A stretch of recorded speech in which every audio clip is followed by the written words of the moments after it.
Check 1 2 1 2. That's good. Thank you.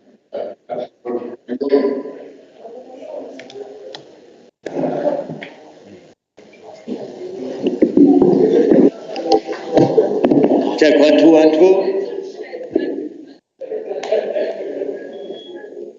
That's good. Thank you.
Colleagues, ladies and gentlemen, especially those who are joining us on the virtual platform, we are awaiting for our delegates to settle down, and as soon as they are able to settle, we will then start with our program. We just wanted to apologize for that slight delay.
Sanibonani nonke. Ngicela oza kwethu esebenza naye eminyangweni noma eshamthetho kwase soqala iprogram yethu ukuthi singabi nenkinga yezibalo. Ngicela ukuthi uma ungenaro lo yenzayo manje ubuyele ngaphandle ukuze singabi nenkinga. Ngiyabonga kakhulu. Ngcono ngabe xoshwa wena mfowethu. Angaze bangizona.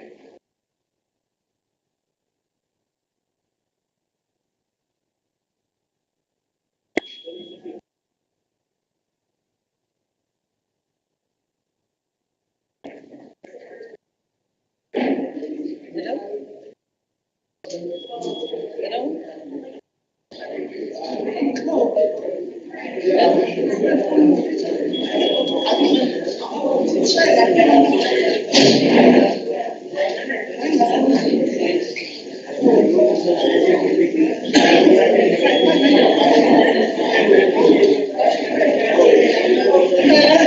Yes, ma'am.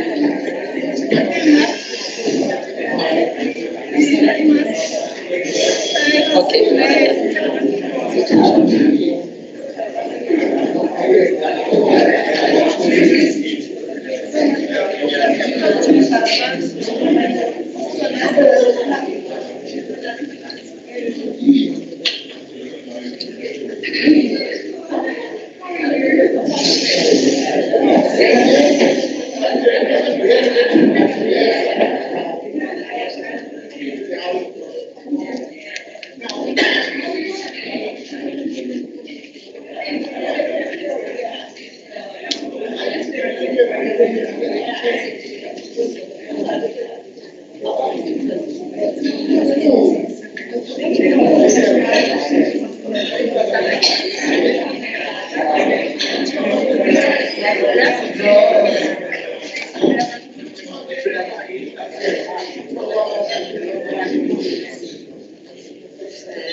Hello.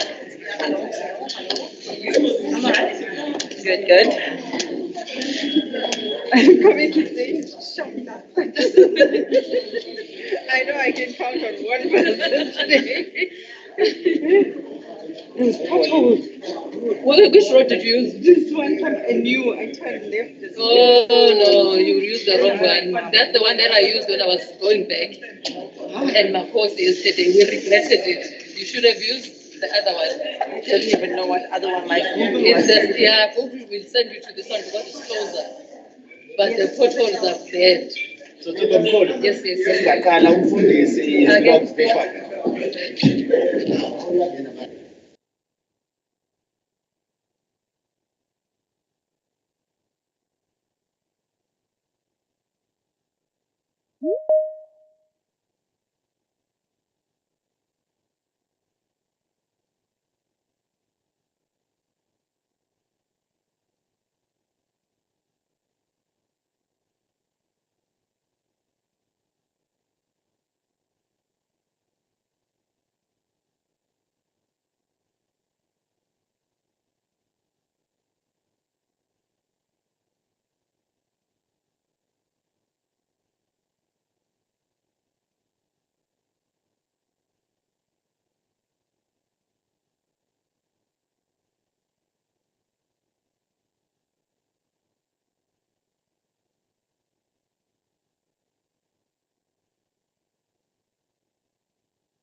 Ladies and gentlemen, may we please settle down? May we request all delegates to be settled so that we begin our session? We'd like to greet you this morning. Igama uVuyiswa wakaXaluza.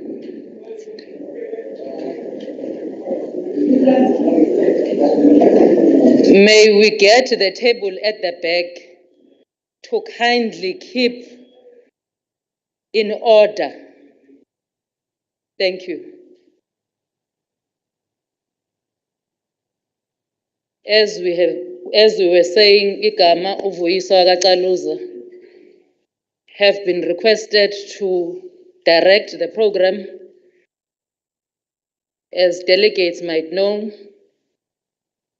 we are standing in on behalf of Umhlonishwa uPhumzile Mbathacele okungena bekumele aphathe uhlelo, who is the chairperson of Quality of Life in the legislature of KwaZulu-Natal, but due to unforeseen circumstances is unable to then join us today. As we begin our session, we'd like to firstly call upon umfundisi wethu, Pastor LC Shozi, who is joining us on a virtual platform, who will lead us in prayer for those others who might not be in the same boat of prayer. Would like to then allow them a moment of silence and meditation. May we then allow Pastor Shozi to lead us in prayer.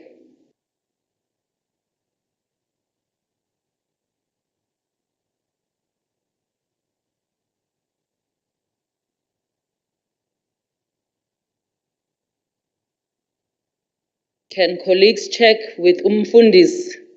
I had been made aware that she is connected.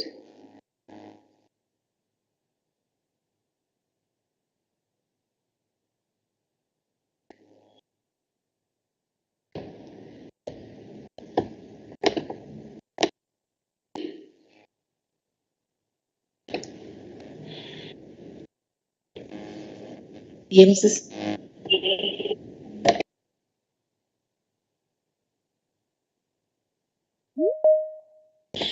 Sorry about that. We had a problem with the network. I would love to honor and greet Honorable Premier, the whole legislature, all the representatives from different organizations, the leaders of interfaith, and all the dignitaries present. I greet you in the name of our Lord and Savior, Jesus Christ. I would love to ask, as we open this meeting, to open the Word of God in the book of Numbers, chapter 27, verse 4 to 7. It reads thus: Why should the name of our father be removed from amongst his family, because he had no son? Give a possession amongst our father's brothers to us. So Moses brought their case before the Lord. And the Lord spoke to Moses, saying, the daughter of Zelophehad, speak what is right. You shall surely give them possession of inheritance amongst their father's brothers, and cause the inheritance of their father to pass to them.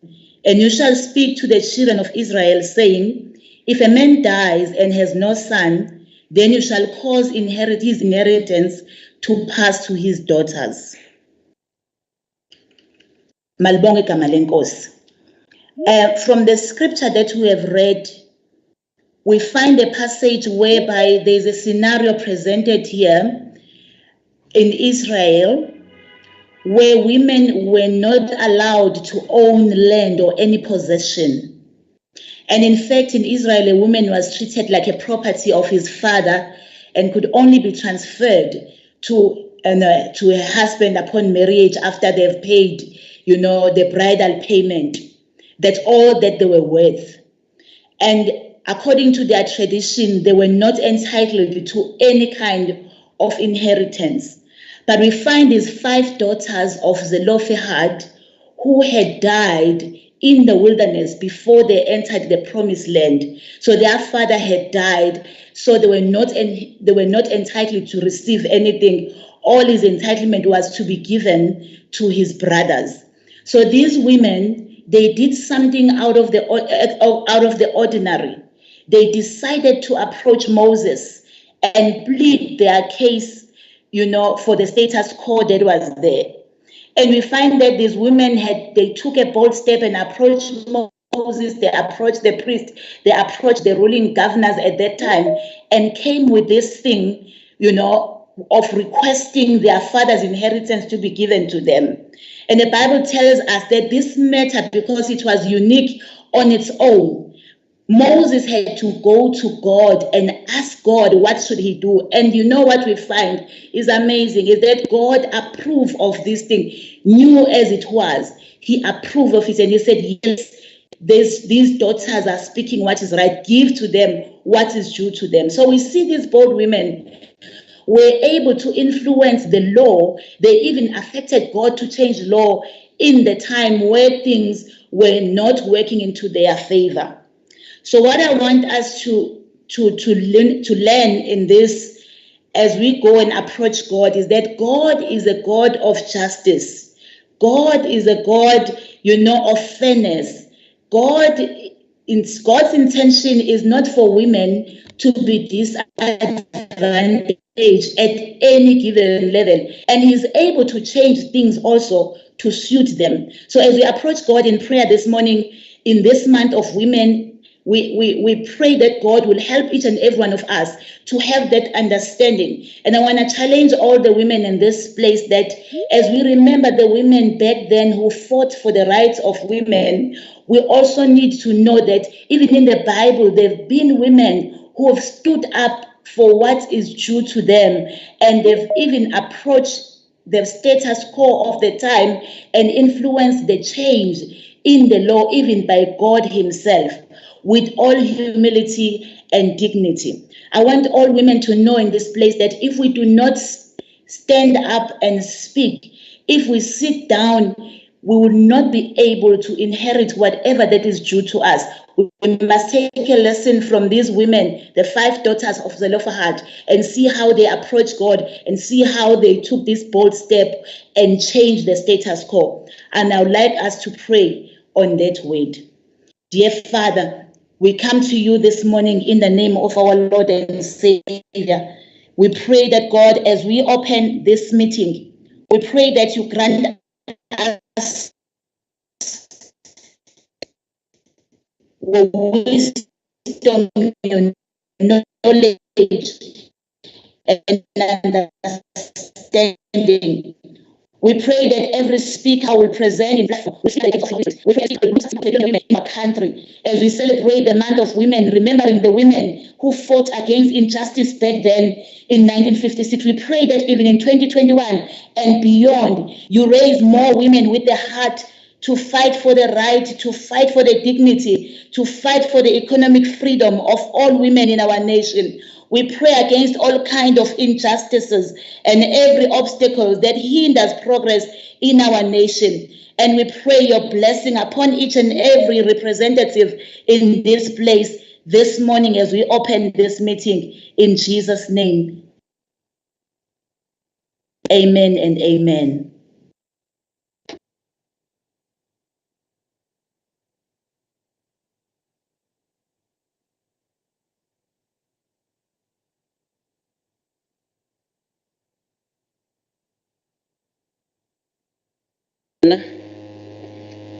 Sizoqhubeka nohlelo lwethu engicabangayo ukuthi all delegates banalo phambi kwabo. But briefly before we begin, Somlomo noNdunankulu, allow me to just say a few words. If I remember correctly, it was on the 14th and the 15th of August, 2006, when women across political formations represented in the legislature at the time gathered in Mandeni in the inaugural Women's Parliament. That was 15 years ago.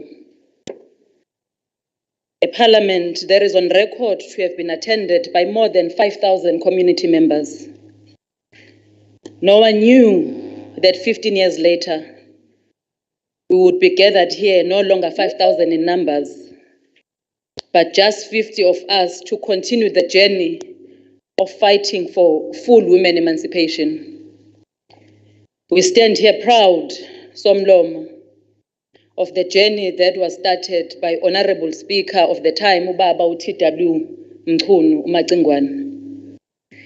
When the legislature started its sectorial parliaments, many ridiculed it.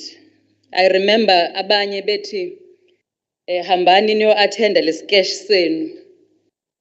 I remember others saying sihambela ukuyodla sibuye nama track suits.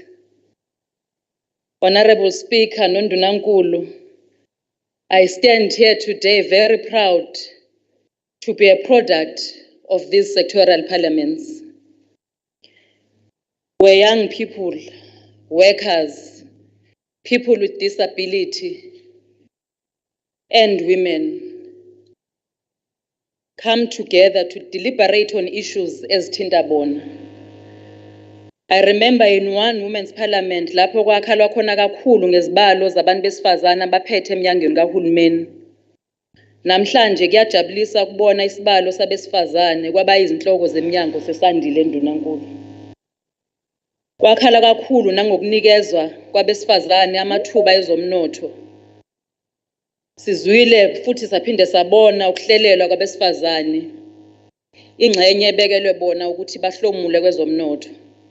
Asisho ke ukuthi sekwenziwe konke, kodwa kuyakhombisa ukuthi uma sithatha inqumo kuleli parliament, usuke kuthathwa izinqumo ekwakheni ezizokwakha nezizothuthukisa isizwe sakithi. Ndunankulu, when Honorable Umama uPeggy Nkonyene, who was the legislature speaker at the time, opened the 2013 Women's Parliament, Wakubeka ukuthi we need to intensify the struggle for women representation in the corporate sector. I must indicate somlomo nakuwe ndunankulu ukuthi lesi sikhalo sisakhona namanje. But women must continue to raise their voice. Lize lizwakale. Kuyajabulisa kakhulu somlomo ukuthi siphinde sakwazi ukuthi sibambe leli parliament. Siyayazi incindezi yokhuvethe eyenza kube nzima kakhulu ukusebenza ikakhulukazi uma kumele kuhlanganwe. Kodwa shaya umthetho siphinde sakwazi ukwenza inhlelo ukuthi izwi lomama liphinde lizwakale. Yesterday our provincial government hosted the provincial women celebration.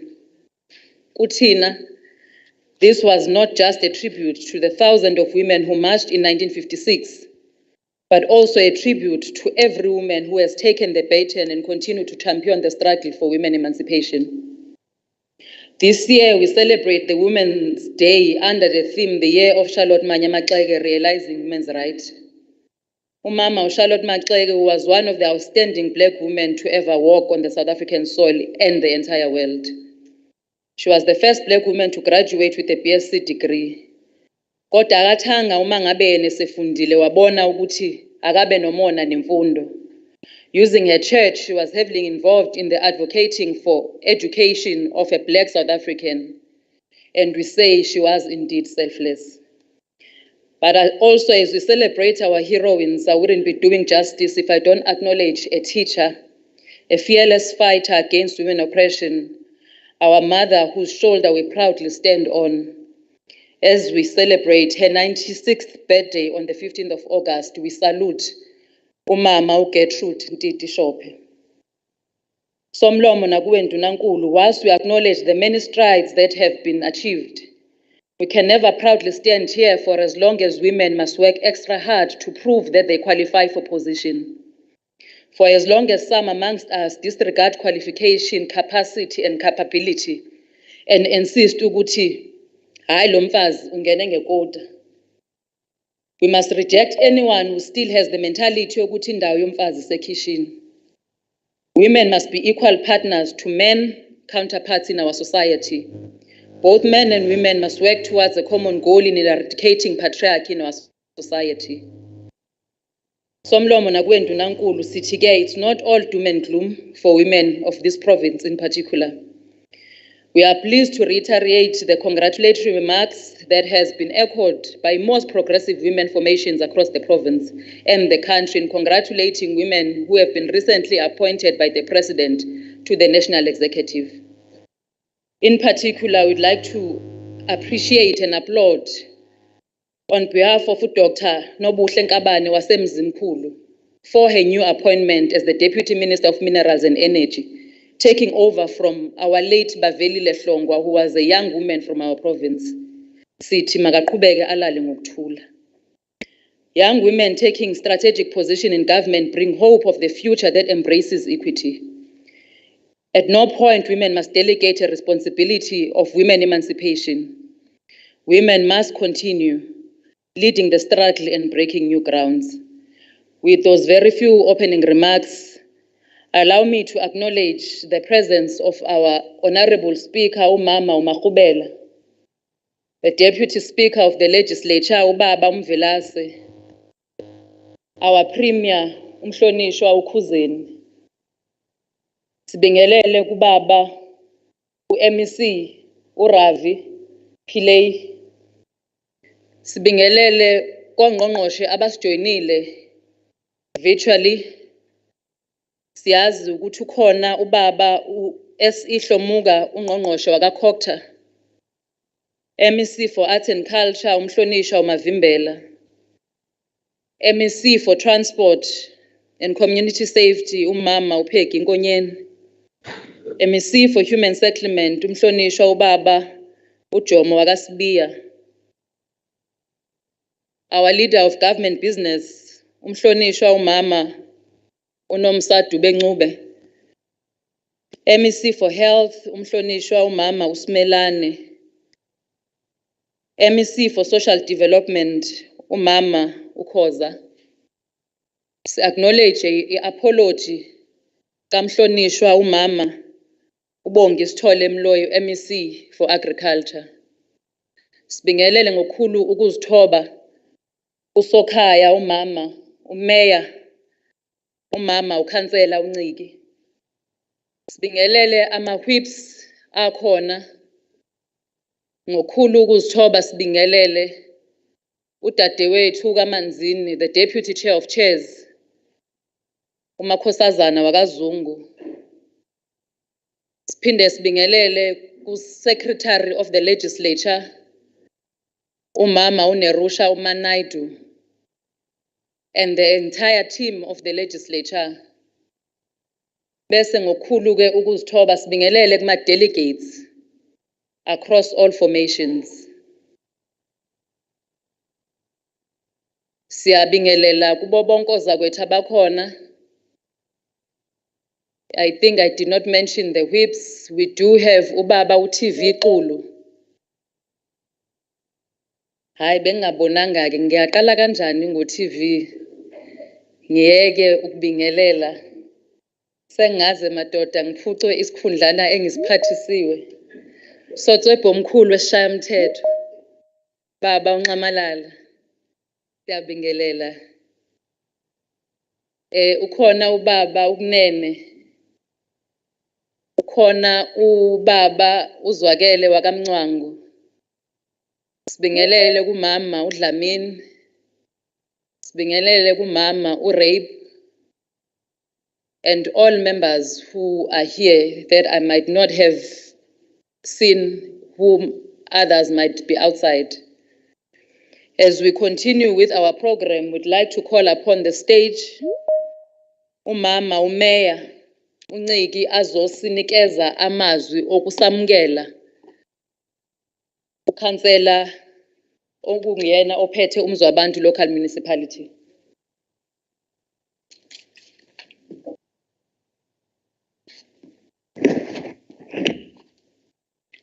Angibonge kakhulu uProgram Director.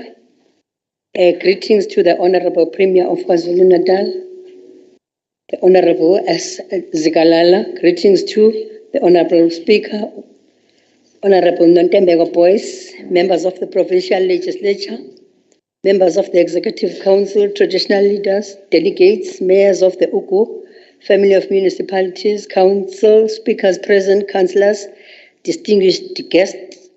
It's a great and singular honor to be afforded the opportunity to welcome you, your Honorable Speaker, the Honorable Premier, the delegates, and all members present here at Umuzwabantu today.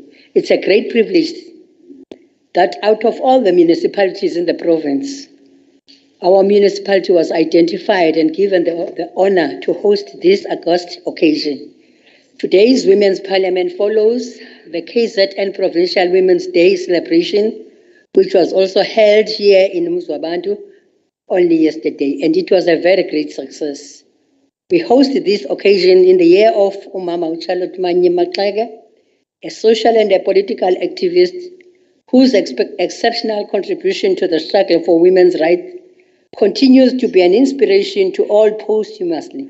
Program Director, much has been achieved since the dawn of democracy to advocate for rights and development of women. However, it is undeniable that much still needs to be done to ensure a full emancipation and empowerment of women. As our struggle icon, the late President Baba Nelson Mandela, open quote, the legacy of oppression weighs heavily on women. As long as women are bound by poverty and as long as they are looked down upon, human rights lack substance. As long as outmoded ways of thinking prevent women from making a meaningful contribution to society, progress will be slow. As long as the nation refuses to acknowledge the equal role of more than half of itself, it's doomed to fail. Program Director, with those words, Baba Madiba was telling us that a nation that fails its women cannot progress towards prosperity. In this regard, today's sitting of the Women's Parliament, it's a clear demonstration of the provincial legislature's commitment towards the empowerment of all women across the spectrum.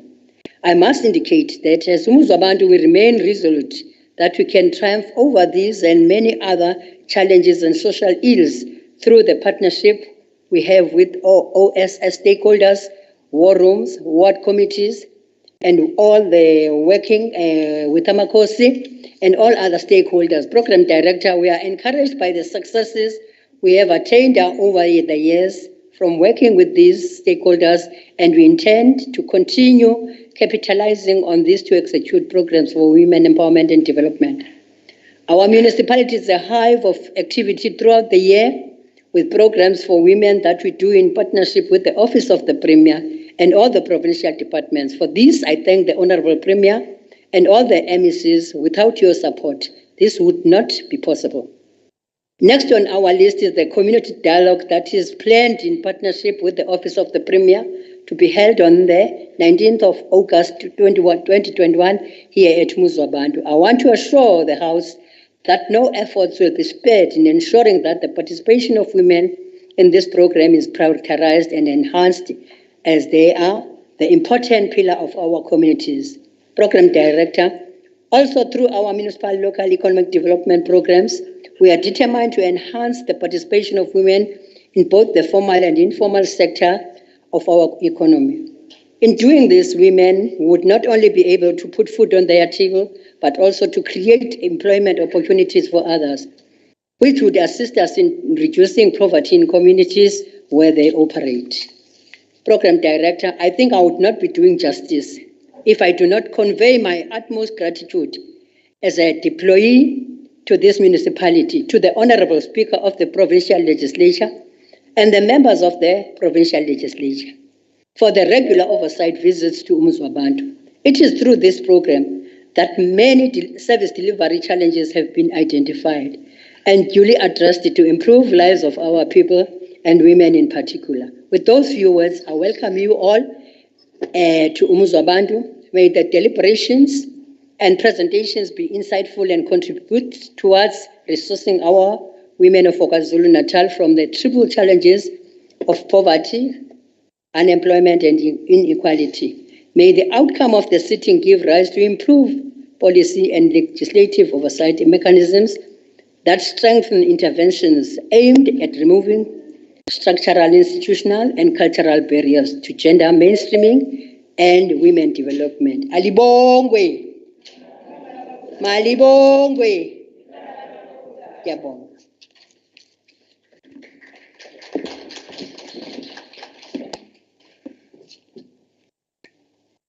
Sibonga kakhulu, Ma'am Mayor. Indeed, sesizwa sisekhaya. Sizwile nayizolo usho ukuthi kunesikhungo enisakhile enisakhe ngemali ebeniyifihlile. Umsebenzi omuhle uyanconywa. Also on the virtual platform, we have the MEC for Education, Ubaba UKI Mshengu. Siyabingelela nakuwe ngqongqoshe. We will now request usomlomo wesishayamthetho umama uNothemba Makhubela to then give us the background and the purpose of the Women's Parliament. Somlomo.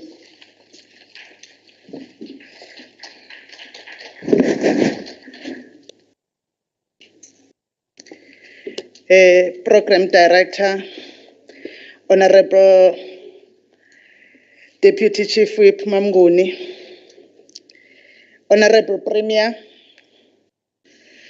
the Deputy Speaker of the Legislature, Honorable Umthembu Mvelase,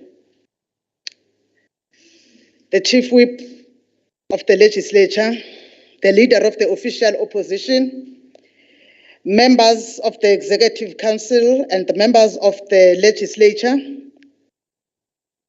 Secretary and all officials of the Legislature, heads of government departments and entities that are with us, members of the media, delegates to this Parliament,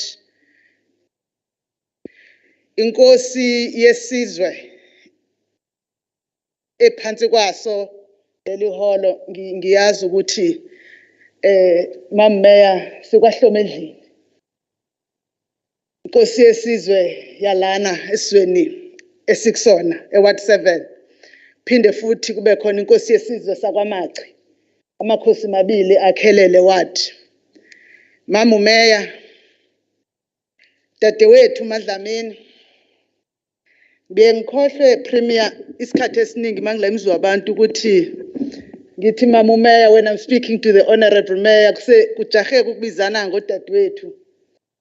Ngicela ngibingelele bonke abantu esihlangene nabo esixhumene nabo. Ngifuna ukuthi kunimali bongwe. Igama lamakhosikazi wathinta abafazi, wathinta imbokodo.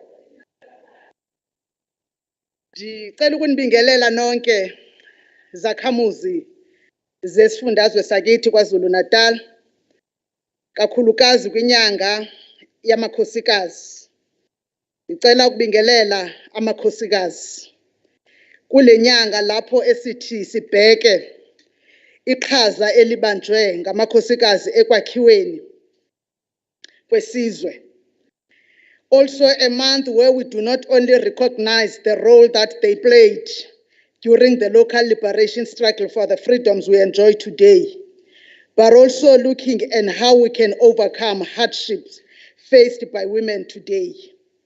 Women in South Africa, just like their counterparts globally, where evil clutches of imperialists and colonizers have dared to impose themselves and their ways, had to fight for general liberation while still having a gender struggle to pursue. That gender struggle that women of South Africa had to pursue, it's a gender struggle that is still unfolding and that still needs the women that are here today to continue with it. So, Program Director, allow me to recognize then the women who are with us today, the delegates, the people who are sent by their various political formations to not just represent the ideals of the parties and the ideologies, but to be the active participants in pursuing the gender struggle outside the corridors of the legislature and the corridors of government. The real people that connect us as women in politics who are in public office with the real women, the women that you find in the homes, the women that you find ehlanzeni egadini, the women owathola estokfeleni bedlala istokfela sokuhlukaniselana ngokudla ngokhisimusi, the women that you find bedlala umholiswano ukuze kwazi ukuyothenga ifurniture, the women that you find bedlala umholiswano ukuze ngonyaka ozayo bakwazi ukuhambisa ingane esikoleni. Some of them badlale lo umholiswano ngemali ekuthiwa i-social grant because they do not have access to the means that have to change their situation economically. So I want to recognize the important role that is played by the delegates that are here. They are still the same women that are entrusted not to only make us accountable as public office holders, but they are the women who are here on behalf of the broader women to chart the way forward. After recognizing them, I want to also recognize the women who came before us, a distinct group of women who selflessly fought for the freedom of all people of South Africa, regardless of gender or race. They waged this struggle for our freedom, knowing very well that if they were not lucky, they would not only be imprisoned, but the main price that they would ordinarily pay would be laying down their lives and those of their loved ones. Among such women was Umama Charlotte Manye Maxeka, a founder of the Bantu Women's League, which is a precursor of the ANC Women's League, a woman of substance who was a pioneer in many fields, like science, education, missionary work, social work, and leadership. She led the first campaign against past laws here in South Africa. So this year's commemoration of the Women's Day was held under the theme, the Year of Charlotte Manyamatleke, Realizing Women's Rights. Ensuring and protecting rights for all has been a constant struggle for government and social partners as we battle the devastating COVID-19 pandemic. The COVID-19 pandemic has impacted our nation and her people in countless ways. What was initially a health crisis has impacted the economy, health, education, food security, and gender equality. During this year's Women's Month, we must therefore be aware that for women's rights to truly triumph, we need to have a society that advocates and believes in legitimate gender equity. Legitimacy will come when we as women stand together, understanding that the challenges that we face as women are not imposed by us, but also understanding that whilst not imposed by us, they are not unsurmountable. The pandemic and the lockdown had made the lives of women to be triple the struggle that they have been before. But nonetheless, the spirit of resilience amongst women has made us to be alive up to this day. So I want to salute the current generation of women. I want to salute the women that you are representing today, the women at home and the women who are here. The women at home that I said yesterday have lost their means of income, whether they were street vendors, other small-scale farmers, working in restaurants, working in hair salons, working in bars as waitresses. But during the course of the lockdown, that is as a result of COVID-19, many of such women have lost their source of income because they could not go to work. Also, yesterday, program director, I told the guests at the Women's Day celebration about what I feel should be the focus of our celebration of this month, which I will repeat probably differently. For me, the essence of the women's struggle ought not to be how we only ascend to positions of power as women, but should also include how we as women intend to use our given responsibilities and influences to quicken the bringing forth of the total emancipation of women. These delegates can be achieved by women uniting beyond party affiliations and also ensuring that we take up space in our different political parties and support all those women who are leading. Make them accountable to women by not just being numbers, but being true agents of change in every space that they occupy. They must be agents of change that bring up women by being dedicated to bettering performance and having an impact. You can perform, but if your performance is not impacting positively the next person, you should not be representing us as women. This will only be achieved when there is unity amongst us as women first, unmarried, married, and widowed, and recognizing womanhood beyond race and politics, beyond sexuality, accepting diversity above all, knowing that each one with a right to choose her own sexuality is not making her less of a woman than my choices that I have made. Also, whilst recognizing the importance of women taking up leadership, we must also intentionally invest in empowering and upskilling women, because being a woman isn't inherently progressive, but needs an intentional will to improve and develop others. Akusho ukuthi program director uma ngaba kubekwe umfazi esikhundleni usehluleke ezokwenza kahle usube ezoproba progressive. Kodwa kunento kufuneka itshaliwe yokuthi self cultivate. It must not be just that I am a woman and it ends there. When I was young, Ubaba Mtshali, the late Babu Stalin Mtshali, told me that, do I know Margaret Thatcher? I said, yes, I know her. What, do you know that she was the first woman to lead such a huge economy? And I said, yeah. But do you want her legacy? In terms of the impact, do you want such a legacy? I will not say how I responded.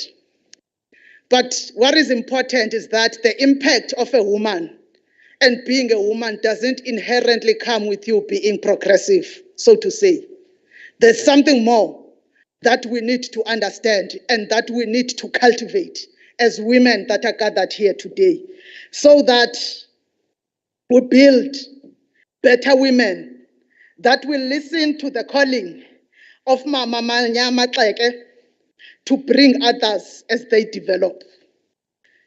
And even today, I once more plead with you, like I did in the chapters before, to unite. Uniting as women is not equal to ganging up as women. Because when we are united as women formations, it will be because there is an agenda to pursue, which is the agenda to end discrimination, but also to end the gender inequality. But ganging up would be even when I do wrong because I am a woman. Women are compelled to support me and say, I know Tembego is correct. Premier, umfazi. That is ganging up. I am not calling upon us to gang up. I'm calling upon us to unite as women. And when we are united, we must call out any of us who practice any of the horrible gender crimes that have been meted against us, such as gender-based violence, discrimination, homophobia, hate crimes, and non-performance. Then that will be the real womandla, woman power, sisterhood, whichever you prefer. But it must be based on principles that will progress the nation and end the struggle for women. We must do this whilst in public office, civil service, private sector, and in our own private lives. It has been done before by women who broke records in their fields, and it was proven to work. I know that even such women as Kanyisile Litchfield Chabalala, who became the first woman Rear Admiral back in the early 2000s, and Candice Chetty, a first woman submariner, who, whilst bringing down barriers, also opened doors for more women to enter the ranks of the South African Navy, and many have followed them in all the defense forces of our country. That is the impact of bringing down barriers, but also of being responsible as a woman. Whilst I celebrate the above women, I want also us to celebrate and emulate the women who are leading in civil service in our province, all of them. But I want to single out those who had brought with them performances that have shown that they were responsible and were leading in great strides after being audited by the AG. I speak of such women as Miss Nelly Shezi, the acting HOD of Provincial Treasury, Dr. Sifunda of the Department of Sports and Recreation, and our own Ms. Nerusha Naidu of the KZN legislature. I say to them, Mbogodo, this you must continue to do so that many doors will be opened, but accountability will remain the compass for all women in leadership, including us in public office. My sisters, yours is a different struggle from that was waged by our forebearers, whilst they had to bring us freedom. Nina kumele nisigcinele isidima senkululeko. Nina kumele nimanyene nako nilwe futhi nokungalingani okujongiswe kuthina manina. Kumele niqhube umzabalazo wamakhosikazi kwilizwe esisungula kabutsha kwakugqitha lo bhubhane woCOVID. Kumele nina makhosikazi anamhlanje, kakhulukazi nina makhosikazi asebenza naqeshwe urhulumente nalawo athe asimela,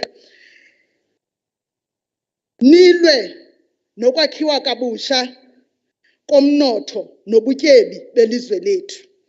Kumele nibe seqhulwini leqhaza likahulumeni alibiza ngokuthi kuza kube kuyi-economic recovery, ukuvuselelwa komnotho. If you are not driven by selflessness, you are not driven by accountability and responsibility, you will not be able to take this task to its fulfillment. You must be a generation that brings back public confidence to both the elected leadership and those that are in administration. This can be achieved by leading lives that are exemplary, being tolerant and accountable to the people we lead, but importantly, being upright, keeping to the systems of governance that are there. Singabonakali sele sizenzela ngezindlela ezizothi zityebise thina. Kumele nibe ngamaqhawe angomso, kodwa nibe niphila njengabafazi banamhlanje sisiphumo nesivuno sabafazi bayizolo. Whatever form of disruption that may take place must be known by you that it will have an impact on women, and therefore you must be ready to resolve it. Recent events of looting and violence and the impact it had on the healthcare services for mothers and their newborns has added the challenges faced by women.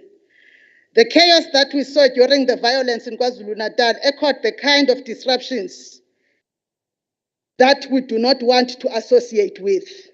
It brought into focus the fragile food system and growing concerns around food security for most people. As far as babies and breastfeeding mothers are concerned, the same kind of disruptions played itself out when it came to access to food, when they were left with no real access to formula milk to feed their babies. It was further exacerbated by some dangerous recipes for homemade formula milk. Ngake ngabona lapha sesifundisana manje ukwakho ubisi emakhaya. And wasubona ukuthi ingane ngempela zisenkingeni. While food deliveries to KZN province resumed after 7 days, many mothers had to leave the safety of their homes to drive long distances to find formula. Delegates here in this parliament, you must rise with solutions that will put the women at the center of the recovery of our economy, but that will also insulate our province from such as what we saw in those days in July. Delegates, gender-based violence continue to plague us as a province. But now there is also the new phenomenon of families conniving with perpetrators to defeat the bringing to justice of with perpetrators to defeat their being brought to justice. The recent reported rape of a young girl aged 18 from Kwakwela in Bergville from the same clan and another 16-year-old girl was also raped, and the perpetrator offered 4,000 rand so that the case be taken off. Depicts a sickness in our society that must be nipped in the bud. Women must be free to walk anywhere, day or night, without fearing attacks. But also women must be protected by both culture and the law when they have been victimized. It must not be culture that is used to further victimize women. If such happen, we hope that our police will stand ready to deal with criminals, including the family members who negotiate above 4,000, above 5,000 when a child has been raped. We must also appreciate the role played by civil society in bringing this to the fore, and also ensuring that there is psychosocial support that is provided to victims. Amongst those that I also want to appreciate is the role played by the veteran presenter of Ukhozi FM, uSisduz Dukhoza, esimbiza ngoLady D, in not only assisting victims find justice, but also providing the linkage with psychological assistance for all victims. Siyabonga Mama Ukhoza. I know that I would not have done my service to you if I failed to speak to you about how, as this women's parliament, must further chart a strategy to deal with racial tensions that had flared up last month in areas such as Phoenix. We know that it was reported that 36 people lost their lives in the racial-fueled Phoenix massacre. This came as a shock to all of us, regardless of the fact that since the break of Penispero racial comments a few years back, we as a province have been tiptoeing around this glaring racial tension. We must trust our political parties led by the mothers, sisters, girlfriends, wives, aunts, and grandmothers of the victims to stand together to thwart this backwardness. We must be frank in dealing with what may be the underlying causes, but we must not at any moment, because of political expediency, fail to call out what happened at Phoenix. That Phoenix massacre will forever be a sore point for our province. We must also, whilst dealing with the racial tensions, look into the unequal economic opportunities in the province, drug trafficking, and probably the emergence of gangsters, and how it further poses a threat to our development as a province. And Honorable Premier, we hope that when delegates speak to that, you are ready to assist us in implementation, because we have observed that your government has been close to what has been happening in Phoenix, and we know that others have already been brought before the law, and we must appreciate the law enforcement for doing that. But we know as women that bayaboshwa vele besidlwengulile baphinde bakhishwe. What will stop those abazobe sebesibulele? Kuthiwa lihle kakhulu icala elikhulunywa nomnikazi walo engekho. But we must trust our justice.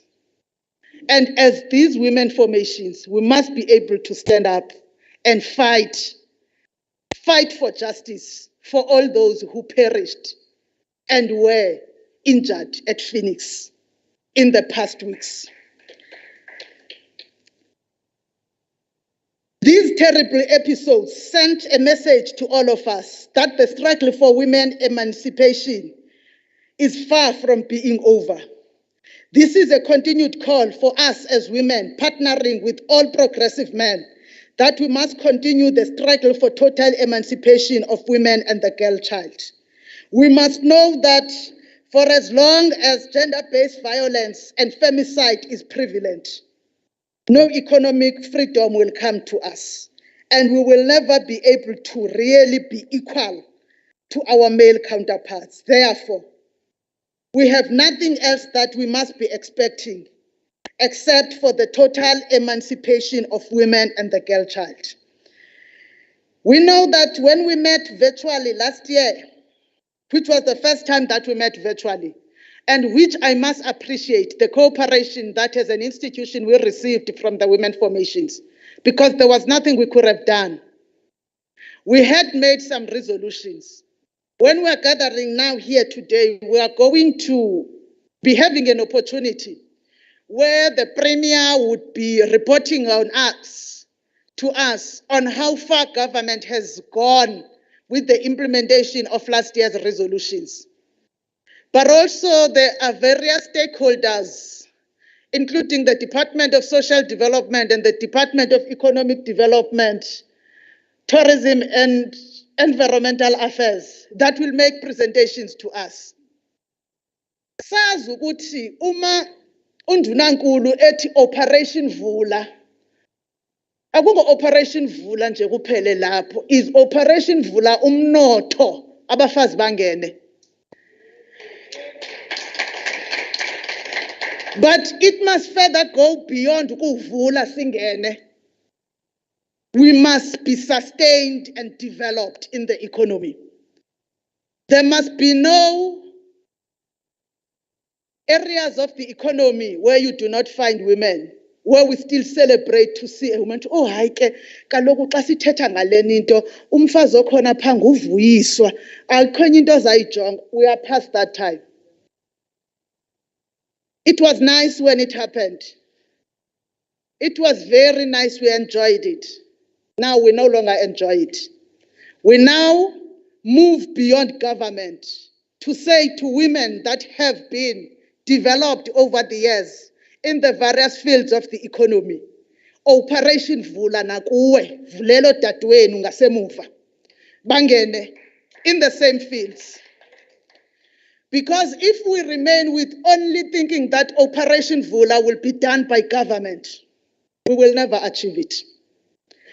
Government creates the environment that will enable us women to be there. But if we are not united and we are not cooperating and we are not upskilling, bringing omunye unkosikazi njengokuyalelwa kwethu ngumama uMaxeke ezabafazi when we get into these positions, women, total emancipation of women will never happen. I also know that then when we're done, we will go to the resolutions that we want to propose going forward. Of course, the Quality of Life Standing Committee will continue its role that it usually does and make your work whilst we are still waiting for the next chapter of the Women's Parliament. To this end, I want to thank Usis Pumzile, the chairperson of the Quality of Life, who, whilst she had a very important family responsibility, continued to have the preparatory meetings. None of you could have seen or known that une family responsibility adila nayo because she was there. Yingakho ke kuthiwa niyimbokodo. Is because you multitask, niyayithwala imithwalo yenu, just like the book of the Proverbs say about you. We want them to say, iparlamente lenu, libe lihle, iparlamente lenu must not be words, but it must lead to deeds. Then and only then will the saying, wathinta abafazi, wathinta imbokodo, be realized. Thank you, Program Director.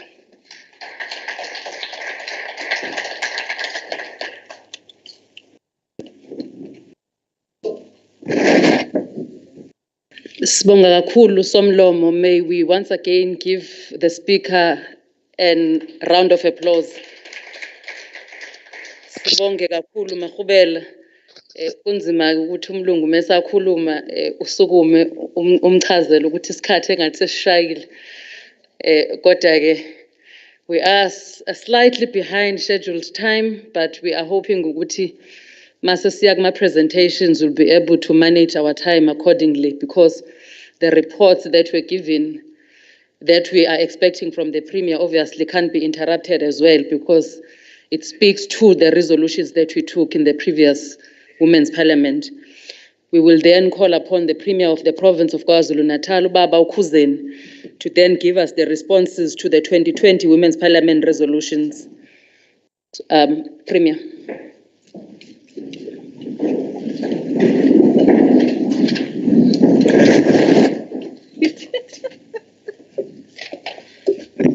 Thanks. We may be seated, please.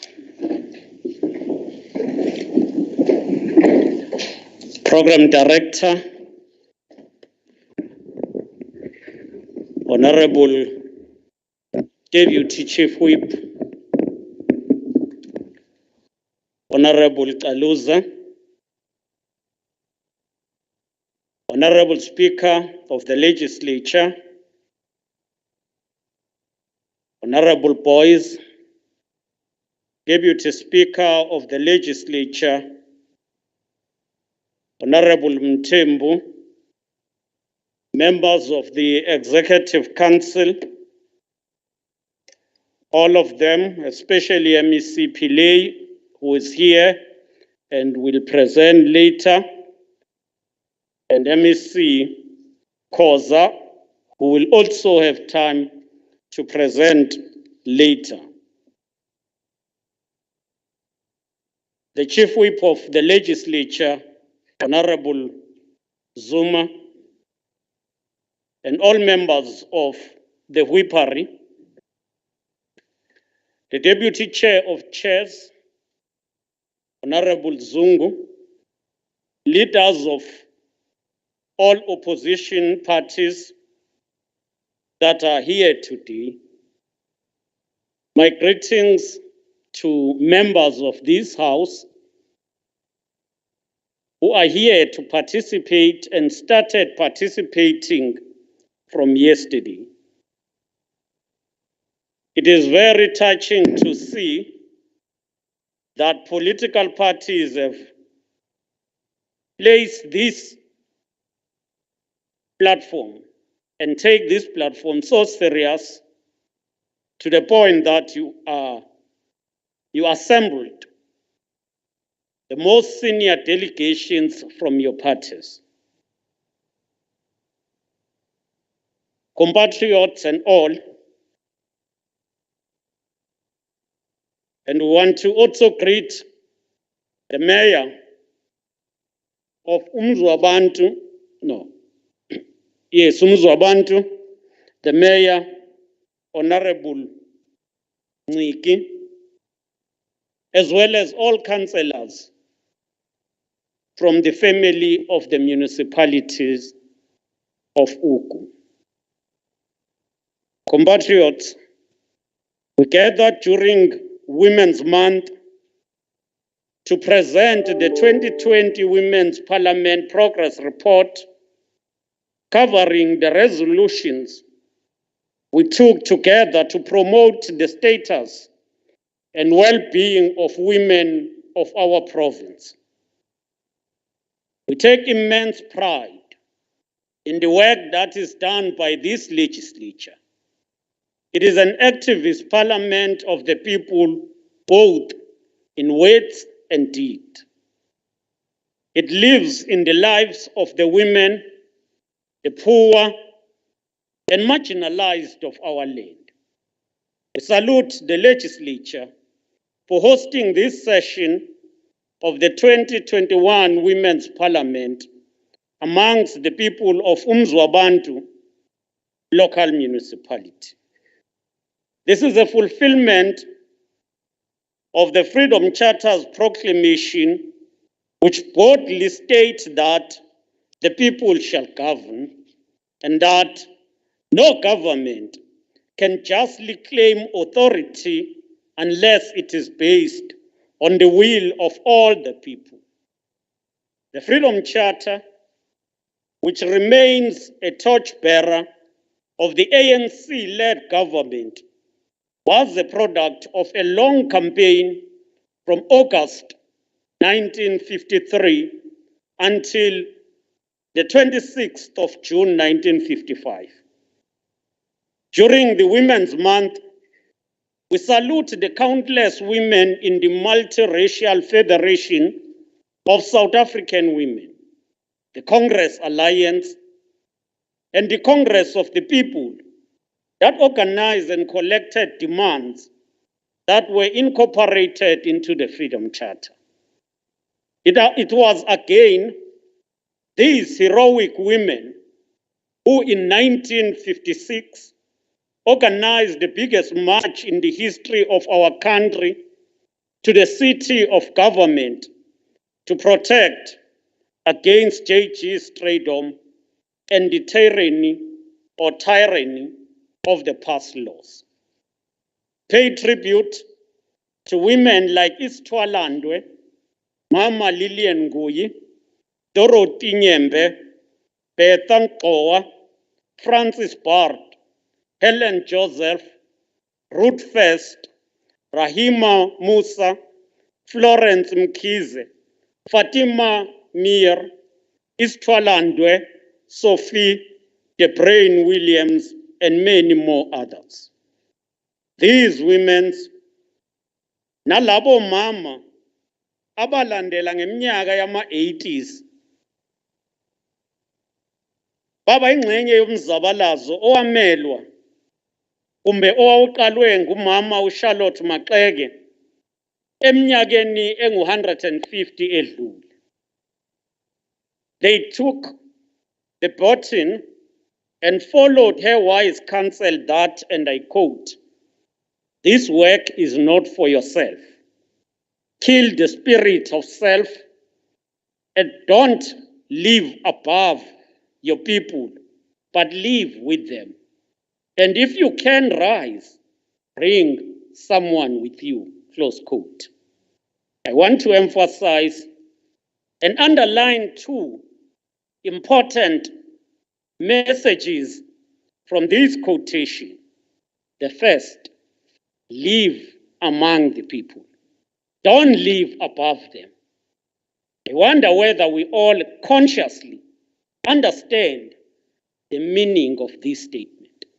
This is a call that in each and every area where we live, we must be part of the daily battles of the people.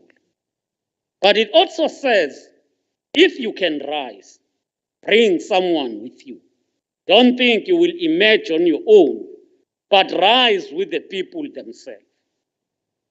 Fellow members of this House, as we rebuild our province from the devastation of the coronavirus pandemic and the ruins of violent destructions that we recently witnessed, we must be guided by Charlotte Maxeke's counsel and patriotism. We must use her inspiring story and achievements in patriarchal and racist society to forge ahead in creating a society that is truly united, non-racial, non-sexist, democratic, equal, and prosperous. We must use her memory in the year dedicated to celebrate her legacy to accelerate the campaign for gender equality, to make sure that we deliberately promote women's rights and to continuously build generational equality. Our socio-economic programs meant to lift women out of poverty and to improve their standing in society should be guided by a history which reminds us that Black women in South Africa suffered the phenomenon of triple oppression. They suffered and were oppressed as the racial groups of Blacks and Africans in particular. They suffered at work as a class that sold and continued to sell its sweat and blood so that they survive. But they also suffered as women, as I indicated, that women were and are still, to a certain extent, oppressed even by the very one who himself is oppressed. Mainstreaming gender and advancing gender budgeting must therefore be a non-negotiable for our provincial government. Programs we spoke to yesterday which include Operation Vula, RASET, SMME development set aside for women and other targeted group, the skilling of women, and improving the delivery of basic services are a must if we are to end the plight of women who remains the face of poverty, unemployment, inequality, but more painingly, violent abuse. Let us be reminded of what Mozambique President Samora Machel once said, where he said, and I quote, "The emancipation of women is not an act of charity, the result of a humanitarian and or compassionate attitude. The liberation of women is a fundamental necessity for the revolution, a guarantee of its continuity and a precondition for its victory." Close quote. In this quotation, there is something that is common from the expression of former President Samora Machel to the expression of former President of the ANC, Oliver Tambo. Both shared the common conviction that their respective countries will never be free unless women are liberated. Former President Machel says the liberation of women is a precondition of the victory of the revolution, and it's a guarantee for its success. And Oliver Tambo will say, South Africa will never be liberated until women are liberated. Honorable Speaker, let me take this opportunity to provide progress report on resolutions taken at the 2020 Women's Parliament. I will also focus on the highlights of the progress report, understanding that some MECs will elaborate and provide details during this sitting. Honorable members, during the last sitting of the Women's Parliament, a concern was raised regarding the lack of professionalism in some SAPS community services centers when dealing with the gender-based violence victim.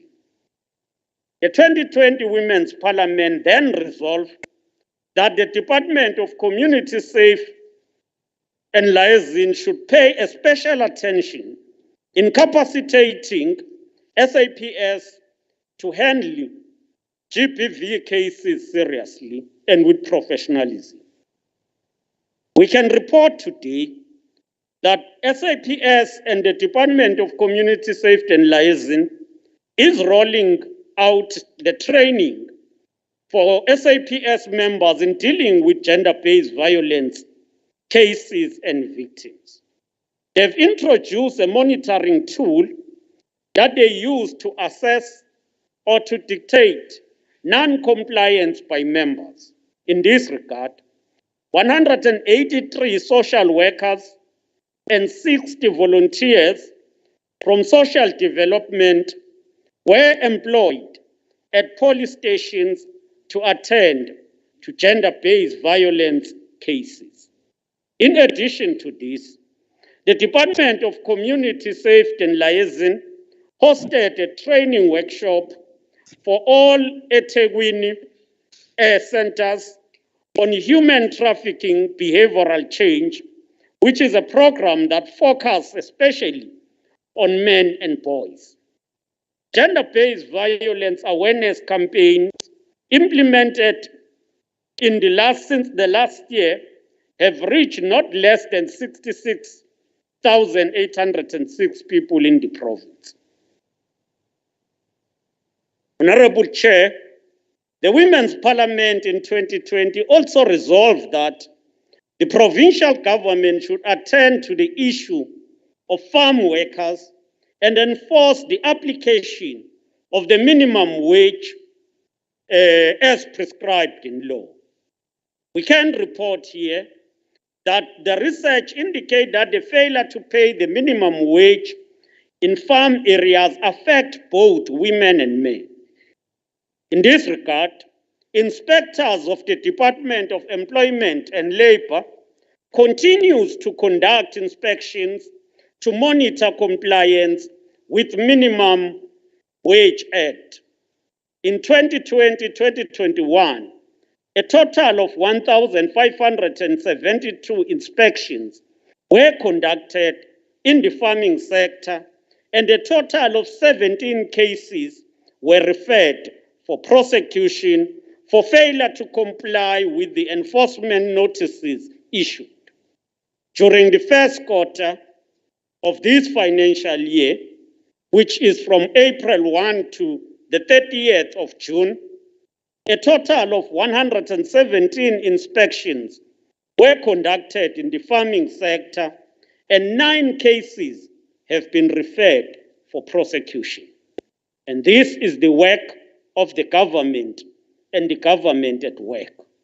Honorable members, last year's Parliament took a resolution that the Department of Cooperative Governance and Traditional Affairs must ensure that more programs focusing on women are implemented in local municipalities.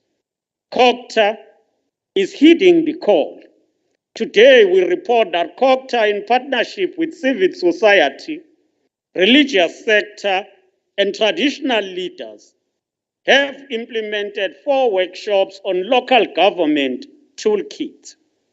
On the 4th to the 5th of November last year, 12 women officials from Ugu, Reinkonyeni, Herikwala, Greater Kokstad, and Umzimkulu were trained on this kit.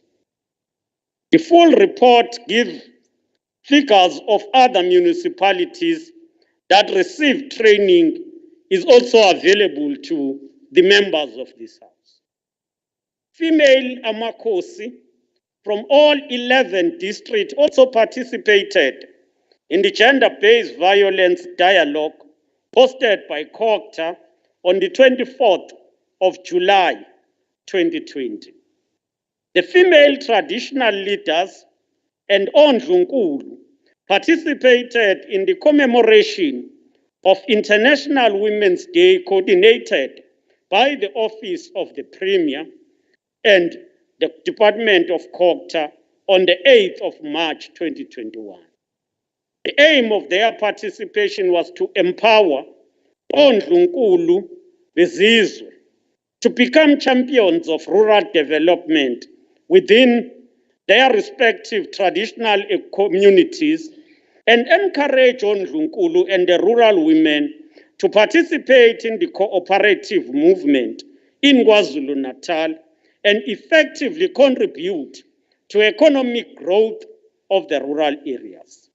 In 2021 and 2022, COGTA is finalizing financial support for flagship program which target women development, which include Umkhanyakude district, and it's a flagship program that will be in Bambanana. Another one will be in Uthukela, called Vukuzenzele flagship program. Another one will be in Umgungundlovu district, called the KwaZulu-Natal Impendle flagship program. And the last one will be in Ilembe district, called Kwachili flagship program. Honorable House Chair, the Women's Parliament last year noted and decried the persisting economic inequality between men and women. It resolved that government must fast-track the realization of equity in the economy. Honorable members, we can report today that the Department of Community Safety and Liaison has prioritized women in leadership positions and posts. At the time of compiling this report, 62% of the departmental staff is women, with 47 forming part of the developmental management from level 9 to level 13. Over the 2020 to 2021 financial year, 181 women-owned companies benefited to the tune of near 10 million allocation. I think this is one of the departments, community safety and liaison, where women in this parliament should applaud that at a management level, you've got 62% of women. That is the greatest achievement ever to see. Honorable Speaker, the Department of Agriculture and Rural Development has introduced a new indicator, which is number of women farmers program supported by the department. The indicator is strategically introduced to track progress made in providing significant support to female farmers. The department has an agricultural development policy that was approved on the 21 December 2020, which make provision for every successful application from farming entity owned by women within the small scale farmers to receive an additional 15% on grant funding. And this additional 15%, it's grant. It means you don't bring it back. By the end of the fourth quarter, the department has successfully supported a total of 50 female-owned projects against an annual target of 27 female-owned projects. While at the same time, the Department of Human Settlement is fast-tracking the realization of equity in the economy and set aside for women. The Department of Human Settlement has developed a Siaka incubation program, which is going to focus on training, capacity building, mentorship, and targeted procurement. The program is opening up opportunities for the entry of emerging companies in this sector. In the next 3 years, these will be trained and be allocated through compulsory subcontracting and Siaka incubation program. A total of 164 women-owned companies met the minimum requirement to be included in the Siaka incubation program. The department has created a total of 4,851 work opportunities to date, with 682 work opportunities created for women in the first quarter. At the same time, the department has created 1,378 work opportunities for the youth. In addition, the department has a total of 140 youth participating in skills development program. Of that 140, 70 work opportunities is allocated to young women. This translates to 50% of the total of women opportunities created. Fellow members of this August House, last year, the Women's Parliament also resolved that the government must spearhead a back to basics campaign that will fast-track implementation of policies that ensure the informal and formal economy goes to the hands of local women and youth of South Africa as part of the post-COVID-19 recovery plan. I understand MEC Pillay will deal with these issues later, but let me highlight some few progress in this regard. We can report here that COGTA is in the front line of assisting with improving the regularization of informal traders and to provide a more sophisticated space for businesses in this sector so that they can improve from informal activities of our economy. While at the same time, ATIA is empowering women through programs like bulk buying, Zimele Traders Fund, Operation Vula Commodities, Radical Agrarian Socio-Economic Transformation, the RASET, and Operation Vula Fund.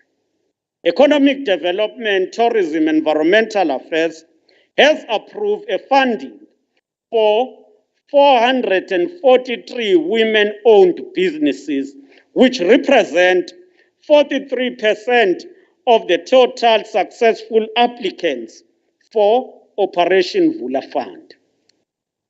ATIA is implementing the Women Empowerment Strategy. This entails incubation program focusing on the downstream aluminium, metals, and engineering.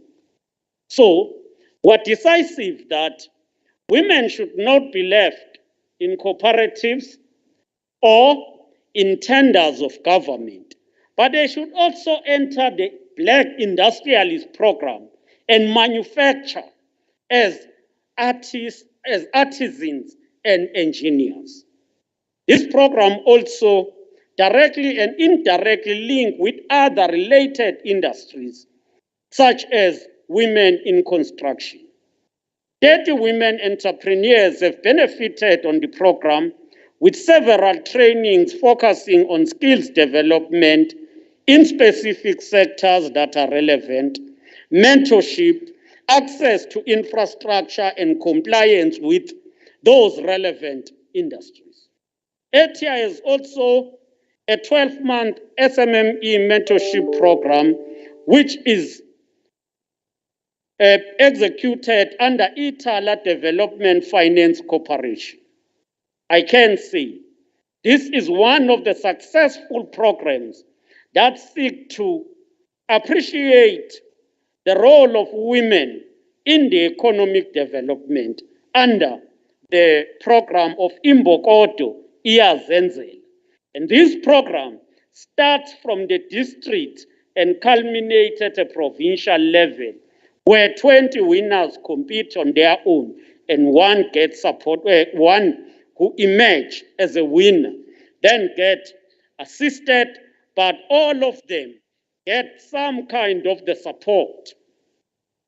Honorable Speaker, noting the concerning rise in gender-based violence and femicide cases in KwaZulu-Natal, last year, this parliament resolved that the justice system must impose harsh sentences for gender-based violence and femicide perpetrators and give more support to the rehabilitation of the victims, as well as decisively deal with offenders. Indeed, justice system is making strides in imposing harsh sentences for gender-based violence and femicide. We can report that the Department of Justice and Constitutional Development is strengthening legislation to effectively punish gender-based violence perpetrators. It is seized with the Domestic Violence Act of 1998. It deals also with Criminal and Related Matters Amendment Bill, the Criminal Law, which includes Sexual Offences and the Related Matters Bill. The department worked with communities to assist in opposing bails in cases of gender-based violence. During this quarter, 3,285 arrests were made on gender-based violence cases in the province. No less than 31,017 victims are receiving the psycho-social support through the Department of Social Development. Through the Department of Social Development, the province has increased the Tutuzela care centers from 6 to 8 in 7 districts. Work is going on to establish another Tutuzela center in Ingwavuma. Honorable Speaker, last year the Women's Parliament also resolved that KwaZulu-Natal must advocate for centralized and specialized courts that will deal with the gender-based violence only to avoid delays and backlog. Courts in KwaZulu-Natal hear sexual offenses irrespective of whether they are designated sexual offenses. Currently, there are 12 designated sexual offenses courts which are located in Durban, Pietermaritzburg, Ntuzuma, Umlazi, Mbumbulu, Pinetown, Empangeni, Matadeni, and Scottburg. A resolution was also taken that the government must address the root causes of violence and moral decay by introducing a gender equality module from primary schools curriculum. We wish to report that the Department of Education has reviewed its curriculum, especially on life orientation, to speak to gender roles and gender equality. There is a module that will be introduced to address root causes of violence and moral decay by introducing gender equality module for primary schools curriculum, whereby both boys and girl children will be taught and groomed to be better human beings in our society. The Department of Education is especially targeting farm schools and special schools. This program aims to achieve better enrollment of girl learners, to combat absenteeism, and to bring back the dignity of all girl learners and protect them from gender-based violence. The Department of Education provides sanitary towels to needy girl learners from quintile 1, 2, 3, and certain learners in quintile 4. Honorable members, a resolution was taken last year that all levels of government should prioritize employment of disabled people. The report we are presenting today shows that all levels of government are making strides in prioritizing employment of disabled people.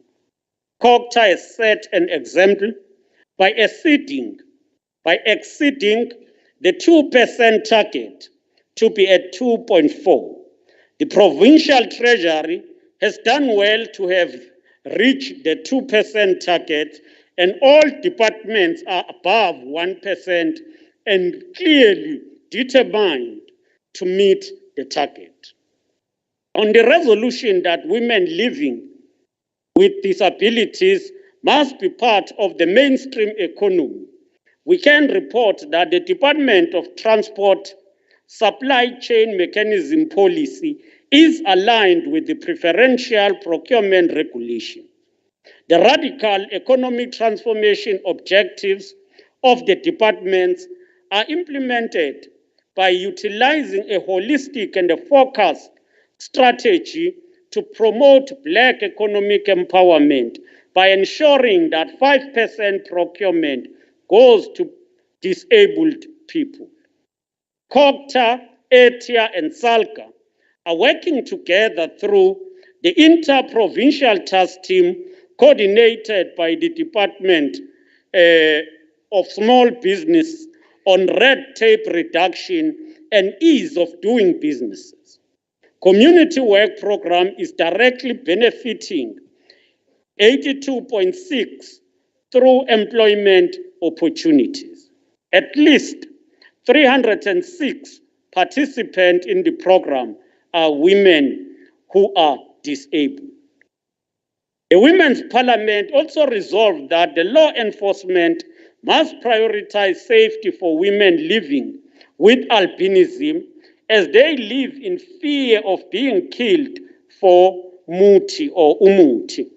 In this regard, SAPS is issuing extra safety protocol when dealing with albinism cases and issues of gender-based violence.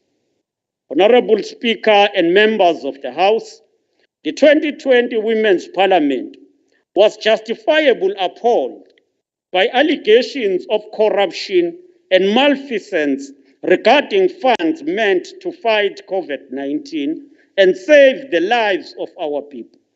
We wish to reiterate our commitment as the sixth administration that we are determined to root out corruption in the public service.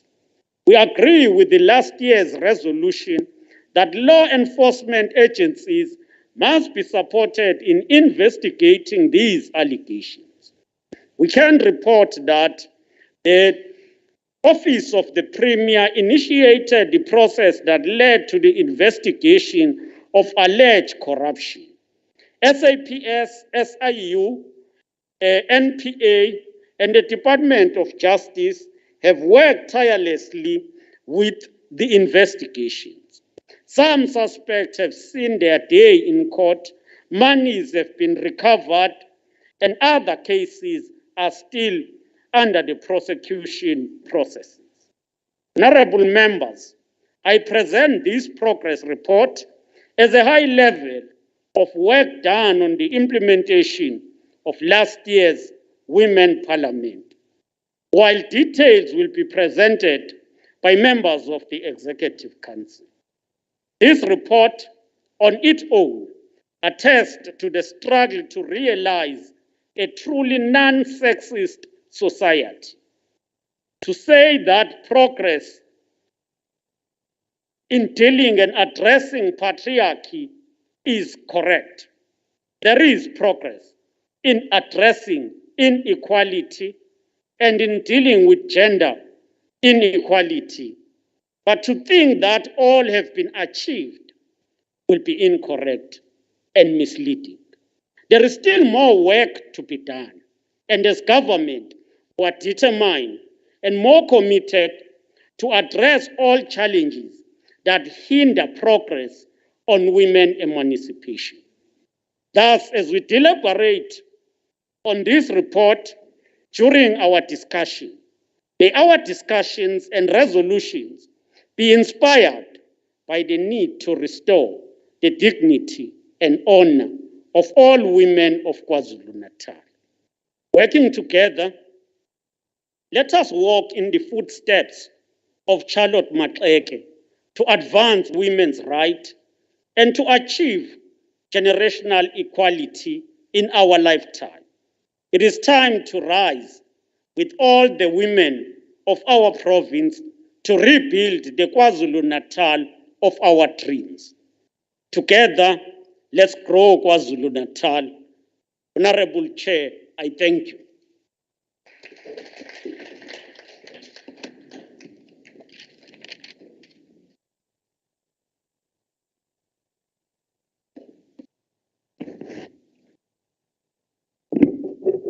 Siyabonga kakhulu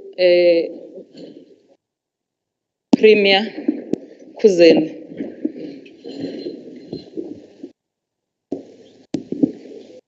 Ngiyacabanga ukuthi kukona konke uPremier asekhulumile. He indeed does deserve another round of applause. Sibonile ukuthi uma ngabe sithatha izigqibo la eParliamentini lethu kusuke kungekhona ukuthi kusuke kudlalwa. Uma ngabe i-report from the Premier ibala kusukela ngonyaka ophelile kuze kube manje sekukuningi osekwenzekile kodwa futhi kusakuningi la kusamele kuyiwe khona. Ngaphandle kokuchitha isikhathi, we will then take ama presentations. Siqala nge-team from the IEC. Engicabanga ukuthi kuthiwe kuzoba khona uMiss Anne Masinga, who is connected virtually, who will briefly give us a presentation on voter education with a special focus on women. She only has 10 minutes, and we will request that she adheres to the time allocated. Ms. Masinga. Thank you very much, Chair. And to save time, I will say protocol observed. I'm not going to waste time to talk about the role of women in politics in general. I think the previous speakers have done a sterling job of trying to talk to that, and also the fact that given the house that I'm speaking to today, I will be speaking to the converted.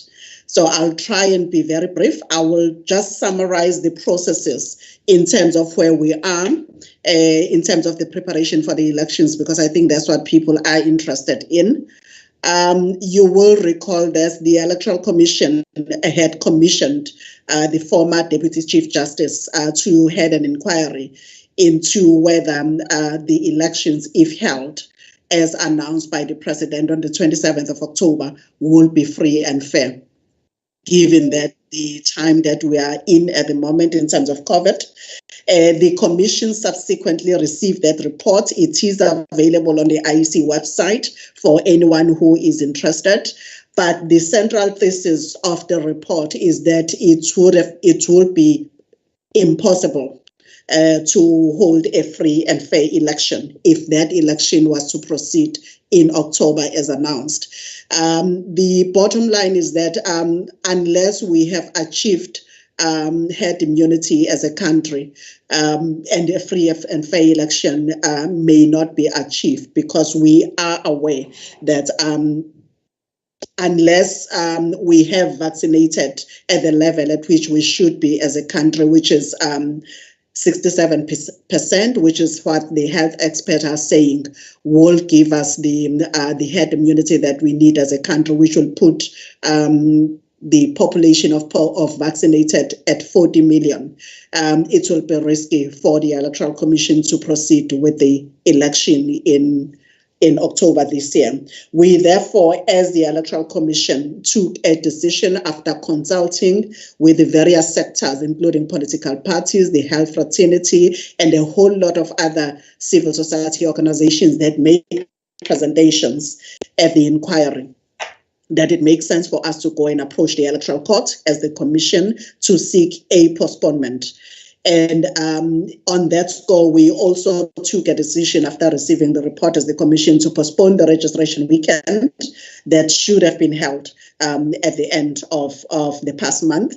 And the reason for postponing the registration weekend was generally the health concerns, given the high infection figures that were at that time being presented by the health fraternity, as well as the mortality rates that we're experiencing at the country at the time, and the fact that we were still on disaster level 4 when we received this report, and we wouldn't have continued with a registration event, particularly because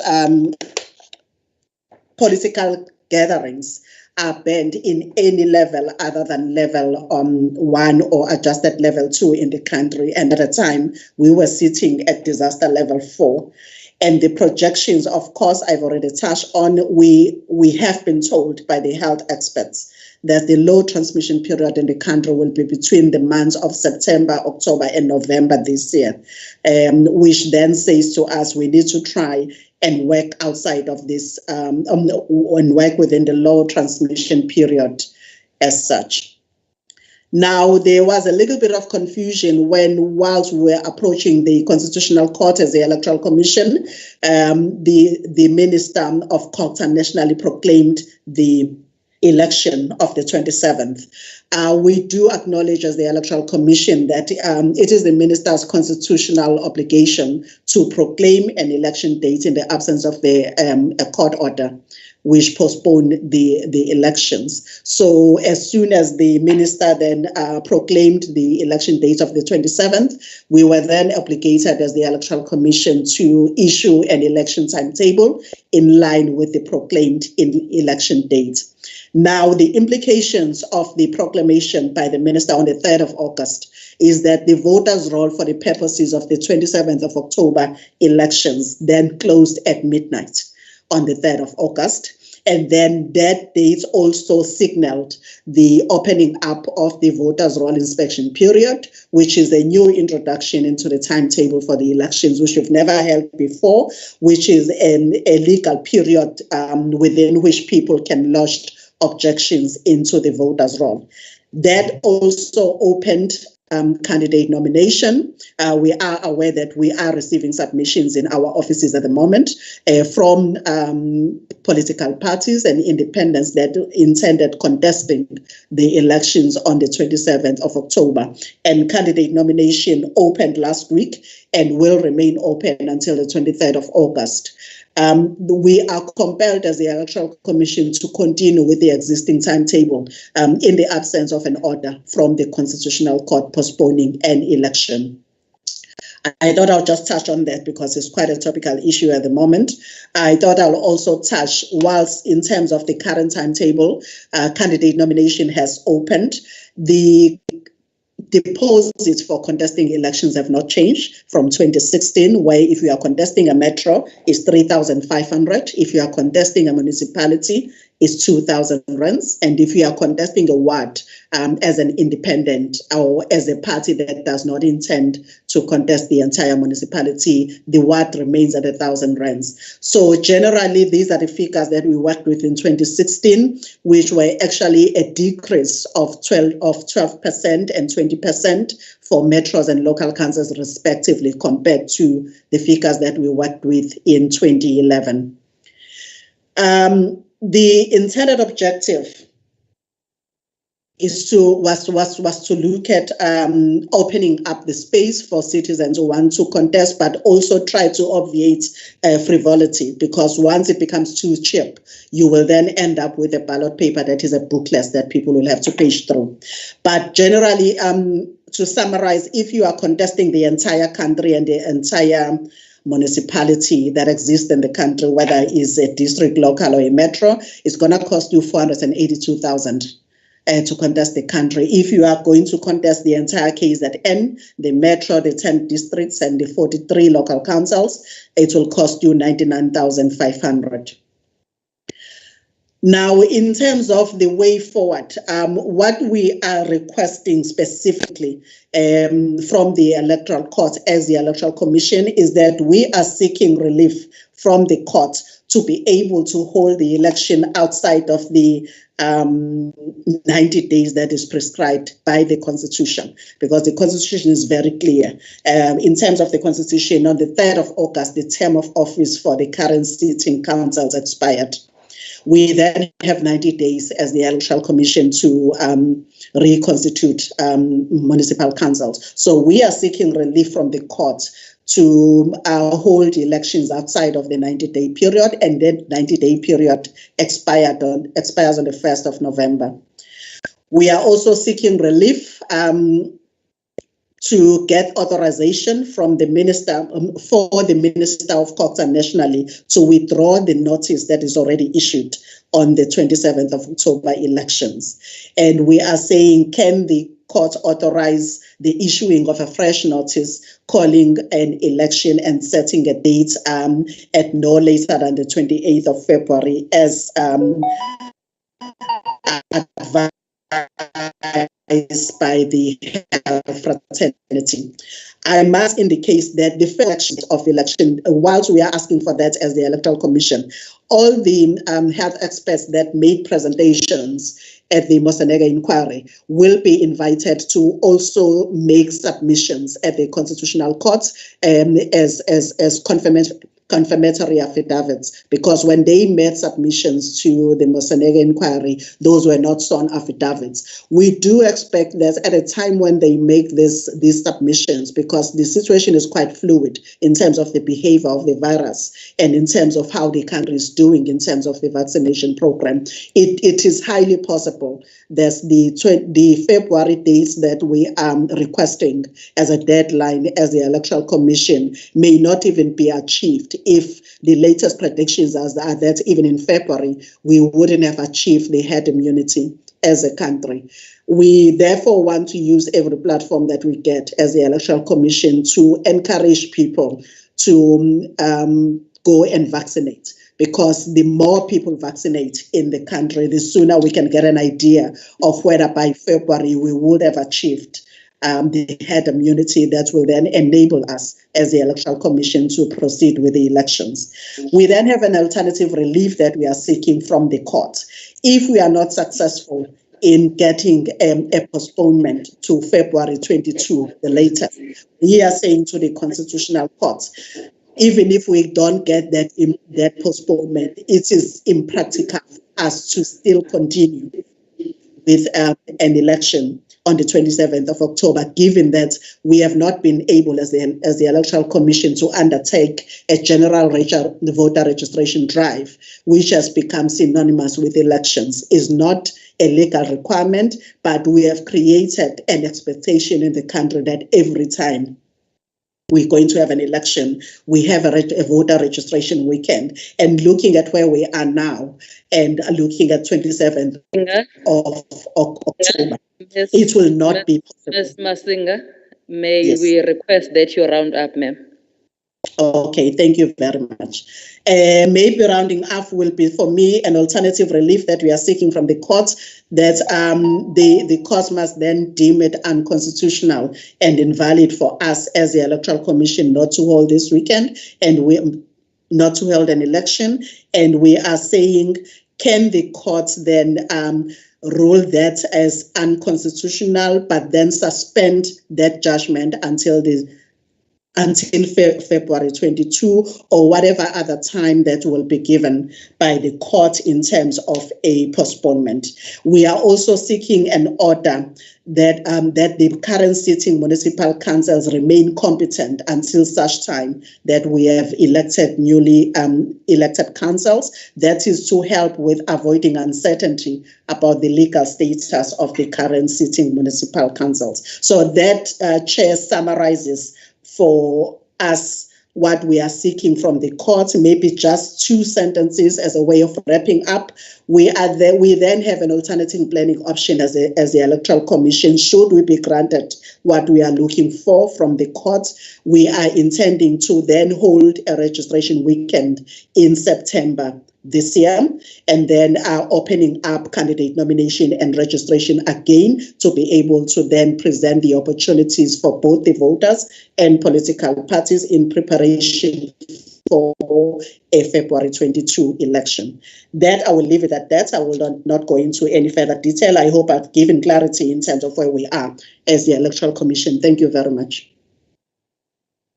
Ms. Masinga from the Provincial Electoral Office, the IEC.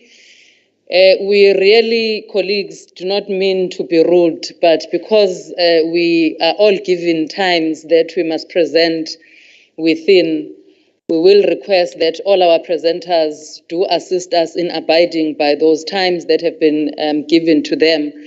The next presentation will be from Ms. Cynthia Mbambo from the Department of Justice, who is joining us physically, and she also has 10 minutes.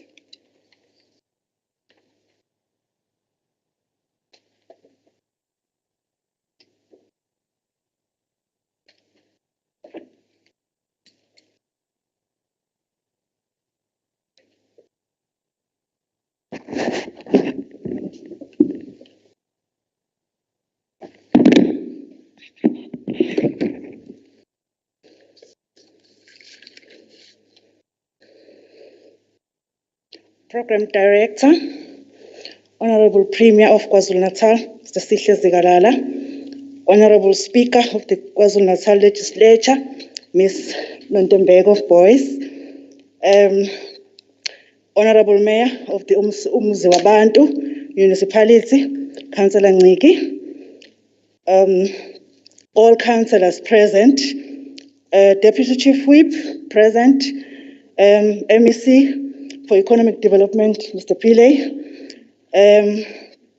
all MEC present, officials of the KZN Legislature, officials from different departments, the members of the Women's Parliament, all women present, I greet you all. Standing in front of you is Ms. Mbambo from the Department of Justice. I have a brief presentation with regards to gender-based violence, which the Honourable Speaker have spoken about in his address. To start off, I would like to maybe give a brief description of what is domestic violence, what is considered as a domestic violence case. I will just define it as any controlling behavior or any abusive behavior that occurs in a social relationship which harms or which may cause harm to safety and well-being of the complainant. It is also normally carried out to control and intimidate victims. Domestic violence comes in different forms. It may either be physical, emotional, psychological, sexual, harassment, stalking, intimidation, and a lot more. Coming to my presentation as the Department of Justice representative, I am here to enlighten about the role of the police and the criminal justice system as a whole in ensuring that all South Africans are responsible citizens that embrace an equal society while protecting the vulnerable. I will start off with the role of the police, which is South African Police Service. When it comes to gender-based violence cases, what is their role? Their role is to ensure that a case is open when there's an incident of domestic violence. A case is reported and an arrest is made, and an accused person appear before the magistrates within the 48 hours of arrest. Another duty of the police is to render assistance to the complainant of gender-based violence or of domestic violence by making an arrangement for the complainant's suitable shelter and obtaining medical assistance. It is also to explain to the complainant the remedies at his or her disposal in terms of the Domestic Violence Act, which protects the victims of violence and the rights that they may have to lodge a criminal case, and also is to collect evidence to present to court for prosecution when a case has been reported.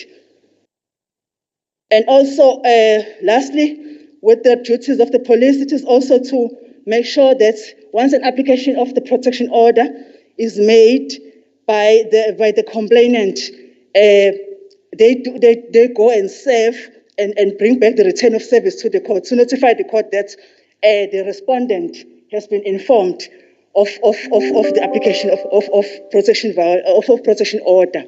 And how do they open the case? They report to the nearest police station next to them where they reside to lay a criminal charge. And once the case has been opened, it gets referred to the magistrate court for prosecution. That is in respect of the domestic violence cases. When it comes to criminal justice system, what is the role of the criminal justice system when it comes to domestic violence cases? With the criminal justice system, the complainant may approach any magistrate courts nearest to where they reside, in which they permanently reside or temporarily resides, or where the respondent resides, or where the respondent carry on a business, or where the respondent is employed. Then they approach the court, they make the application for the protection order in terms of Section 7 of the Domestic Violence Act number 116 of 1998. The court may then prohibit the respondent from entering the shared residence or the complainant's residence or the complainant's place of employment once that order has been made in the magistrate's court. And also, once that application has been made, the protection order comes with a warrant of arrest, which is issued concurrently with the order, so that it is brought into effect if the respondent breaches any provision of the order, or if the respondent is found to be guilty of infringement, and then they may be sentenced to imprisonment or a fine. Besides an application of a protection order within the criminal justice system, there are designated sexual offences courts that are fully equipped to deal with the cases related to sexual abuse. Honourable Premier has mentioned in his address there are different courts that deals with sexual abuse cases, within the province. These courts are equipped with specially trained magistrates, prosecutors, clerk of the courts, interpreters. They deal with such cases with the assistance of the trained court intermediary within a user-friendly environment.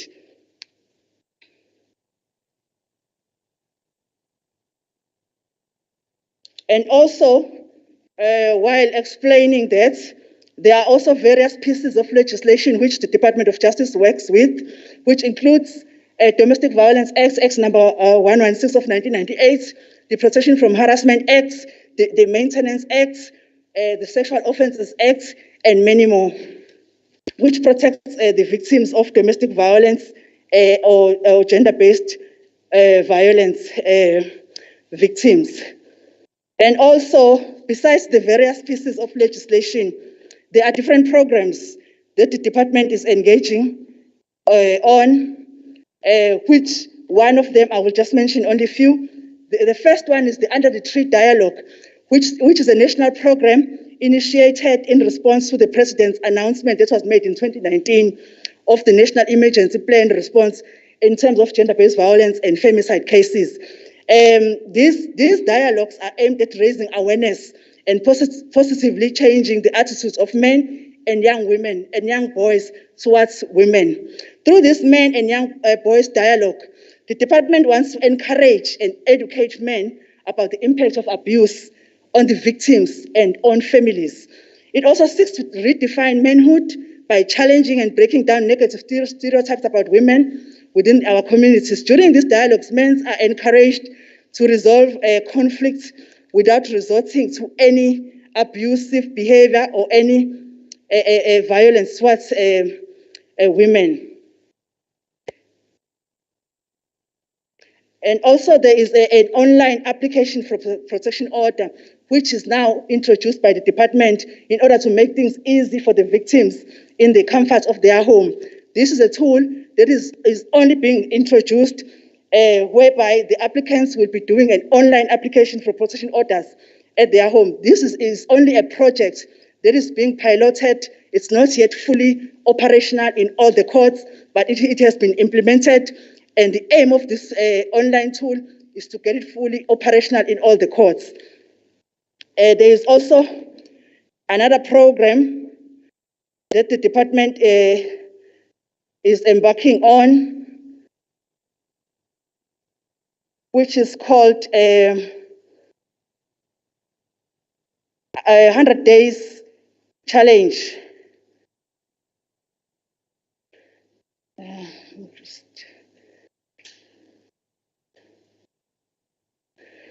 I will just explain it.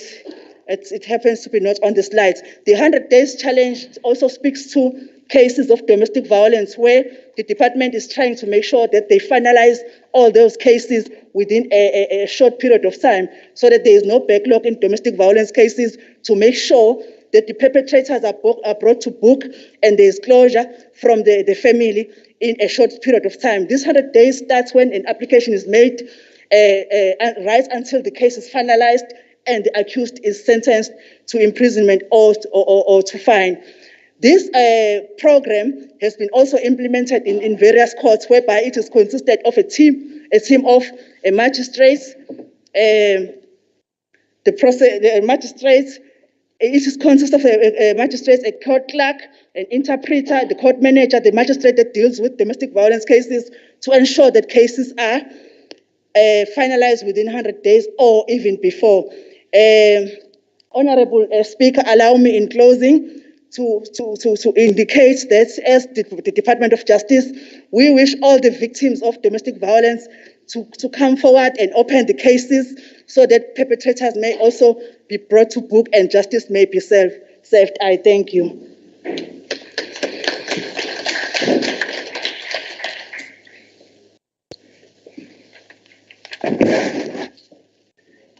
Thank you very much, Dadewetu Cynthia, just on time. We will request now MEC Waga Itia, 10 minutes, Honorable Ravi, 10. Only 10, Mhlonishwa, for the presentation.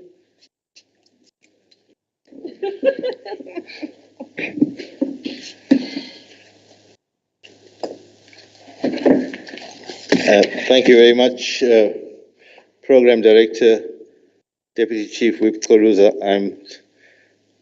I am trying to put the stopwatch on so I can keep track of time.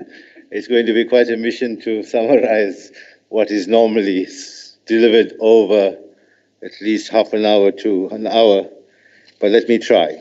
Program Director, thank you very much. Our Speaker, our Premier, our Mayor, the Chief Whip, and other members of the Legislature, honorable delegates to this Women Parliament, and all those attending virtually, I greet you all, Sanbonani. Of course, if you can move to the next slide, please. Much has correctly been said that we are celebrating this year the life of Charlotte Manya Makwek. And I think the critical point there for this presentation is that 150 years ago, she decided to do a BSc degree, which would have been quite phenomenal and revolutionary at that particular point in time. And I'm saying it's critical for this presentation because it talks to a critical tool if we are going to grow, if we are going to transform the economy, and that's our skills base. It's only with that kind of tool that we're going to have or sharpened weapons in order to be able to make great strides in the task that we have as we go forward. So let us be inspired by her as we engage in what I think we would all agree is a ultimate or final frontier in our task of change, in a task of making our country a better and greater place, not just for us, but in the continent and in the world. According to the latest Global Gender Gap Report, South Africa has an overall ranking of 18 out of total of 156 countries. But this just represents the progress we've made in advancing women in our democratic era. Our ranking on economic participation and opportunity, however, is 92 out of 156 countries. And for wage equality for similar work, we go right down to 131. And so these are the things we seek to change, to improve as we go forward. In 2018, Statistics South Africa released the Gender Series 4 Economic Empowerment Report, and this traced the strides made by our country to close disparities in economic empowerment over a 16-year period. And unfortunately, the gap between male and female participation in the workforce rates remained relatively unchanged. Gender inequality in access to financial assets was substantial and associated with the discriminatory inheritance practices, and the concept of generational wealth is something we need to grapple with at some other time. And in 2017, 53.4% of households headed by males owned their dwellings, compared to 46.6% of females. So these are indicators of where we are. And then as early as April 2020, the United Nations made the observation that COVID-19, the impact of it will on women's economic and productive lives will be affected disproportionately and different from when. Across the globe, it's not just a South African phenomenon. Across the globe, women earn less, save less, hold less secure jobs, and are more likely to be employed in the informal sector. So these are the challenges that we seek to deal with and change. And again, we are inspired by Charlotte Makwek's example as we go across, as we implement these tasks. So we engaged and developed what is a working plan, what we call the Provincial Economic Recovery and Transformation Plan. And that's important to note that it's not just recovery, but also transformation at the same time. And this is in line with President Ramaphosa's statement when he said at the time, "We will forge a compact for radical economic transformation that advances the economic position of women, youth, and persons with disabilities, and that makes our cities, women, towns, villages, and rural areas vibrant centers of economic activity. So each of us, wherever we are, we must have a vision for our area as to how it can become a vibrant center of economic activity. And so we brought together the province, all the stakeholders in the province, government, business, labor, and civil society, and forged what we call a social compact to say, this is our province, this is our economy, and how are we going to grow and change it to achieve the objectives that we want. But not only at the provincial level, and this is an important point for us, that we must cascade it to the district levels, at least in the immediate phase. So at the district level, you're practically and concretely looking at the economic activities in your district.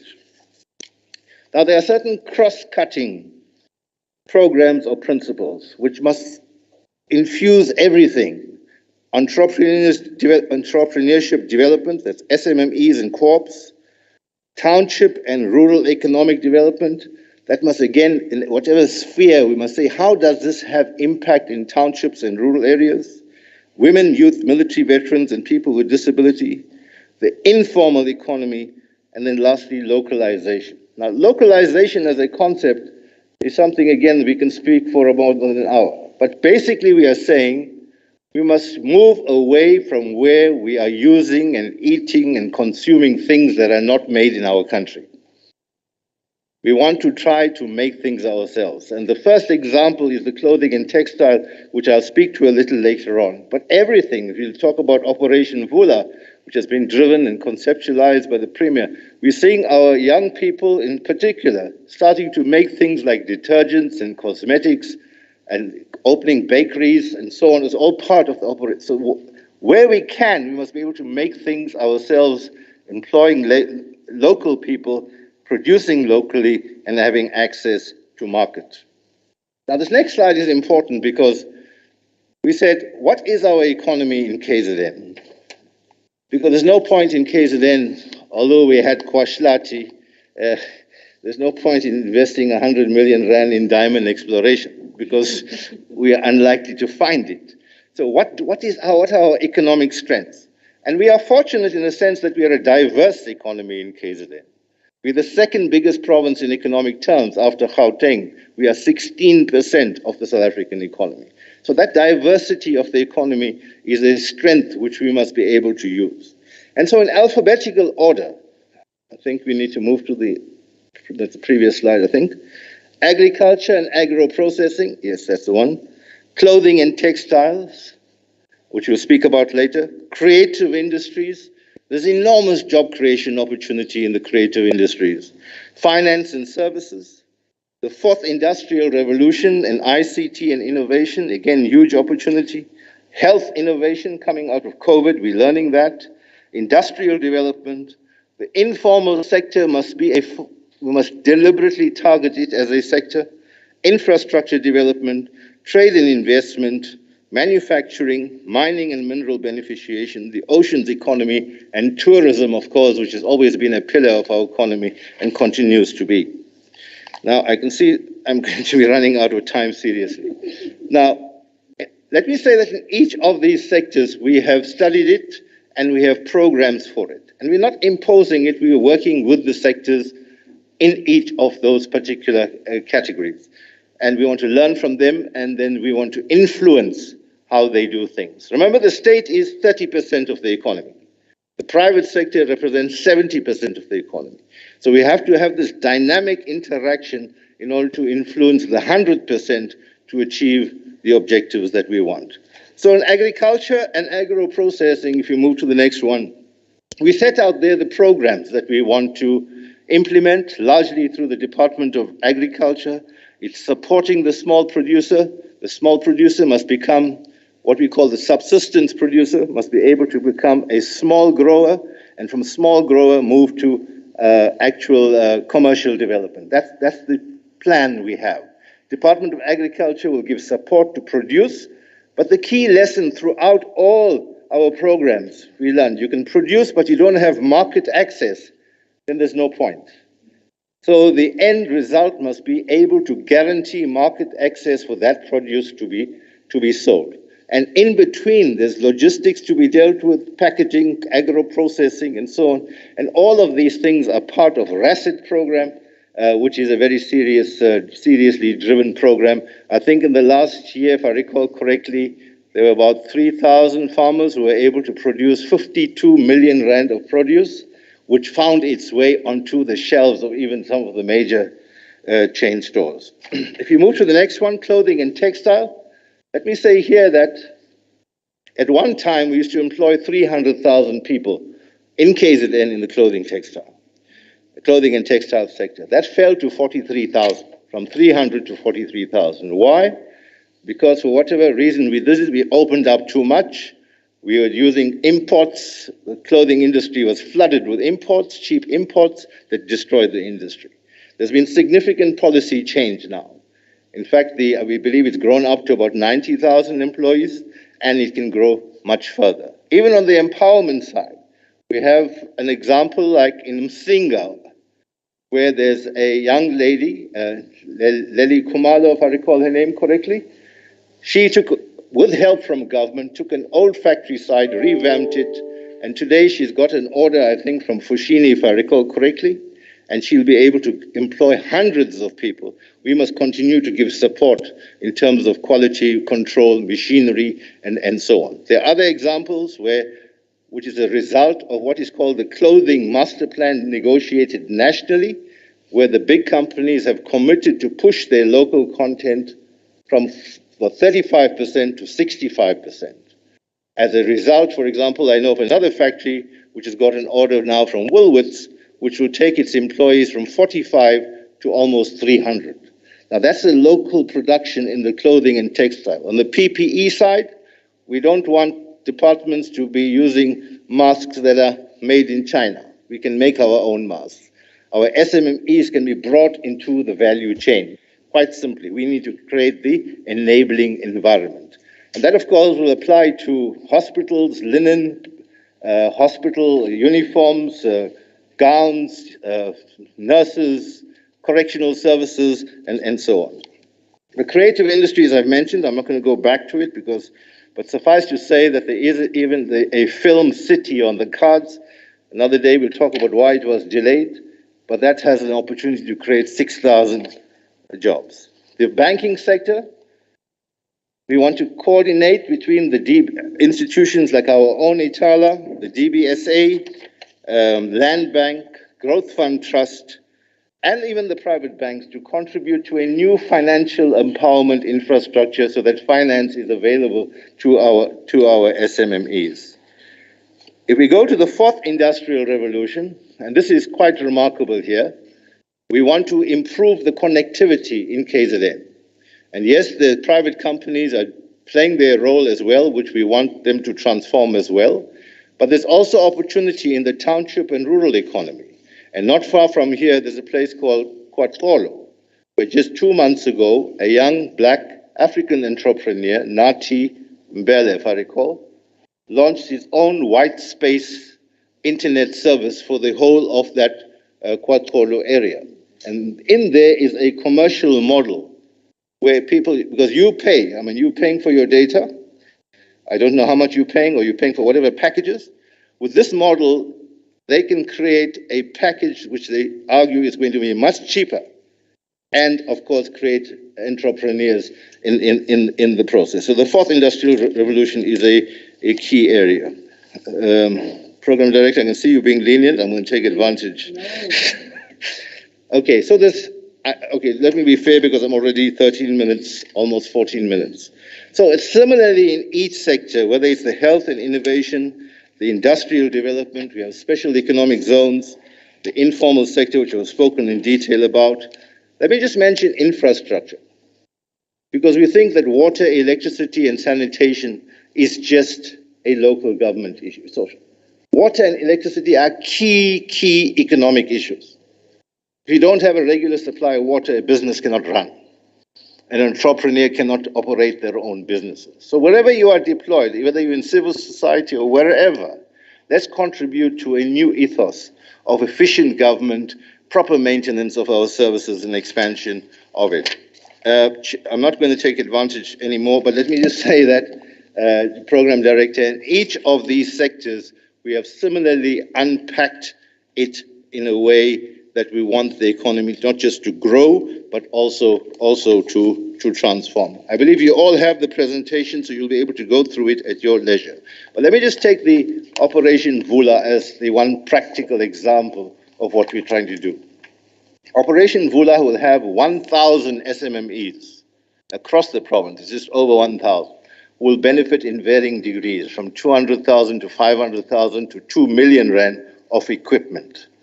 Over and above that, and again under the leadership of the Premier, there's going to be support programs to them, to say from financial management, quality management, market access, we're going to hold their hands to try to help them develop. That's the first phase. We're going to hopefully, once it's completed later this year, be able to launch the second round, and hopefully a next 1,000 will also benefit. So Vula is just one example of one program across the various sectors. And the very lastly, I want to make the point is, very lastly, that all of this, we will not be able to know how far we are going if we don't have a proper, what we call M&E capability, monitoring and evaluation capability. So there's work underway to say, this is our baseline at the moment. This is how far we want to move this year and next year and in 5 years. And then you in your Women's Parliament, hopefully next year, can be exposed to that M&E capability and see whether we are in fact making progress or not. Thank you very much for listening, and thank you, Program Director, for your indulgence.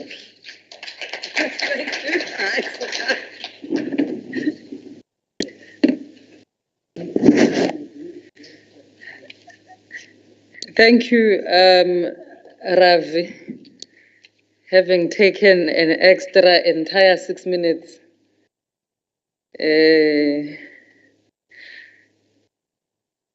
Delegates, we do have presentations, so where he has not covered, please ensure that you go through it so that when you are then asking questions, you can be able to ask those questions at the time that will be allocated for such. We will then request DSD. I am told the presentation will be done by Ms. Bongiwe Cebekhulu. The indication I did not get whether she is physically present or virtual. May you please come forward, Ms. Cebekhulu from DSD. You have your 10 minutes. Yes.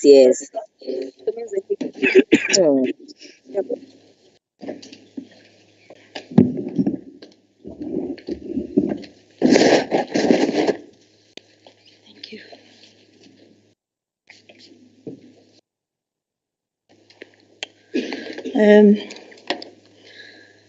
Firstly, I would like to greet Program Director Honorable Kaluza, the Premier Honorable Zigalala, the Speaker Honorable Mamu Boyce, MEC for Economic Development, Tourism and Environmental Affairs, Honorable Pillay, and other MEC connecting virtually, honorable members and delegates of the Women's Parliament, but not also forgetting to greet the District Mayor, Councillor Ngobo, as well as the Mayor of Umzwabantu, Councillor Nciki. My name is Bonisiwe Cebekhulu. I come from Department of Social Development. I'll try and summarize my presentation. Looking at how COVID-19 has affected women, the presentation requires that we appraise the delegation for this 2021 Women's Parliament on the impacts of COVID-19 on women as they are expected to be productive workers while balancing their work responsibilities. We've seen the impact of COVID-19 as it is gradually increasing worldwide. But again, we are looking at the issues that are affecting women who are also occupying leadership position, and also having a challenge of changing their natural roles and responsibilities within the household. While they are changing their roles within the household, they are also impacted by the triple challenges of inequality, unemployment, and poverty, which has taken a toll, especially within the family life, causing so much strain within families. Over and above all these triple challenges, then we have this pandemic, we have a COVID-19 that is hitting hard on economies, also hitting hard on the participation of women in economy. We've seen women carrying within the families, having to carry the burden of care for family members, especially since the schools had to close and children were going to school on rotational basis.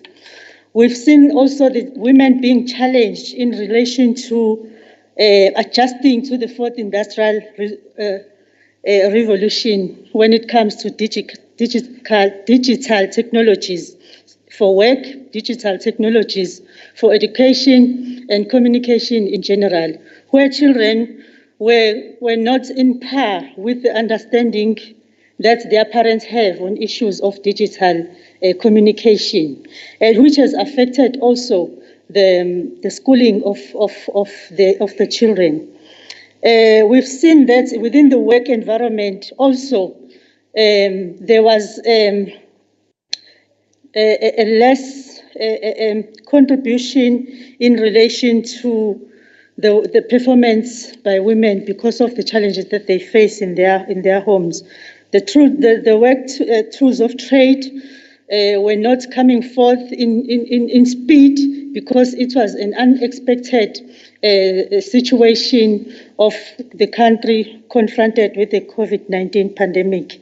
And then also the challenges of infrastructure network in terms of ICT, which was affecting women who are within communities or women in the workplace when they are expected to work from home.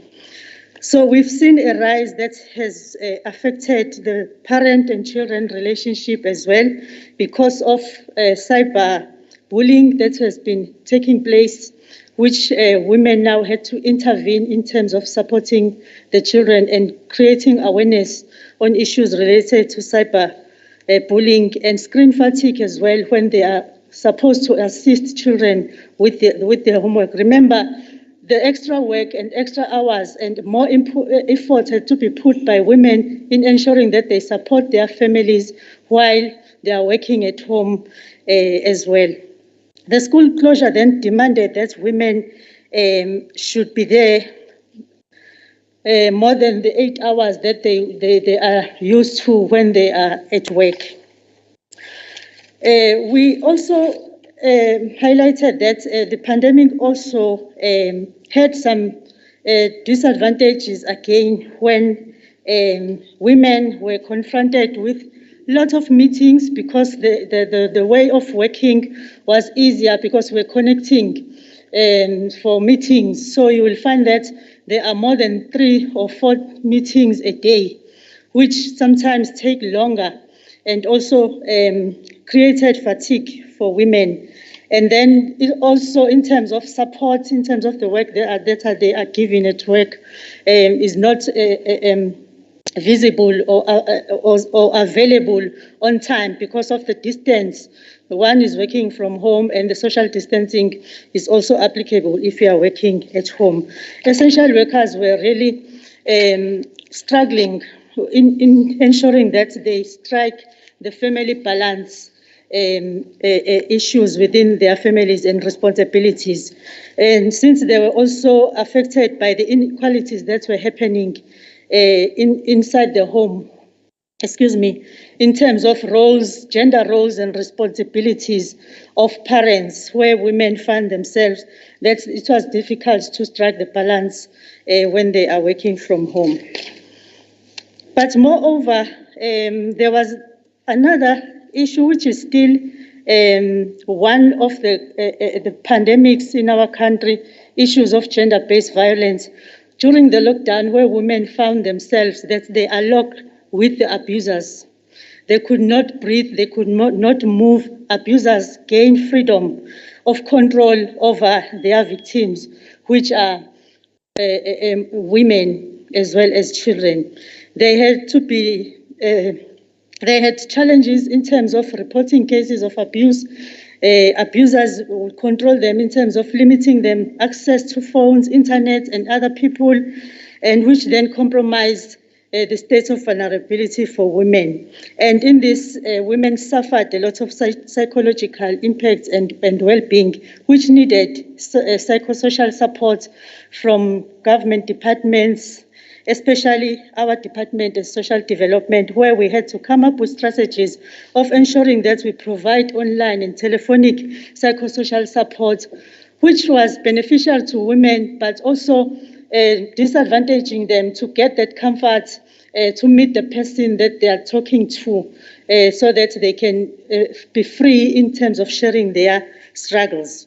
So furthermore, within also the issues that came up on gender-based violence and COVID-19 was related to the quarantine paradox, which is due to loneliness, isolation, especially when one has also been tested positive for COVID-19, the issue of uncertainty and risk of losing the job, as well as risk of losing life, not only life of women themselves, but also life of the family members. The mental illness was increased. Depression was more affecting women because they could not have enough space or enough time to go out and speak to other women, share their challenges, that's their experiences because of COVID-19. Over and above that,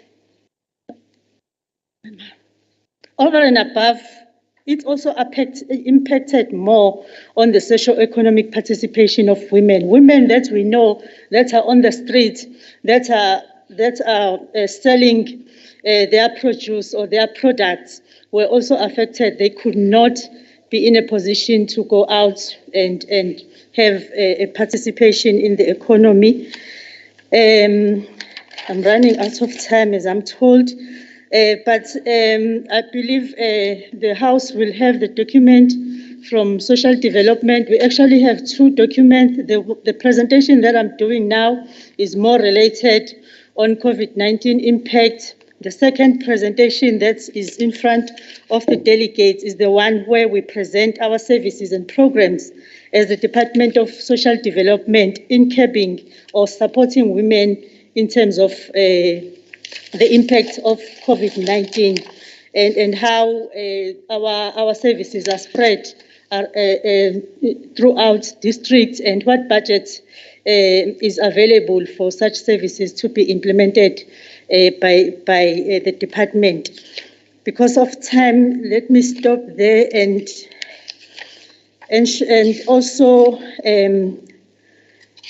request that or recommend that the House today looks at the presentation and assists the Department of Social Development with inputs that will ensure that we provide necessary strategies of how to move forward in terms of supporting women's sector in KwaZulu-Natal.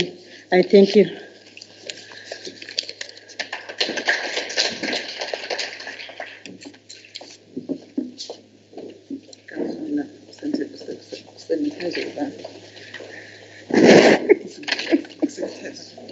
Siyabonga kakhulu, Ms. Cebekhulu from DSD. We will then take the next presentation from Ms. Florence Maleka, who is connected virtually. She also has 10 minutes.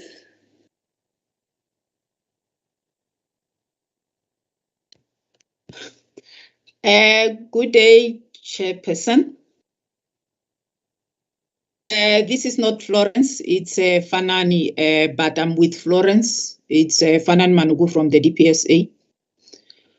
Thank you, Chair. let me thank this opportunity for the DPSA to present on what we've done in terms of the impact of COVID-19. I've sent my presentation, and due to the time constraints, I believe I'm not going to go through the whole presentation. You should be able to read that at your own convenience. Let me recognize the presence of the Premier and observe all protocols to avoid missing any other person of importance. But mostly let me recognize the delegates that are attending this Women's Parliament, both physically and virtually. My presentation talks to what we have done on two areas. The first one will talk about the circular, the latest circular that we developed and shared with departments relating to how to manage COVID-19. And the second one is based on our monitoring. That is part of the Public Service Women Management Week. The DPSA, I've given you the mandate of the DPSA, both the constitutional and the legislative mandates. I'm not going to go through them, but it is specifically to show what the role of the DPSA is when it comes to what departments are supposed to do. And I'm not going to belabor the point. The previous speakers have already indicated how the impact of COVID-19 has been disproportionately affected women in South Africa. So I'm not going to belabor that point. I'm going to go straight to slide number 8, which talks specifically to the latest circular on COVID-19 interventions. The area that I want to talk to is remote working arrangements. When departments, when we were moved over the levels of disaster management, every time the DPSA would release a circular to guide departments on how to go about it. And what will relate here, although it's not specifically focused on women, because the public service employs both men and women, but it was left to the HODs and director generals to make sure that they look at the specific sectors that they serve and see how these employees, the diverse employees, are impacted by COVID-19. The first one there being on remote working arrangements. The reduction rate there of 30% was meant to look also at what will affect, the department's ability to deal with the services that they are required to do. And on that, we expected departments to make sure that for people who have vulnerabilities, and not only in terms of comorbidities, but also vulnerable in terms of young women who maybe are pregnant, young women who have small children, etc., etc. But that was not specifically, it was left to the HODs to take that decision to make sure that they use the provisions of this to accommodate those people. And the last one that I'm also going to go down to is that they also needed to make sure that they manage the consequences of non-compliance to this, to make sure that the work doesn't suffer. Service delivery still happens when people are working away from the office. Then slide number 9, the next thing that the circular provides for is for leave management. You'll recall that leave management, because we knew that there were 2 months that people were away from the office during level 5. So employees could not use their leave days. So this was followed by a directive that extended the expiry date of the leaves that employees had, in order to make sure that they are not impacted by not using the leave days during the hard lockdown. Then 2.4 in that circular talks to resources that are required for remote working. For remote working, we expected each and every head of department to provide the tools of trade to all employees that will be expected to work from home. Then slide number 10, where we deal specifically with the responsibilities of HODs, because the DPSA provides the broad framework, but when it comes down to the implementation, it should be the HODs that make sure that they deal with these provisions at their own discretion, looking at their own specific sectors that they are dealing with, and their specific services that they are providing to citizens. And the last one, to re-emphasize it, although I already indicated, they were supposed to use legal means to make sure that they follow the right procedures. Then the second part that I also spoke about was the monitoring that we ourselves did in terms of the interventions that we expected the departments to have when we monitored the implementation of the Public Service Women Management Week in 2020. You can see that the response was not very great. Only 5.22% indicated that during the discussion of this meeting, they spoke about the impact of COVID and how they were going to deal with it. 57.29%, that is the highest number that just ignored the whole thing. They didn't provide any information on that. And then on slide number 12, this is specifically on what discussions were had. And you can see that KZN there, we had only 8 departments that submitted reports. And out of the 8, only 2 confirmed that they had discussed the COVID-19 impacts. And then 2 said that they haven't done anything, and the rest did not even respond to the question. The next slide, please. In the next slide, that is the breakdown that we give specifically for KZN.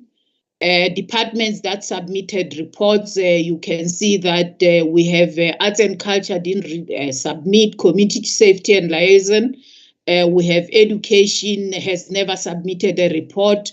Health, I'm surprised it's for the first year that they haven't submitted a report. They always submitted reports. And then we have social development and we have transport that didn't submit reports.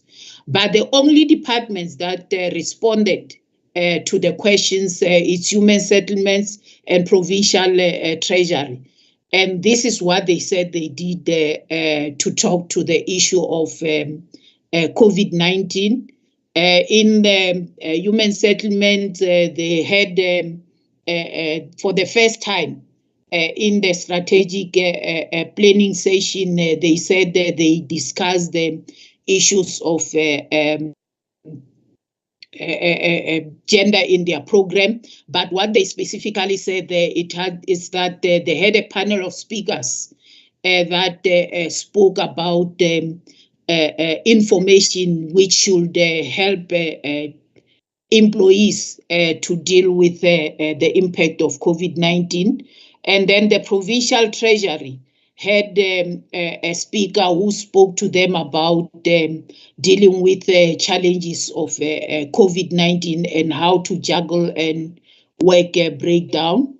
And then as my last slide, let me say thank you for inviting us because we believe this presentation should help the legislature to play an oversight role in order to make sure that when as DPSA we put our frameworks, we put our circulars out there for implementation, they are really implemented to benefit what they were supposed to benefit. And with that, thank you, Chairperson. Thank you very much. The team from DPSA, we will now take few hands from our delegates. We obviously know that we still have the session where we are going to be deliberating as delegates.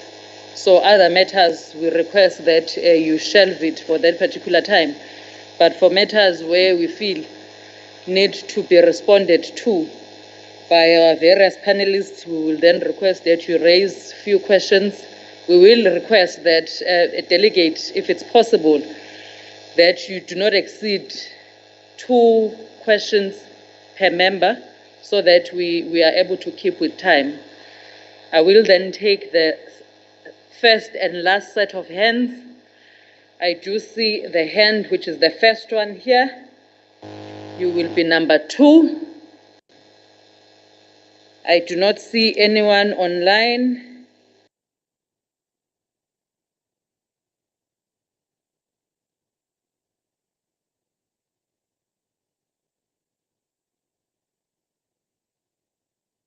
Colleagues will assist me with, you will be number 3.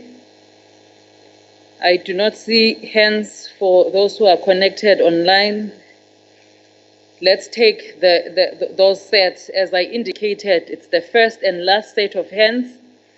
If you have any more issues, we will then shelve it for the debates. Number 1, you may begin.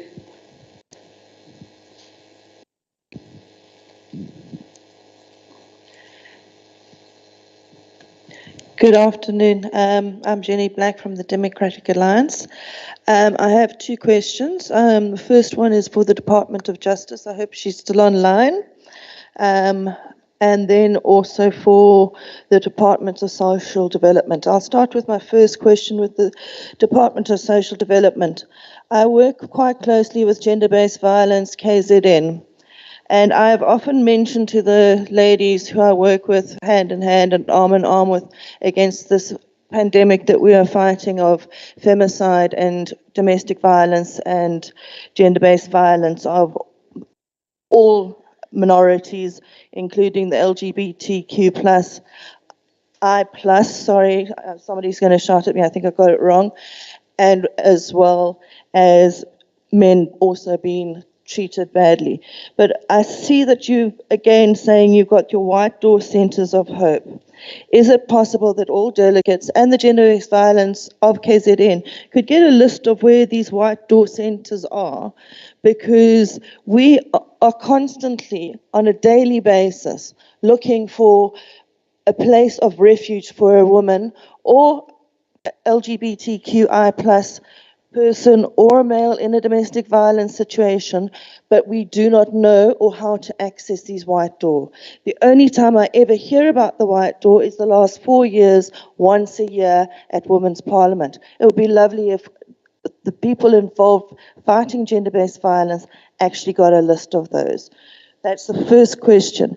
The other one is for the Department of Justice. I'm very horrified by sort of walking through the situation with women with protection orders and violation of protection orders, where the prosecutor's first thing that he tries to do after speaking to the defendant, the perpetrator and his lawyer, is to go to the victim and say, can we mediate it?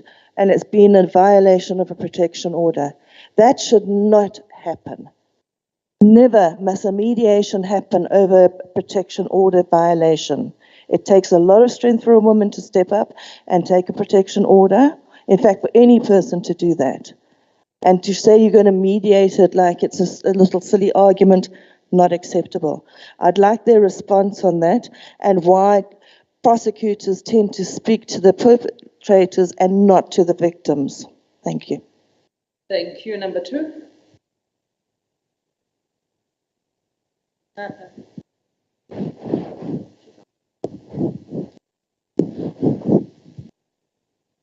Thank you, Speaker.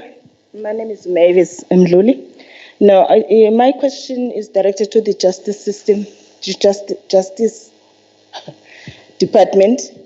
It's about the protection order. I just want to find out if it is still the procedure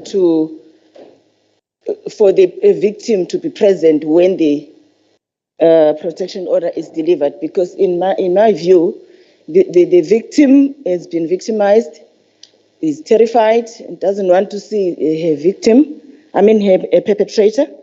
But now she has to go and actually, with the police, and deliver the protection order. And most of the time, the perpetrators, nothing stops them to insult and undermine the victims in front of the police.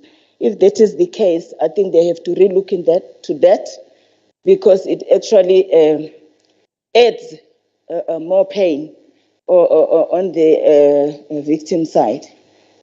Thank you. Thank you very much. Number 3.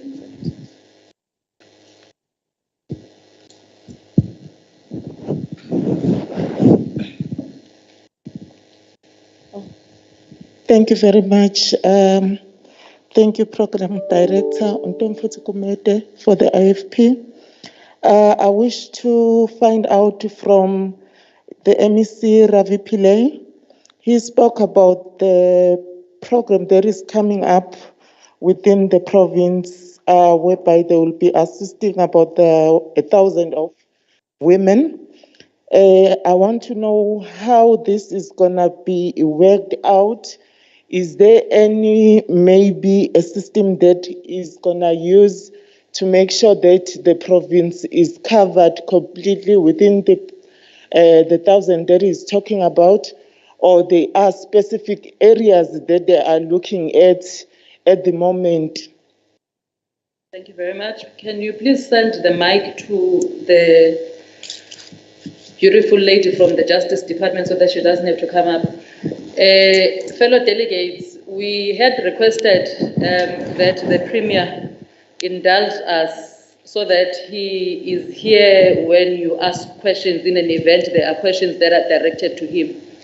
He does have another engagement that he needs to go to, and he requests that delegates do excuse him. Especially now, we are pleading with delegates since there is no direct question that is directed to the Premier so that he can make his way. That's the request that you are making from delegates. So, Premier, when you are able to excuse yourself, we are allowing you to leave. We then take the response from the Justice Department as well as DSD, followed by MEC Pillay. Thank you, Program Director. I'd like to start with the first question that spoke about the violation of protection orders, and when it comes to mediation, why prosecutors tend to speak to perpetrators only, not victims. I'd like to start off by saying cases of gender-based violence are centralized within the family law section within the court's environment.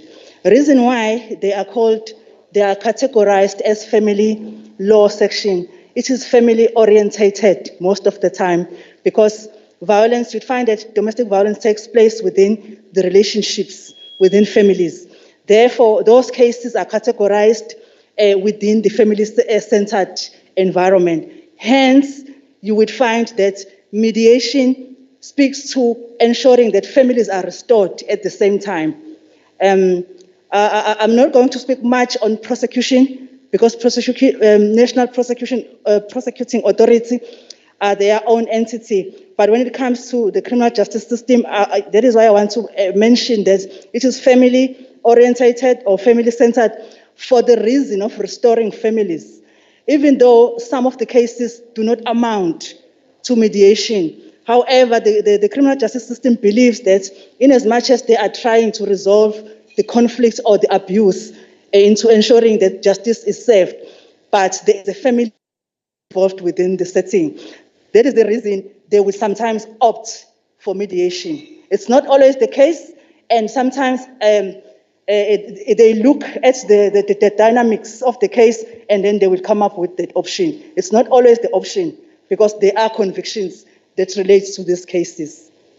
When it comes to prosecutors tending to speak to perpetrators, once again, that is NPA. They work according to their acts. So I cannot speak on their behalf, unfortunately, because I am Department of Justice. That was the question that I captured. I'm not sure if there is a second one around that before I move to the second question that relates to. Oh, okay, that's one. Usisi spoke to the victim being present when the protection order is served. Why is that? When it comes to serving of protection orders, we know that sometimes when you are a victim, you tend to forget maybe the incident. You tend to mix issues because psychologically you get disturbed during the way or during the abuse itself. As a result, sometimes when the protection order is being served, it might be served to the wrong person. And then you will find that there will be a wrongful arrest. That is the reason most of the time they will prefer that in order for the protection order to be served to the correct person, we rather be sure that this is the perpetrator. Because if we tend to take the wrong one, the correct perpetrator will continue with the violence while we're taking the wrong one. Even though I will not speak on behalf of the police as well, because sometimes in fact, they are the ones who are serving the protection orders. But I know that for a fact, they want to be sure that they are taking the correct perpetrator so that justice can be served in order to prevent further abuse. Thank you. Thank you. DSD?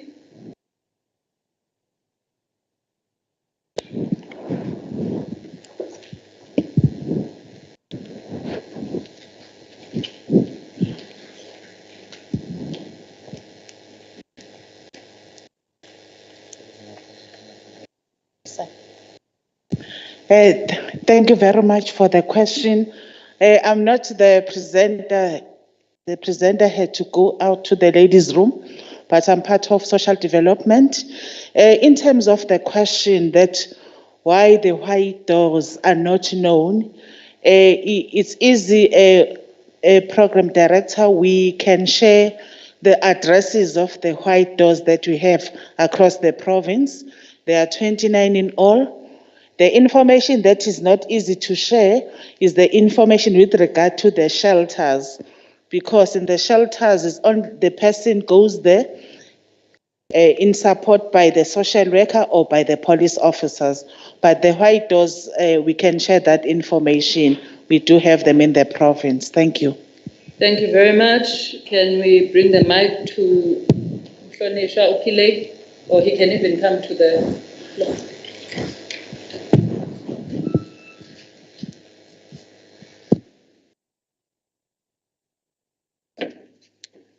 Thank you, Program Director. I think the Honourable Delegate Gumede might have slightly misunderstood. The first round of Operation Vula Fund has been allocated and adjudicated. So there's about 1,029 beneficiaries spread across the province. Unfortunately, I don't have the list here, but I'll ask my PLO who's here to contact you, get your details, and you can get a sense of the geographic spread. This is not money. You buy equipment to the value of the category that you were allocated. That's 200,000 or up to 500 or up to 2 million. Beyond that, there will be the support, as I said, to see how you are doing, How's your financial management going? What challenges you have? What's your input costs? Market access, and so on. We want to hold their hands going forward. The program was launched in June. The Premier launched it, provincial launch in Pietermaritzburg, which was a province-wide launch. And we ought to have completed it in July, but obviously because of what happened in July, that program will now be completed in August. That's the actual physical delivery of the equipment to all those who have been successful in their applications. What we want to do, as soon as they have the equipment, we've monitored them, we've measured their success, so we want to learn from any mistakes that there might have been, and then we want to launch a second round. When we will launch the second round, I think it's still a bit of an open question at the moment. But I think your primary question was, where are these beneficiaries? They're across the province, and we'll arrange to give you the geographic distribution of the beneficiaries. I take it that answers your question. Thank you very much.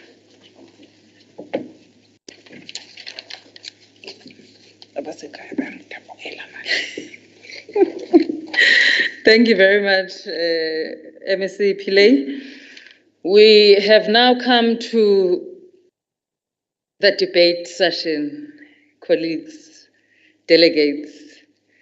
Let me first apologize on behalf of our team. There has been a technical glitch with the printing machine, but we will request that the speakers list be flighted so that members are able to see, or delegates are able to see. The first speaker that we have for 10 minutes is Ms. Londolo Zungu on behalf of the ANC. May you please come to the front. She will be followed by Ms. Maureen Matenjwa from the IFP for 5 minutes.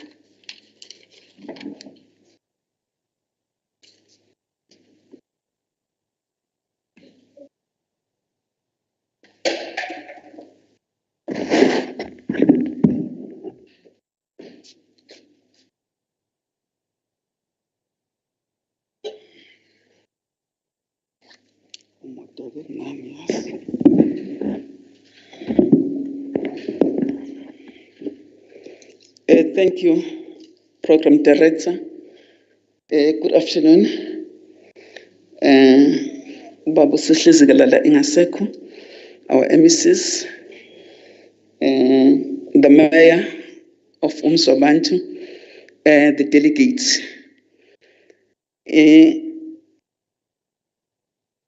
Mangi Manjela, namhlanje, I think, sima njengabafazi base South Africa, and umuntu uzokhuluma ngento ethinta wonke umuntu wesifazane, because ama issues that we are facing as the women, awakhulumi ngomuntu oqhamuka kwenye iphathi, kodwa khuluma ngomuntu wesifazane. Ngizokhuluma as I'm here, ngifuna ukuthinta the issue of economy. Yes, there is a lot esezenzekile, but we are still behind as the women. We can't run away from that. As we are standing here, there is a lot of women outside asebenza ema factory. But those women are not running ema factory. They are working for somebody. And you will find out those women are working for men. That's a challenge that are we facing as the women. We want the women of KwaZulu-Natal ukuthi someone those anama skills ukuthi while umnotho sikhala ngomnotho ukuthi it's not in our hands. I started those women swaqeqeshe ukuze run their own factories, because they are getting very less abayiholayo laphaya, kodwa at the same time labantu bakhulisa ingane. Ngifuna ukusho ukuthi as abafazi base South Africa zisekhona ezinye indawo esingakabi khona kuzona. Ake ngenze i-example whereby sikhuluma ngeHarbor, where in Durban we don't know how many women are there. Of ekhona, what are they doing? If ngikhuluma kanjalo ngicabanga ukuthi sonke as abafazi siyathinteka ukuthi we want to know what is happening kwi-ocean yala, the Indian Ocean ekhona. about how many women are running those programs ukuthi nanga akhona sengakhuluma namhlanje if ekhona how many of them. So siyafuna ukusho ukuthi njengabafazi base South Africa, and the issue of land, it's another problem because if sikhuluma ngokuthi sifuna umnotho but asikwazi ukuba nomnotho singenawo umhlaba, angeke size senze lutho singenawo umhlaba, but kusenzeka ukuthi abafazi even emakhaya la bayahlukumezeka ukuthi wena as a woman angeke ukwazi ukuthi ube nemvume yokuthi uthole indawo yakho ekuthiwa noma iPTO noma intoni. Sifuna ukukhuluma kakhulukazi ngamakhosikazi ahlala eindaweni zasemakhaya la siqhamuka khona ukuthi labo mama kunzima even ukuthi athole indlu, because if yena kufanele athole indlu kufanele aqale abe nesoka noma abe nengane yomfana ukuze akwazi ukuthola indlu ngoba yena umuntu wesifazane.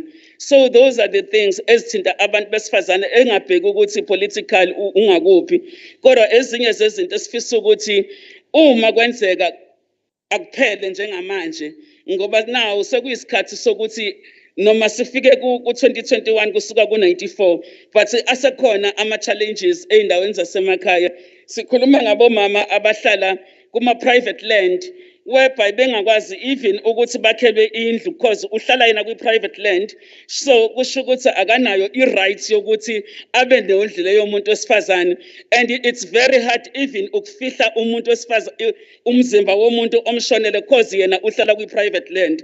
And those are the things ezishisa ibunzi ezenza ukuthi singakwazi ngesinye isikhathi ukumelana nazo, because if you're talking that's the owner of that private land uzokuthatha akukhiphe athi just go away from indawo yami because you are not owing this place. So we need to go to sizibuke the issue of land. It's very critical ikakhulukazi kubantu besifazane, even abantu besilisa even nabo bayahlukumezeka, but sizoma njengabafazi sibalwele ngoba mase kusukuma umfazi impela kuyenzeka.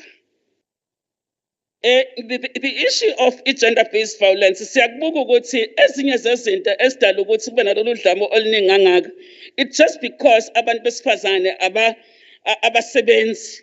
And in the other way uthola ukuthi umuntu uzodependa kwi-boyfriend ukuze akwazi ukuphila, kufanele abe na this boyfriend ezokwazi ukuthi imsupport. Iqala lapho inkinga because that boyfriend izomhlukumeza noma esengasathandi kodwa because udependile ngoba akakwazi ukwenza lutho yena ngoba ubaba osebenzayo noma isoka lami elisebenzayo, so kuqala lapho amhlukumeza until aze ambulale.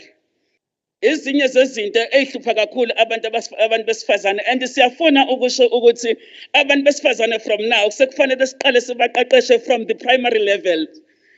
Asiqale sithi uma sikhuluma ngengane siqale sithi uma sifuna uplumber simthatha lapha ka grade 4 ila uzomqala khona because uyakwazi ukubona ingane ukuthi yenze njani. Usoqala ubona uplumber, usuzoqala ukubona umuntu owenza ugesi, usuzoqala ukubona umuntu ukuthi isiphi iskill anaso. Let us start there from the primary course.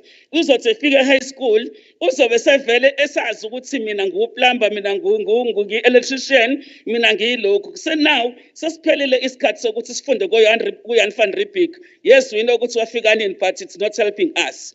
But now sesifuna ukuthi ama-skills abe khona ngoba if sinalama skills, lama skills azosiza even the issue of experience ngoba usuyazi ukuthi vele i-painting khona umuntu osekwazi ukupainta enza u-grade 8 usewupainta lowo muntu. If you're talking about ukuthi ufaka kanjani u-ceiling board, useyazi leyo muntu ukuthi u-ceiling board eka grade 9 eka grade 10 eka grade 11. So asiqale lapho ngoba le ikho lokho obona sihlezi nabantu abasuka ema-university benama-degree besifazane uthola ukuthi abasebenzi because vele ufundile kodwa ezinye izinto azim-assist. So kufanele manje sibuyele back ukuze sisize kakhulu abantu besifazane. The other issue, the issue of yokuhlukumezeka esiyibukayo sekuyisikhathi sokuthi njengamanje ake basitrainwe kube nama-training college kusuka lapha phansi because ingakho ubona unamaphoyisa namasosha ashawa abantu because uthatha ayise lapha ya athatha emaphoyiseni. At the same time lo muntu akazi lutho uzofika train for 6 months, but let us start there eqala nje ukuyongena secondary ukuthi kuthatha abayise kuma training azozazi ukuthi if ngitrainer ngiyazi ukuthi from now sengakwazi ukungena emaphoyiseni. The issue of license akayithole from the school ingene ukuthi ama license abantu besifazane bazowathola esikoleni. Uzothi phuma eqeda umatric une license une training useyitrainiwe usengaya kwi-army usengenza yonke into. And we noticed that during the lesisikhathi sike saba khona lesi sokulutha ukuthi the private companies ubabonile abanye belapha yabekwazi ukuthi basivikela, but ngakuthina ohlangothini lethu ubonile ukuthi abantu abazi nokuthi bafanele bayivikele kanjani. So now it's cut sokuthi sithathe nalezi ingane ngoba ziyimdlwembe because they are not doing anything ukuthi ake sithathe abantu abasha ikakhulukazi bayothola lama training esafunda ukuze athi eqeda umatric useyazi ukuthi uzokwenza njani. The issue of employment ezinye zezinto esiyibukayo ukuthi it's a challenge ikakhulukazi kubantu besifazane. Labantu ibo abondla imizi, ibo ababhekene nemndeni, but at the same time ibo futhi abaningi abangasebenzi. So we need to ukuthi ama department, each and every department iqhamuka ne program. Yes, there are programs akhona, for an example, EPWP. We need those programs, but it's not enough ukuthi unike umuntu wesifazane because ikakhulukazi abantu abasha baphethe amakhaya. It's a 1-year program. At least let us give them the 5-year program. If engena now uyazi ukuthi uzothatha 5 years uzokwazi ukwakha ikhaya lakubo, because the time umnika wena 1 year u6 months vele akakenzi lutho, that person ayikho into ayenzayo. So asibanike a 5-year program and each and every department, because there are departments ayenza abantu abesifazane umuntu wesifazane uyakwazi ukuphila ngento encane. Let me make the example. Kazibambele, usibambele labo mama, those are working on the road, but they are permanent there, but they're doing a lot of things. Bafundisa ingane ngale mali encane. Ake sithathe these programs siwathathe kanjalo ukuthi umama ukwazi ukususa ongekho kube khona imali abayitholayo, but bakwazile ukwakha imizi. Sifuna ukuthi ama department wonke enze lezi zinto esiyifunayo ukuthi abantu besifazane abaphile, unlike ukuthi uzophila ngegrant. Kunabantu abangayiholi grant ono 40 years no 36 ongakafika ku 60 years ongenayo futhi ingane encane. And then what are we saying about those women? Those are the same women ekufanele soba train ukuthi lesasihlalo sakhiwa kanjani ukuze lezi zihlalo zakhiwa abantu basekihlaleni. Lama bakery besikhuluma ngawo sifuna ukuthi each and every district ibe khona ibakery erana abantu besifazane ukuze umnotho ube sezandleni zethu. Ngiyabonga kakhulu kodwa bengifuna ukuthi saya okhethweni lo mama sibe u50-50 ikakhulukazi kubantu besifazane siyabafuna. Thank you very much.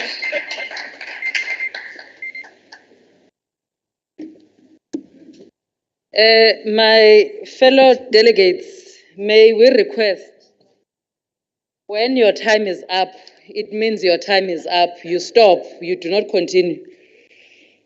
Ms. Maureen Matendra, on behalf of the IFP for 5 minutes, followed by Jenny Black of the DA for 4 minutes.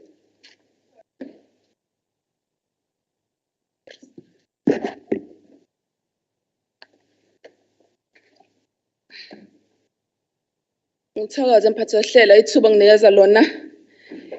Prima ngqongqoshe kanye nomeya okhona nezithunywa zonke ngiyabingelela.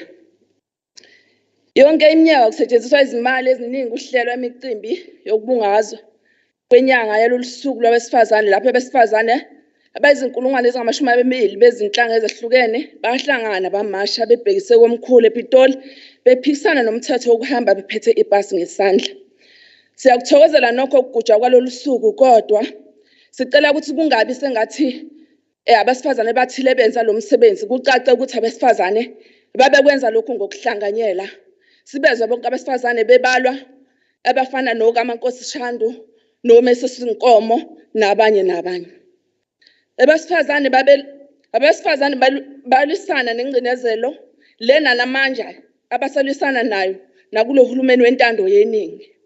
Namanje baswalisana nayo bayaqhubeka baliswana nayo Mntwana Phumzile Buthelezi esingabala noma esikaMadlopha Mthethwa ebasaqhubeka bayalwa nalo mzabalazo.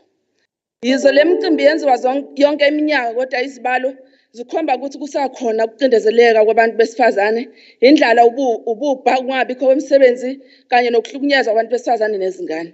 Uhulumeni ubukeka ehluleka ukuqinisekisa ukuthi imithetho iyalandelwa ukuze zonke lezi zinto sizibone zehla. Abadlwenguli nababulali abantu besifazane nezingane mabajeze kanzima. Kulahleka kwamadokodo kuvamise ukuthi alahleke emacaleni anzima okubulala nokuhlukumeza abantu besifazane nezingane. Uhulumeni akubukele eduze lokho. IFP sifisa ukuba amaphoyisa esifazane kube yiwona asiza abantu besifazane ukuze bakwazi ukukhululeka bagonyuluke konke abafisa ukusho nokubeka ezandleni zomthetho abanye amacala abalahlwa kungafanele ngenxa yokungakwazi ukuthi kastatimende leso senziwa kanjani. Ukwentuleka kwemisebenzi kwenza abantu besifazane bathule nezinto ezinzima bangakhona ukuzibika emaphoyiseni ngenxa yokuncenga iplate ukuthi libekwe etafuleni. Siyinhlangano ye-IFP kuyasidumaza ukubona ukuthi zilokhu zikhule njalo izibalo zodlame nonyo olubhekise kubantu besifazane nezingane emphakathini yethu. Indima edlalwa ngumthetho sibona ingasizi ekuthenini abenzi bokubi bajeze bafunde isifundo kunalokho umthetho ubukeka uvuna isigebengu kwedlula labo abayizisulu. Sicela kuba uhulumeni abheke lezi zinto engizozibala ezilandelayo. Umnyango wesihlumeleliso umnyango wezobulungiswa kumele uqinise izijeziso nezigwebo ezinika izigilamkhuba esihlukumeza zibulala abantu besifazane nezingane kulelizwe. Kumele kube nezinkantolo ezobhekana namacala nokuhlukunyezwa kwabesifazane ukuze kuzongabibikho ukuhlehla nokubambezeleka kwamacala okwenza kugcine sibona amadokodo elahleka. Uhlelo lokuhlukunyezwa kwezimilo kumele luqalwe phansi ngoba kubukeka luhlulekile ukuhlumelelisa izimilo zesigilamkhuba. Umnyango kumele uqale izinhlelo ezisha ezinjengokuthi abenzi bokubi uma bangaphakathi emajele banikezwe izigwebo ezinzima benze imisebenzi enzima yokukhiqiza impahla esingakwazi ukwenza ngazo imali emazweni angaphandle. Uhulumeni aqinisekise ukuthi amaphoyisa aqeqeshwa ngokwenele ukuze akwazi ukubhekana nezigameko zabantu besifazane nezingane. Izigilamkhuba mazinganikwa ushwele nebheyili. Iziteshi zamaphoyisa mazibe seduze nemiphakathi. Amaphoyisa awanikwe izimoto ezanele zokusebenza. Singabesifazane be-IFP sifisa ukubona abaphila nokukhubazeka nebalela imhlophe bevikeleka bathola futhi amathuba omsebenzi. Ngiyathokoza kakhulu. Ngiyathohlela.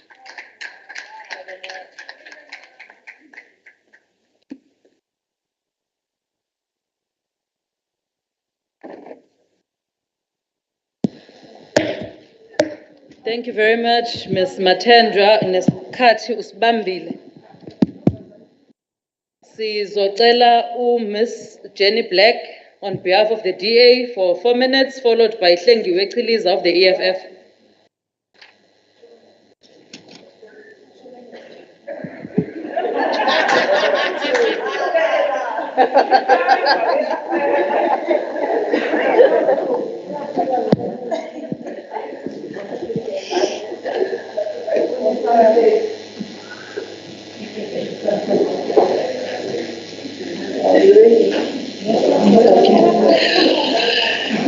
Good afternoon, everybody, dignitaries, honourable guests, fellow delegates, and all protocols observed.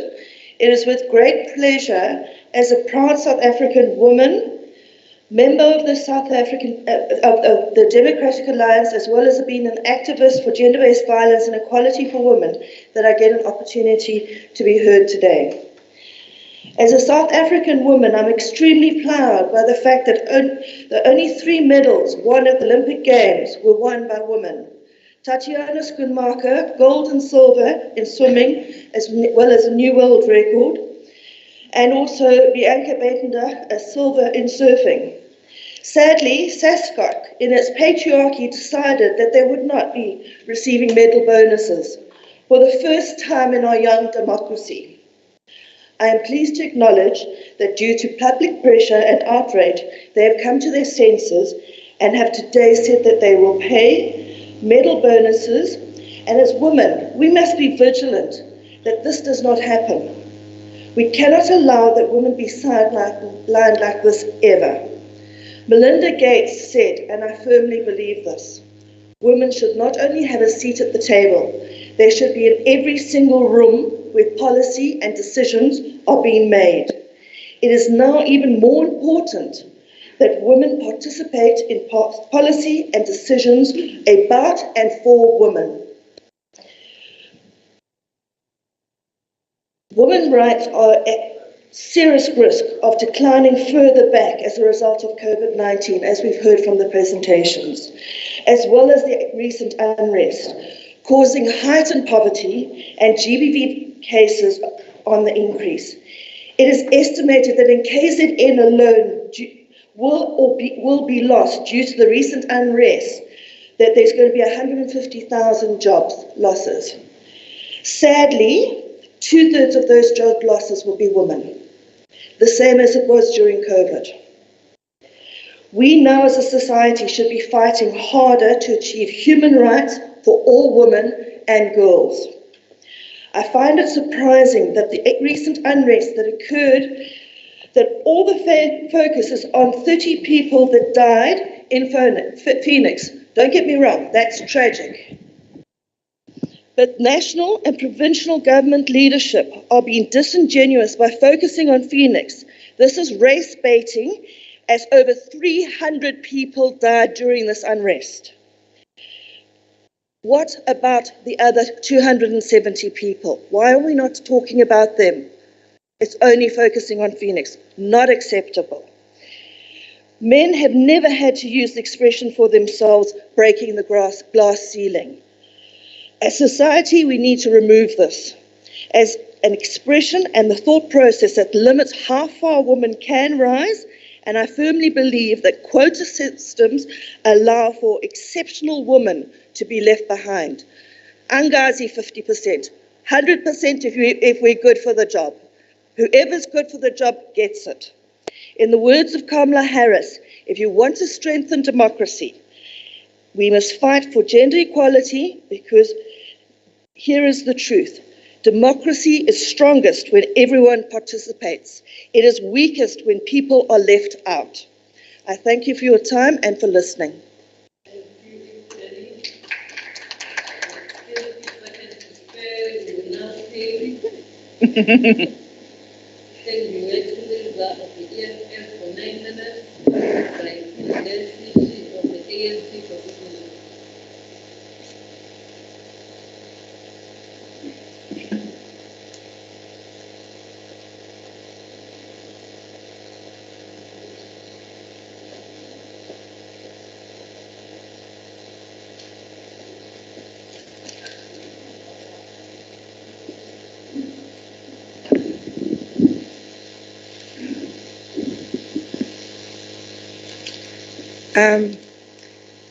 Thank you very much for an opportunity to speak in the year where we celebrate a struggle icon, Umama Charlotte Maxeke, the first Black woman to graduate with a university degree in South Africa, as well as the first Black woman to graduate from America.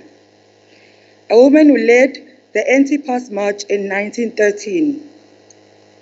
Decades later, since her passing, it is unfortunate that the women of this current generation are still grappling with the same issues that she fought for. It is very sad that the ruling party only invokes the likes of Omama Charlotte Maxeke as courage and in fighting and promoting the rights of women in rhetoric terms. The lived experiences of South African women is still the same. Nothing has changed. If you look at today, a woman cannot get access to land under the tribal authority simply because she is not married. Many of these tribal authorities will deny her access to land, and she will be required to be represented by her firstborn if he is male. Kunabantu abaningi abesifazane abahlezi emakhaya, abanama degrees, abanama honors, ngoba uhulumeni wamanje akakwazi ukcreate amathuba omsebenzi. Ekakhulukazi ezindaweni ezisemakhaya, abantu abaningi basahlezi ngaphansi kwengcindezi enkulu.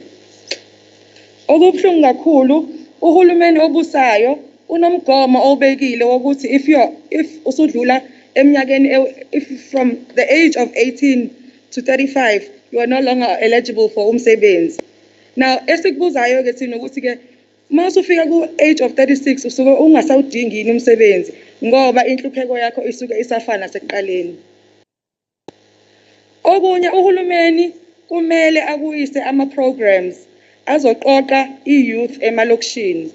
Izwe liyafa ezandleni zikahulumeni obusayo. If you take a drive around kuma townships, uthi uyabheka ingane zamantombazane, the only place ozoyithola kuona isemgaqweni ziyajola, isemakhoneni zidayisa ngomzimba, ntambama uyabafica bakamama uyangichaza, bayaphuza utshwala, badla idakamizwa. Kuze kube namhlanje sisakhuluma indaba yama sanitary pads ezikoleni ukuthi siyacela uhulumeni ukuthi aqiniseke ukuthi ingane zabantu besifazane zonke ziyathola enough supply yama sanitary pads. Nalezi izikole ekuthola ukuthi ziyatholakala khona ama sanitary pads, uthola ukuthi mawuthi uyalandelela umntwana akanawo ama sanitary pads enough. Mawuthi uyabuza akutshela ukuthi athathwe uma. This speaks to ukuthi ke abantu abasha abaningi abasebenzi. So sicela ukuthi uhulumeni ke azame ukubabhekelela nabo labangasebenzi besifazane ukuthi bakwazi ukuthi babe nendawo la bezothola khona ama sanitary pads amahala. Uspeaker number 1 uke wakhuluma nami ngento engizokhuluma ngayo GBV ukuthi it is due to unemployment. Into engifuna ukuyazi ukuthi ke uhulumeni ikuphi istep asithathayo ukwenza sure ukuthi iGBV ayenzeki because siyabona ukuthi umuntu wesifazane udependele kumuntu wesilisa ukuthi akwazi ukuthi aphile, hence umbona ehlala noma isimo sesingasamvumeli. Uhulumeni kuphika kwenza especially for abantu besifazane ukuthi enze sure ukuthi yawa create amathuba omsebenzi. Sicela uhulumeni obusayo asisize ekubuyiseni isithunzi somuntu wesifazane. Ngoba ukuba umuntu wesifazane akusho ukuthi ubuthaka or that you are less of a human being. Kuyimanje lesikhuluma asikho happy ngalendlela le program esikuyona ebikade organizwe ngayo. Okokuqala umuntu wesifazane kuthiwa i-transport yakho izofika ngo-1 hamba olinda endaweni ethize. We waited for more than 3 hours silindile singabazi ukuthi bakuphi, abakaze bafone bokureport ukuthi kwenzakalani endleleni. Number 2 so ulindile lo 3 hours mayifika imoto mawuthi uyayibheka uyayibona ukuthi ayikho esimweni sokuthi ingaba semgaqweni ithutha abantu. Usugibelile emotweni number 4 imoto isimila isaduma sefanele kuphume wena futhi umuntu wesifazane uhamba uphushe le moto ukuthi ifike la niya khona. Number 5 mawufika kwivenue lo oya kuyo okuthiwa iyona le ezokwenza khona iprogram uyafika ukhathele kade udusha imoto ufuna ukugeza ufuna ukulala ufudumali mawufika uthi uvula amanzi ayabanda. Ekseni ususifanele uvuke futhi uhambe uye kwiprogram. Mawuthi uyavuka ekseni still amanzi asabanda. So kufanele kufoseleke manje ukuthi uhambe uye kwiprogram ungagezile. Okugcina okubaluleke kakhulu kuma commissions ekade sasiceliwe khona ukuthi kufanele sisupply ama list of ama departments ukuthi sicela ukuthi abe present. Sawa submit ama list in time. Masifika kuma commissions sithola kanye nawo ama organizers of program ukuthi uDepartment of Education awukho, uDepartment of Bantwana awukho. I feel ukuthi program ibingekho planned ngendlela ekahle. Lokho angazi noma kwenzeka ngoba still sisabantu besifazane ama programs ethu abukelela phansi. So siyacela ukuthi uhulumeni akhombise ukuthi usikhombise ngokusobala ukuthi umuntu wesifazane isithunzi sakhe namanje usasibukela phansi. Ngiyabonga. Thank you, Ms. Representative of the EFF. The next delegate to speak on behalf of the ANC is Ms. Indidesi for 6 minutes.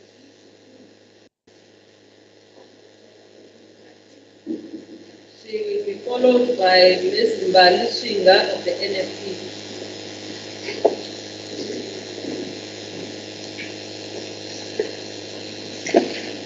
Ngiyabonga Program Director Mhlonishwa. Honorable ngibingelele ku baba uPremier esaphumile o-MEC bonke bakwaZulu-Natal. Ngibingelele kakhulu amalunga e-legislature eholwa umama uSpeaker Nontembeko. Siyabingelela kakhulu ku-district mayor engekho la. Sibingelele nakumeya okhona wesifazane Mbokodwe. Siyabonga ukwamukelwa. Ngifisa nje ukubingelela kakhulu ozakwethu amalungu eParliament. Ngifisa ukuqala ngilungisele yamhlonishwa ebeqhamuka ku-IFP okhala ngokuthi akakaboni ukuthi inenzwa uhulumeni ekuthenini alekelele abantu abahlukumezekayo ngokwe-gender based violence. Ngifisa mhlonishwa uke wanikwa i-document lapho akuzona into zokudlala lezi esinikiwe lapho. Mawuvula lapho uzothola ukuthi kuleyo distribution document oyinikiwe kune special distribution of shelters for abused women. Leyo khala ngayo ekutshelayo ukuthi in all district kunama shelters abhekelene nabantu ababhekelene nokuhlukunyezwa kule. Again kuphinde kwabalulwa la kuma presentation ukuthi kunemali ebekiwe ewu-1 million ukulekelela abantu besifazane aba-affected kulento ye-gender based violence. Esingakusho singamakhosikazi akwaZulu-Natal ukuthi leyo mali ayanele ngendlela esibona abantu besifazane behlukunyezwa ngayo, kodwa sesibonile ukuthi uhulumeni wethu osilidayo usekhona asekubekile ukuthi kulekelelwe. Okunye esingakusho sileli Parliament ukuthi ekuhlaleni kweParliament elizayo somlomo siyocela ukuthi ireport sithole ethi akungagcini kusetshenziswa ama-NGOs, because umuya lapha kuma-NGOs ulindela ireport ukuthi balekelela banikwa lama million balekelela abantu aba-affected with gender based violence. Labo bantu uthola ukuthi imali abayisebenzisa kakhulu bayisebenzisa administrative, zingagcini ziya direct kubantu aba-affected. Siyocela ke ngoba sisuka komasipala la abahlukahlukene ukuthi lezo imali kube nendlela yokuyisa direct mhlasimpe kwi-office la kwa-LD. Engikujabulelayo somlomo nithe manihlala noSalga nasenithi asi-implemente noma asi-establish ama-portfolio committee alidwa abantu besifazane. Sifisa-ke makukuthi sikhuluma ngabantu besifazane lezo imali iqonde straight kwi-office labantu besifazane ukuze sikwazi ukwakha ama-program ukuze sisheshe si-identify abantu abahlukumezekile, work with u-social development.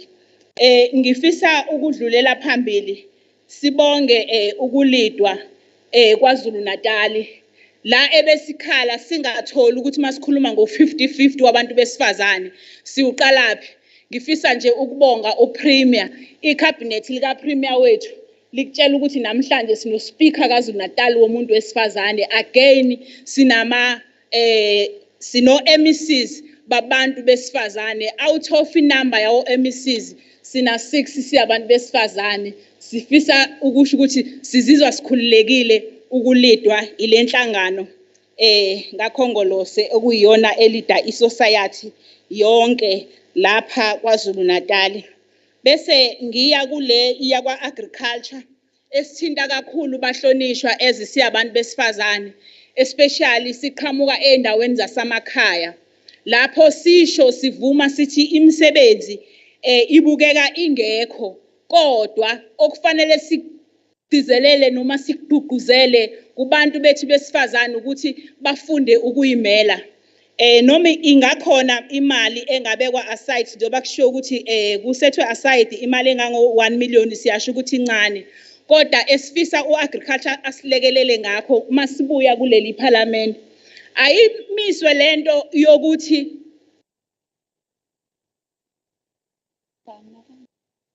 ayimiswe lento yokuthi kwa agriculture uthola ukuthi makufikwa lapha ekuhlaleni eindaweni zethu zamakhosi kugijinywa kuyo induneni kuyothiwa induni yona okufanele ingenzele incwadi ukuze ngilinyelwe sithini kanti masithi wonke umuntu kufanele akwazi ukuyimela umhlabathi uyindawo engingaphephela kuyona bese ngifisa futhi umnyango waka transport ukusibhekele le ukuthi thina siyabafazi siye sime ngobaba kule business ye transport uyabona nje ubaba bengasekho bayabulawa kobaba lapha ematekisini uma ususalile umfazi uphethe amatekisi udlala amadoda lapha ematekisini siyafisa ukuthola ukuthi umnyango waka transport ubalekelela kanjani abantu besifazane sebesele bezimele amadoda engasekho kufanele baqhubeke bondle izingane zabo sebedlala labo baba ematekisini sekuthiwe yakhe itaxi izohamba la iround lapha koSiphingo awabo ashaya long distance sifisa ukusebenzisana nabo kuze kwi public works kwa public works siyofisa ukuthi akhona ngiyabonga kakhulu mphathi wohlelo Delegates, can you stop being children? When we not set our clothes, I do have time watch that I am telling you. May we request that you behave yourself, please, because you are disturbing other speakers' members. May we then request Ms. Banishinga of the NSP for 3 minutes, followed by Ziguile Daza of the ACGP, also 3 minutes.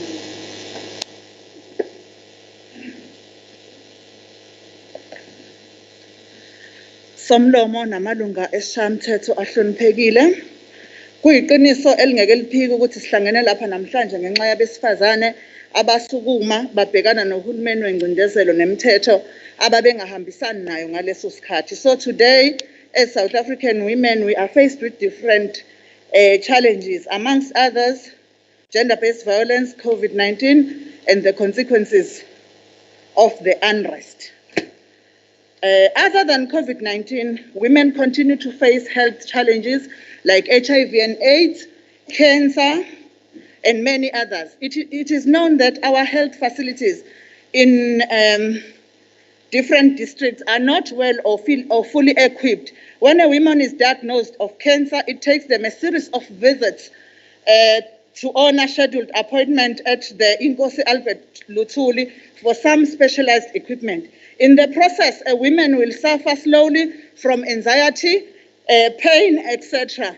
So ngokuhlala kwalendlu okulandelayo siyawuphakamisa ke njenge-NFP ukuthi i-district ne-district okungenani ayibe ne-facility eyodwa noma aclusterishwe azoba naleyo mshini edingakalayo ukuzama ukufinqa ama-trip abesifazane beya eThekwini nokuthi ke siyazi ukuthi ukuze bakhave ibhasi eliye esibhedlela kumele bayithole kwesinye isikhathi somlomo belala on the floor esibhedlela zethu.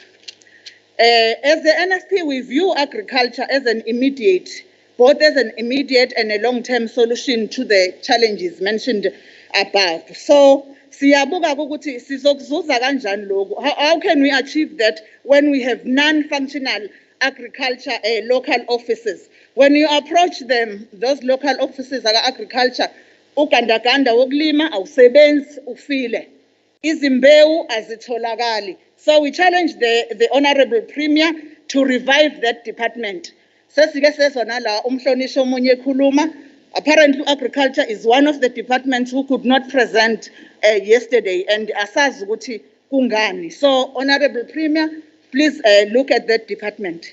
Abesifazane, young and old, resort to alcohol and drug abuse, and kubuhlungu ukuthi siyibuke lento yenzeka. So siyacela ukuthi uhulumeni wethu abuyele endleleni esike sayibona esebenzisa of partnering with NGOs, sike sabona ama partnership with Love Life and the Soul City Institute, to mention a few, ukuthi eze nemthelele emihle kanjani where women had access to sport and recreational activities. Okusho ukuthi ke siyazi sonke ukuthi lawo makhono ayabasiza futhi angabasiza besifazane in the future ukuthi baziphilise ngawo. Ngiyabonga kakhulu.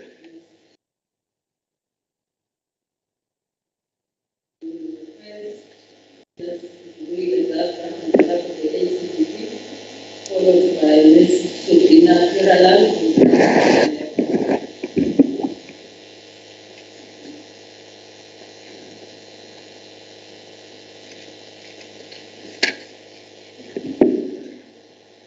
Ngiyabingelela egameni leNkosi Jesu. Amen. All protocol observe, 3 minutes kuphela. Siyabonga kakhulu si-ACDP ukuthi siphiwe leli ithuba lokufunda kakhulu ngomama uMaxeke. She was a wife, a mother, educationalist, religious leader, a benefactor to humanity. She is often honored as a mother of Black freedom in South Africa. Today we celebrate the courage and strength of Mama Maxeke and all the women who came before her and who will come after us. Realizing women's rights means to know what a woman worth, to know who you are, and realize where are you going. Kukhulunywe kakhulu lana nge-quote ebekuthiwa if you rise, bring someone. If you rise, bring someone with you. Umbuzo uthi, who are we going to bring? Uma ngabe amantombazane ethu ecwele kangaka ekuyidangabizwa. Who are we going to bring along? Uma ngabe abantwana bethu bephilela ukuthola abantwana. Who are we going to bring along? Abantwana bethu belahlekelwe ithemba eSouth Africa. Siyafisa njengo-ACDP ukuthi kubuye izikhathi lapho umntwana wakho kwakumntwana wami.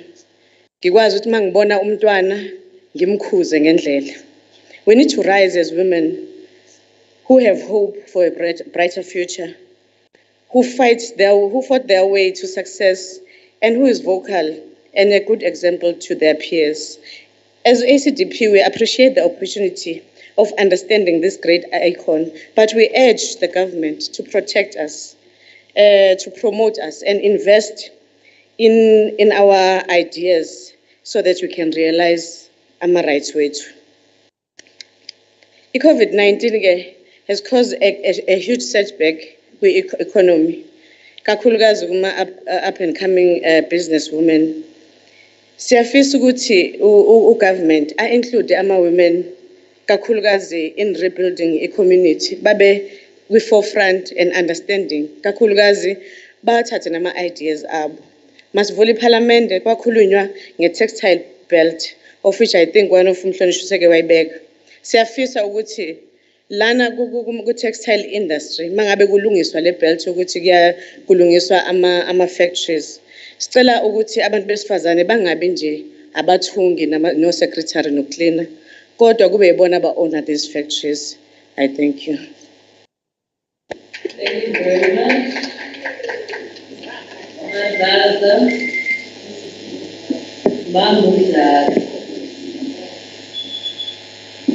We then request on behalf of the MF, Ms. Subina Kiralal, for 3 minutes. Good day, everyone. Honorable Speaker, in celebrating iconic women and their struggles, it is fair to say there's no chance for the welfare of the world unless the condition of women is improved. Every year, we're reminded of all women, including Charlotte Maxeke, who have placed themselves selflessly in the front lines to realize the dreams of every South African, which is to live in an equal South Africa. We still remain unequal, however. Steve Biko once said, "Black man, you're on your own." Now it is time for us to say, "Women, you're on your own." I believe that for the everyday South African girl, education is the only pathway out of poverty. Look, the 5th Industrial Revolution is upon us, and most women haven't found their voice yet. An empowered woman will definitely find her voice. Government must investigate how technology can be used to empower and not replace women who find themselves in a job market which already favors men. Men are more digitally literate and have more access to internet-based technology, leaving women out of increasingly digital work opportunities. COVID-19 has also increased the burden on women in regards to work and their household responsibilities. We need collaborative efforts towards sharing these burdens. On this note, we congratulate Uber in paving the way for women to participate in the ride-sharing industry without fear. We challenge all ride-hailing apps to do the same to advance safety of both female passengers and female drivers. We challenge our government to minimize legal restrictions for women that have capped, as per the UN, 2.7 billion women from accessing the same jobs as men. Government shapes laws and policies to advance gender equality.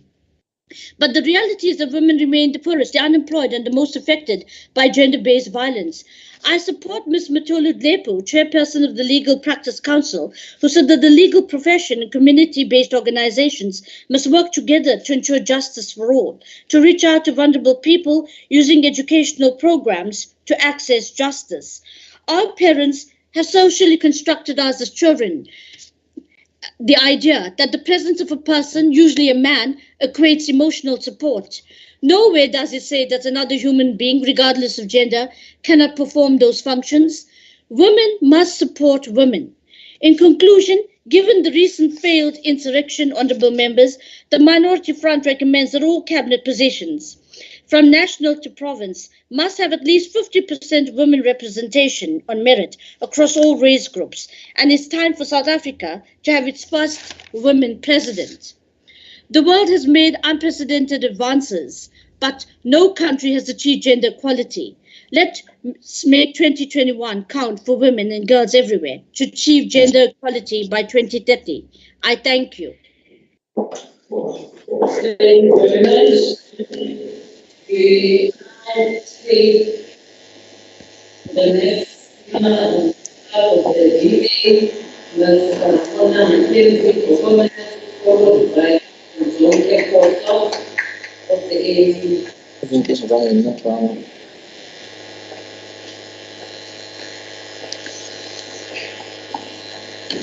Good afternoon, all protocol observed. Realizing women's rights, we need a visionary agenda that implements the resolutions for human rights of women and girls everywhere. Women need to be seen as more than nurturers, but also as providers. Government needs to commit to take strategic, bold action in critical areas of concern, namely poverty, education, training, health, violence, unemployment, inequality, and making sure that women in our rural and other areas are well informed and made aware of their rights when it comes to any information of discrimination. There is still a lack of implementation, and those policies that are implemented lack accountability and are at times neglected. On the other hand, we as women should start supporting each other and not be distracted by our political affiliation. Instead, learn to embrace each other, in each other's race, religion, or culture. We should never create barriers between us. Instead, address and acknowledge our mistakes. Address the inequality of this male-dominated world, because we are powerful and we have rights. We need to be inclusive and not excluded, especially in women who have disabilities. It is pointless coming to an auspicious event like Women's Parliament if we have not done self-introspection. It begins with us as individuals to realize women's rights and practice what we preach. One of the great quotes, open quote, "Be that woman who fixes another woman's crown without telling the world that it is crooked," close quote. We need to prioritize all areas and remove the systematic barriers that hold women back from participation in all areas of life, as we are still undervalued as women.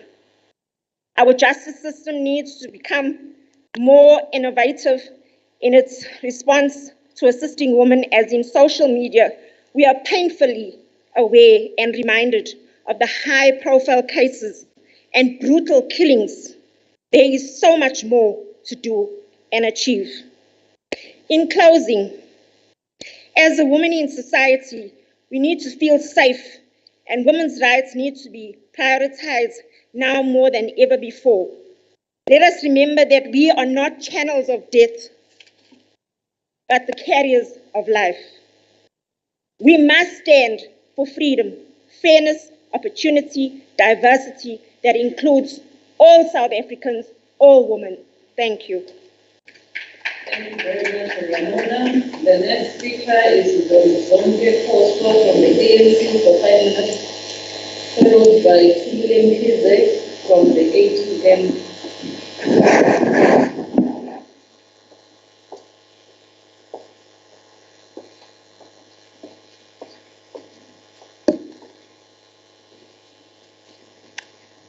Ngibingelele mphathi wohlelo somlomo weParliament la KwaZulu-Natal, amalunga eParliament elidwa uSotsweb Baba Msholozi, Mama Meya wasemzwabantu ngiyabingelela, ama delegates ngiyabingelela kakhulu.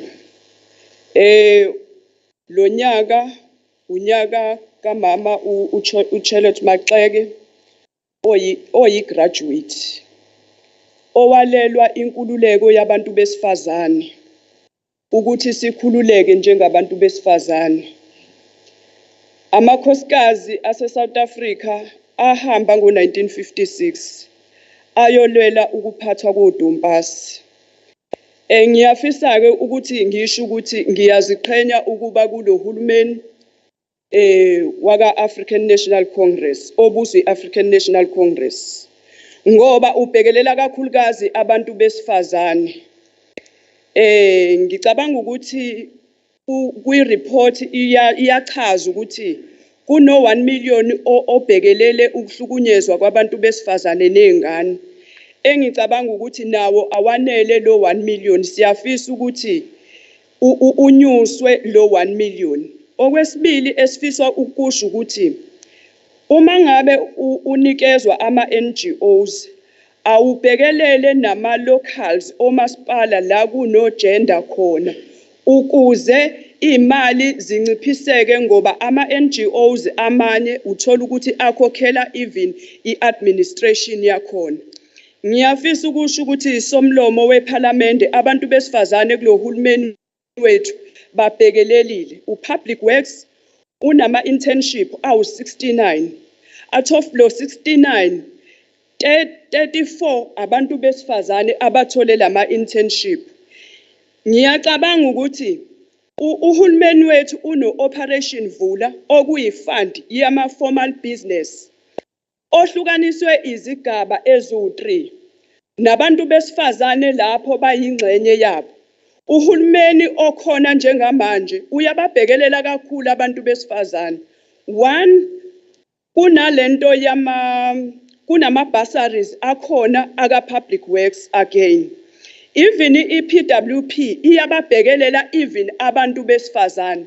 Lo hulumeni waka African National Congress uyakwazi ukuthi u-agriculture uyakwazi ukunikeza abantu besifazane abatshalayo imbewu, ubabiyele nezindawo zabo emakhaya. Ngiyacabanga ukuthi abantu besifazane kulo hulumeni obusayo njengamanje uyawabhekelela ngazo zonke indlela.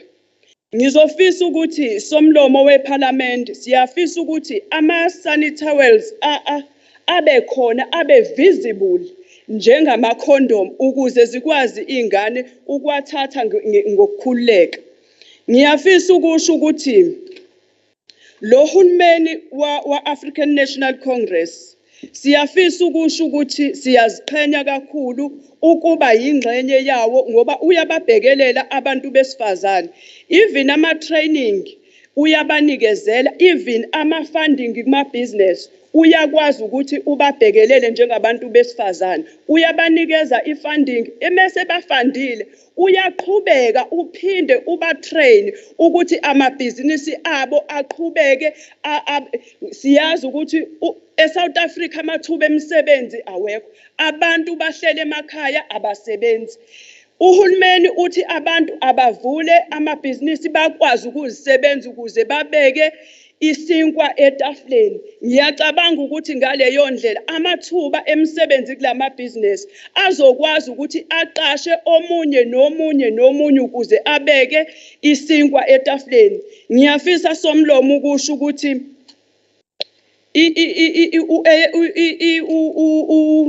uhulumeni wethu uyibabhekelela kakhulu abantu besifazane, kodwa siyafisa ukubonga ukuthi lo hulumeni waKwaZulu-Natal ukwazile ukugcina into ka-50-50 njengoba sazi somlomo ukuthi umuntu wesifazane. Even o-MEC abakhona bangabantu besifazane. Sibonga ukuthi sibe kulo hulumeni obanakekelayo abantu besifazane. Siyafisa ukudlulisa ukubonga ukukhuzeni ukuthi into ayenzile ibe inhle kakhulu. Ngiyabonga Chair.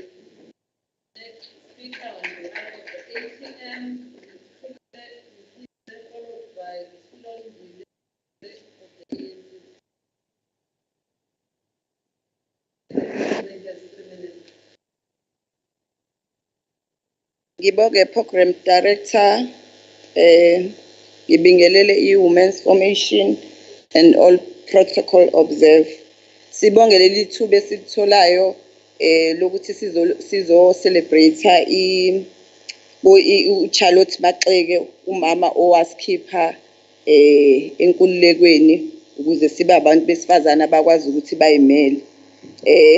Since siwomama ke sikhuluma ilanguage eyodwa la siqhamuka from all political parties.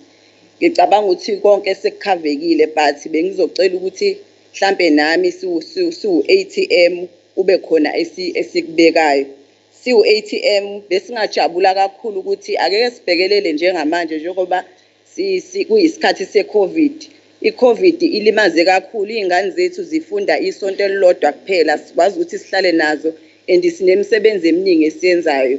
Singathanda ukuthi sibhekelele lapho ukuthi na umiswa kanjani ngoba if siluza ifocus ye-education ey'nganeni isizwe sethu sobe sesilimele. So singacela lapho ugovernment ukuthi asilekelele kakhulu. Okwesibili mhlambe esingakusho siwu-ATM ukuthi ama-micro business abaluleke kakhulu. Ngicabanga ukuthi uhulumeni mangase afocuse kakhulu kuma-micro business, mhlambe ezinye izinto zingenzeka ukuthi izwe silakhe. Singajabula kakhulu if ifocus izoba lapho nje. Mangenza i-example, sonke la endlini sifaka ama-happy iwona akha umnotho ngampela kulezi zinto ey'ncane thina esingayinakile kakhulu. So ngingajabula kakhulu ukuthi silekelelwe mhlambe kuyizinto ezincane ezingakha isizwe ngoba siwomama ekugcineni kumele sikhulume ivoice eyodwa yokwakha isizwe. Akuphoqelekile ukuthi siqhamuka kumaphi ama-opposition, but okubalekile siwomama ukuthi sibambane sibe imbumba sakhe isizwe. Ngiyabonga.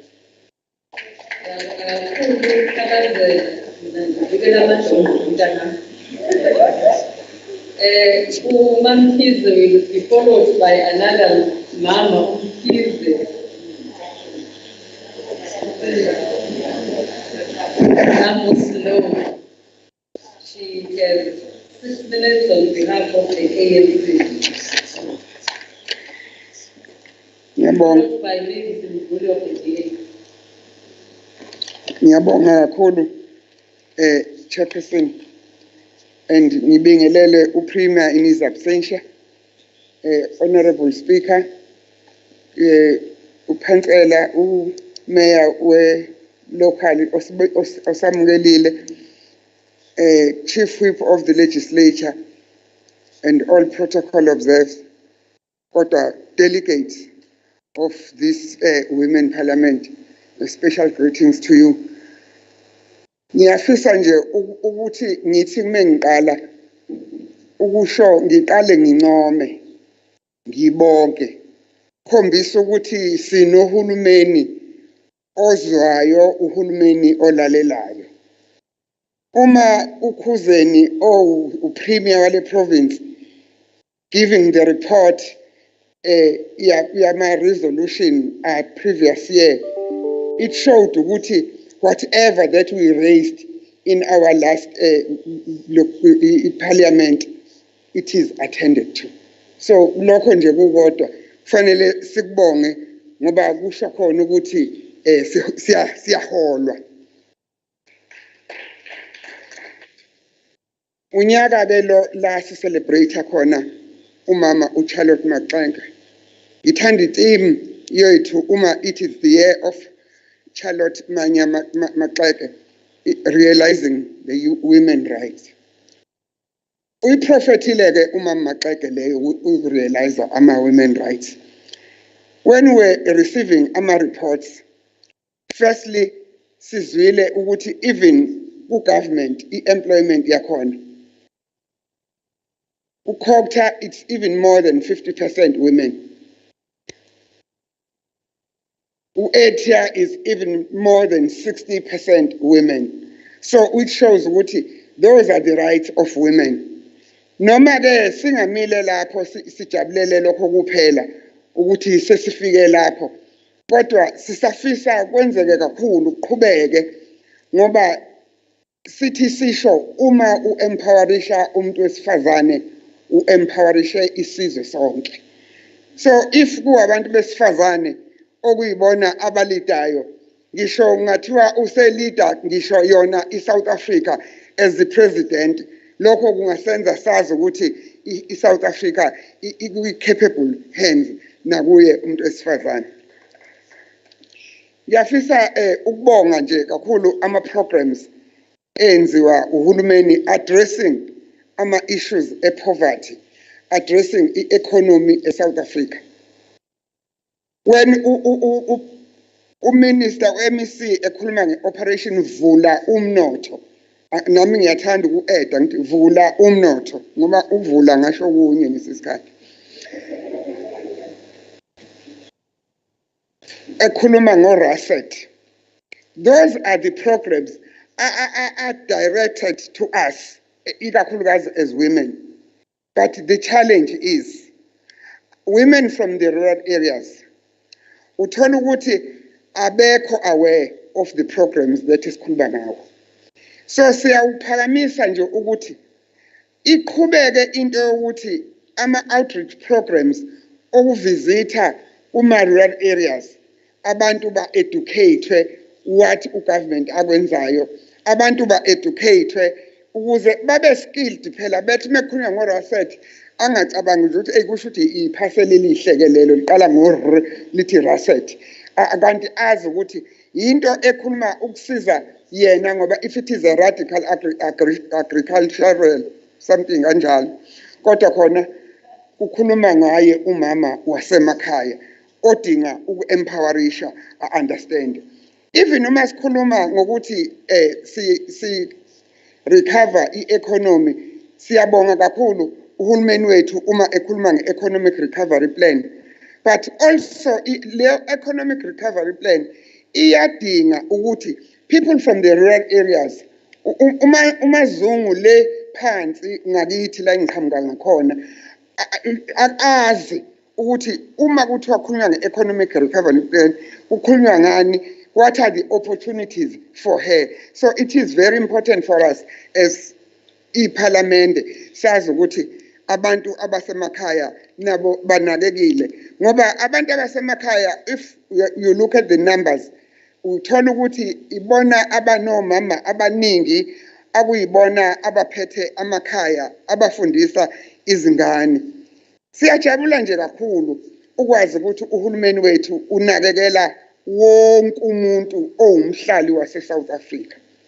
If ngisho njalo, ngishiso ukuncoma ukuthi for the first time with this administration sibone i-symposium ebikhona ye-LGBTIQA+, including also nama-sex workers. Those were very important discussions.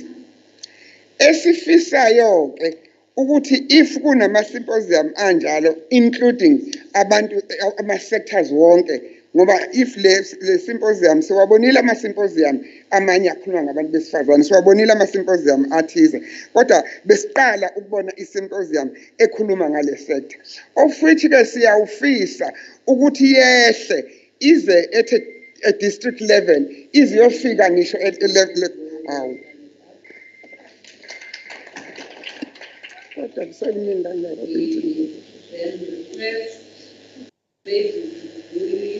on behalf of the Democratic Alliance, the Communists, followed by Julie of the ANC.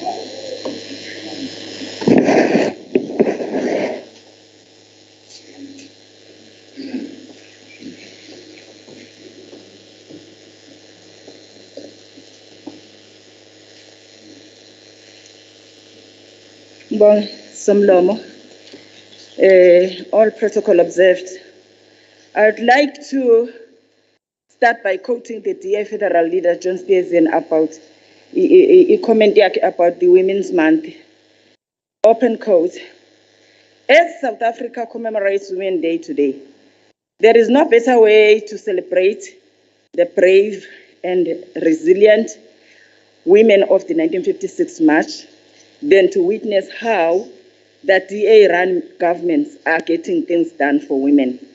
He pronounced these words when he was in the Midvaal municipality, the best DA-run municipality in Gauteng, visiting women projects funded by the Sebenza Mbokodo Women's Fund to enable women to realize their dreams. While others talk about what they will do for South Africa, the DA gets things done.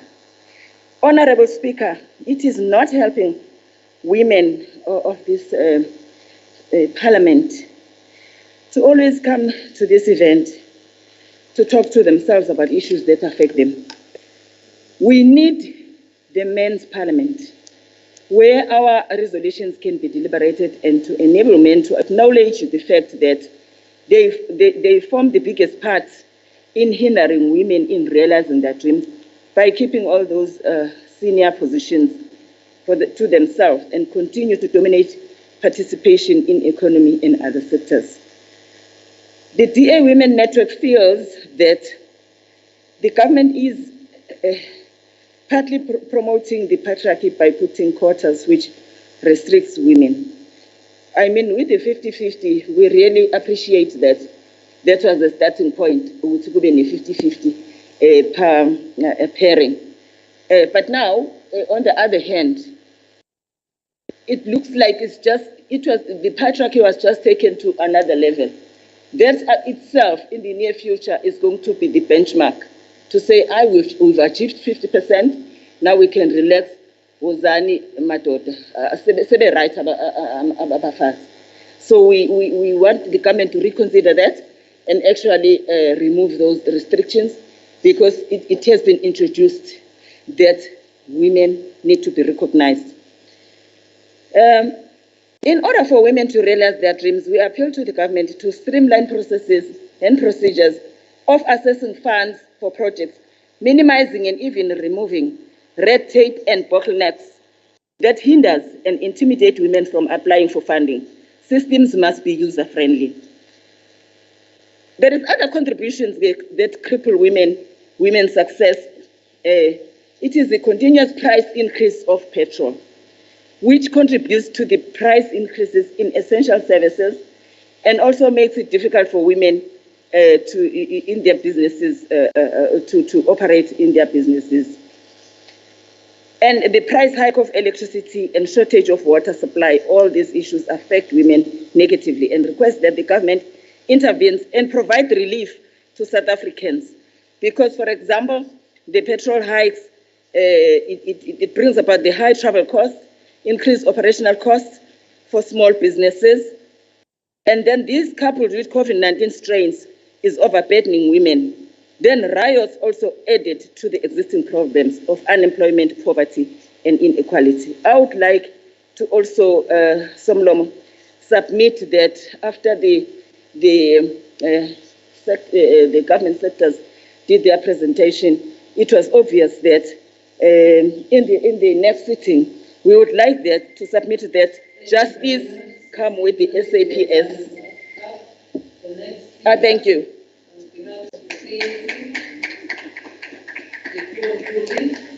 For 5 minutes, followed by Kumede from the IFP.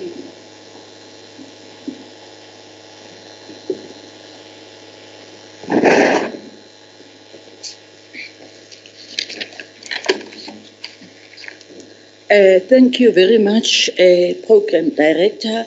Greetings to the Premier of our province, in absentia, the Speaker of KZN Legislature, Honorable Envoys, MECs in this gathering, members of Parliament, our mayors, speakers, councillors, the Chief Whip, Mamalala, and fellow delegates, and all women of South Africa. Firstly, I would like to say to the previous speaker from EFF who said, sibakhumbula kuphela ngalezi insuku omama oMaxeke. No, we know that all the benefits we are enjoying today as women of South Africa are attributed to Omam Charlotte Maxeke. As we stand here as delegates, members of Parliament, MECs and HODs, abantu besifazane, imisebenzi yabo sibakhumbula mihla namalanga.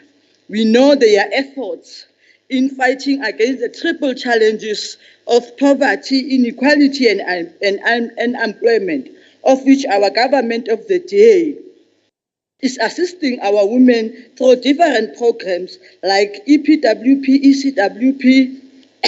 Yes, we know that we are not yet there as government, but our strides, the strides of government, can't go unnoticed. And entweni sanitary pads, women, let's be fair and united. Umama sanitary pads emaningi uhulumeni undize emaphepheni kuthiwa it's fruitless expenditure. Uma ekalwa futhi kuyakhulunywa. And again, if it was not of efforts of Omam Charlotte Maxeke and others, and the government of the African National Congress, into yo 50-50 ngabe ayikho, ngoba kade baba khona ohulumeni kodwa akekho oke wayicabanga leyo nto leyo. And so lokhu sibakhumbula ngoba phela wayengeyedwa yeli, so lokhu sibakhumbula bonke bayoze baphela. And again, I would like to thank very much the government of South Africa on how it dealt with the pandemic. Ngoba ukube lo hulumeni bengekho ngabe akusena muntu ezweni. And we will also request God ukuthi makunalento ke yama PPE babhekelelwe kakhulu abantu besifazane. And we would also like to thank the government of KwaZulu-Natal, led by Premier Sihle Zikalala, on how they dealt with the recent unrest which had engulfed our province. And we are also very proud of successes of our government that our government has attained on improving the lives of our people in many ways, especially of the women of our country, who most of them own houses. Because previously kusakhona labo hulumeni abanye umuntu wesifazana bengeke akwazi ukuthola indlu, bengakwazi nokufundisa ingane zabo, but today through NSFAS ingane zabo ziyafunda zigogode. And we applaud the Human Settlement Department by having the interest of women at heart, by giving title deeds to women-headed households, and targeting women contractors through SIACA incubation program. And we would also like to request the department that when rendering services, kwenzeke emakhaya in rural areas like kwenzeka in urban areas, ngoba emakhaya bayahlupheka omama, uthola ukuthi kumele behubhe induna, behubha amakhosi, bengazi ukuthi bazobatholaphi lokhu beye enkantolo yesizwe beyothola befuna incwadi yokuthi ethole ukusizakala engakutholi. We also salute the Department of Social Development on the shelters for providing shelters for abused women and men, referring them to other helping resources skill development and income generation, family reunification. Ngoba ezinye izinto ezixabanisa imindeni mayihleli indaba yokuthi imali iyashoda ayingeni kodwa naku social development kubonakala amasu ukuthi ngakhiwa kanjani indaba yokuthi kungena imali ekhaya kuphilwe nenhloso enkulu ku-unite imindeni hayi kuyihlakaza. Bese futhi sibonga kakhulu ku-Department of Justice on ngama-harsh sentences anikwa abantu abahlukumeza iy'ngane namakhosikazi. Ngisanda kuzwa nje omunye unikwe 50 years for ukuhlukumeza umama ona 50 years ney'ngane zakhe. We also applaud the assistance our government.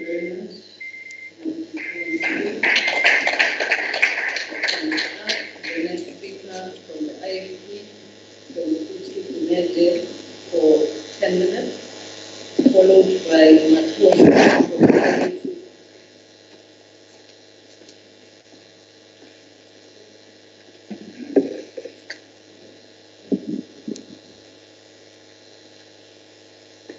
Angibingelele Somlomo, Premier in his absentia, non-Ngqongqoshe delegates, and all protocol observed.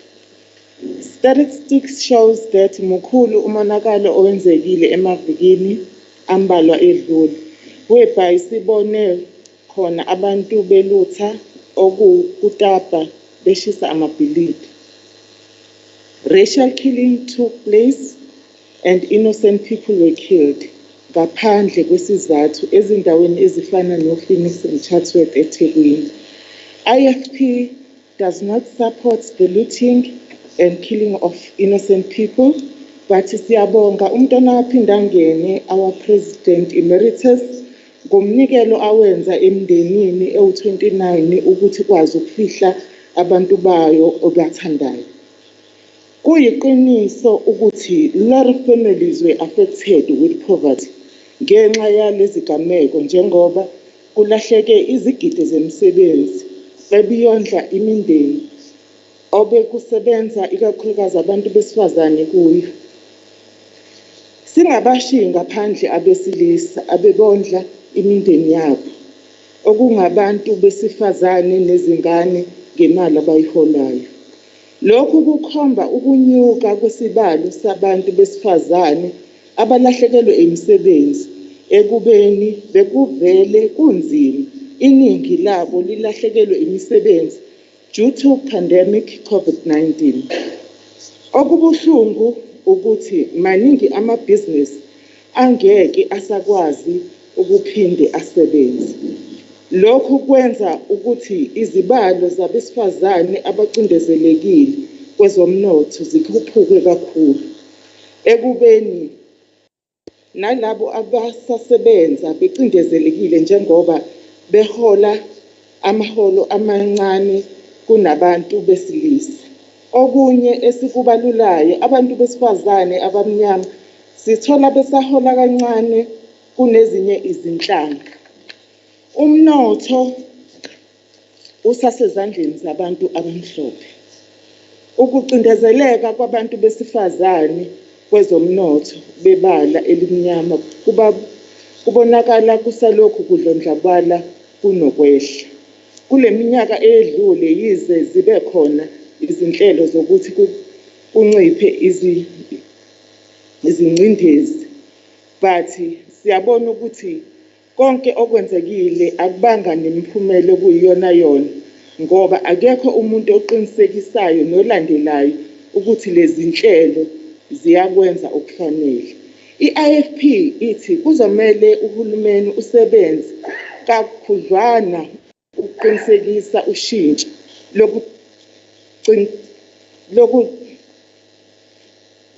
lokucindezeleka kwabantu besifazane uma kudlula ukhuvethe lolu oselusibhubhisile kakhulu.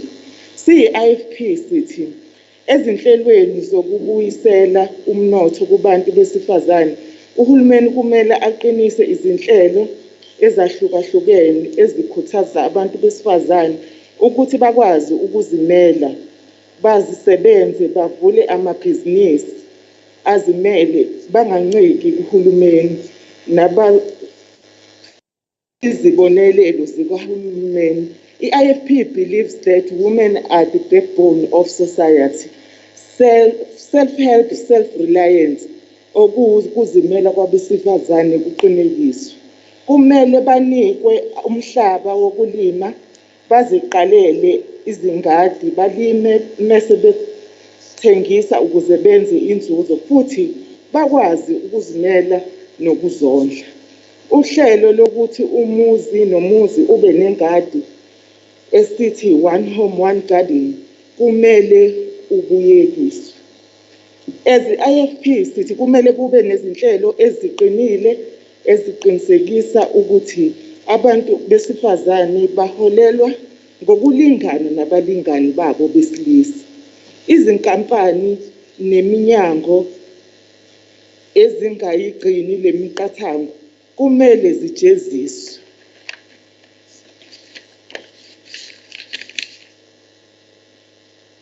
Kumele uhulumeni alwisane nabezimboni zomnotho eziphethwe abezinhlanga ezithize zodwa ezenza kube nzima ukuba abamnyama besifazane bahlomule. Kumele imibandela yenze kube nzima. Kumele imibandela eyenza kube nzima ukungena ezimbonini kwabesifazane ezimbonini iqedwe kuliswane nayo ukuze abantu besifazane ikakhulukazi abamnyama bakwazi ukuba yingxenye yomnotho wezwe. Kuzomele uhulumeni abuyekeze uhlelo lwamathenda BBBE njengoba isahluleka ukubuyisela umnotho kwabamnyama besifazane. Kunalokho ihlomulise abesilisa bodwa ngenkohlakalo. I-IFP ikholelwa ukuthi kuzomele kube nenkantolo ezolwa nenkohlakalo ezinhlelweni ezikhipha imisebenzi namathuba kahulumeni ukuthi abesifazane bahlomule ngokulingana nabesilisa kanye nezinye izinhlanga. Kanti futhi i-IFP ithi kwezomnotho siyadinga ukubona abesifazane bengena emikhakheni eminingi kweyamabhizinisi njengemkhakha wezasolwandle nezimayini. Izinhlelo zonke ezineminyango azibe phezulu ukuthuthukiswa kwabantu besifazane. Bese siyacela ukuthi izinto zonke esizimplementayo ezabantu besifazane nje basuke esihlangene eziphalamende ngoba siyezwa ozakwethu impela they are grandstanding ngokuthi kunezinto ezenzakalayo in writing, but we don't see those shelters abakhuluma ngawo and azikho izinto ezikhombisayo ukuthi izinto esikhuluma la siphuma sibambene sabantu besifazane sihambe siyosebenza siyinto eyodwa. Sifika la sikhulume sibe into eyodwa uma ngabe sesiphuma ilanga ngaphandle, uma ngabe sesiqhubha ngendlela yokuthi siqhubha ezepolitiki. Siyacela ke kube namhlanje sibe isibonakalisi sokuthi kuzo zonke izinto esizithathayo noma ama-resolutions esiwenzayo sibumbane sabantu besifazane, kungabi ukuthi sivumela ukuthi ipolitiki ingene phakathi kwethu. Sizikhombisa ukuthi sifisa ukuthi impumelelo ibe khona kuthina sonke sabantu besifazane. I think.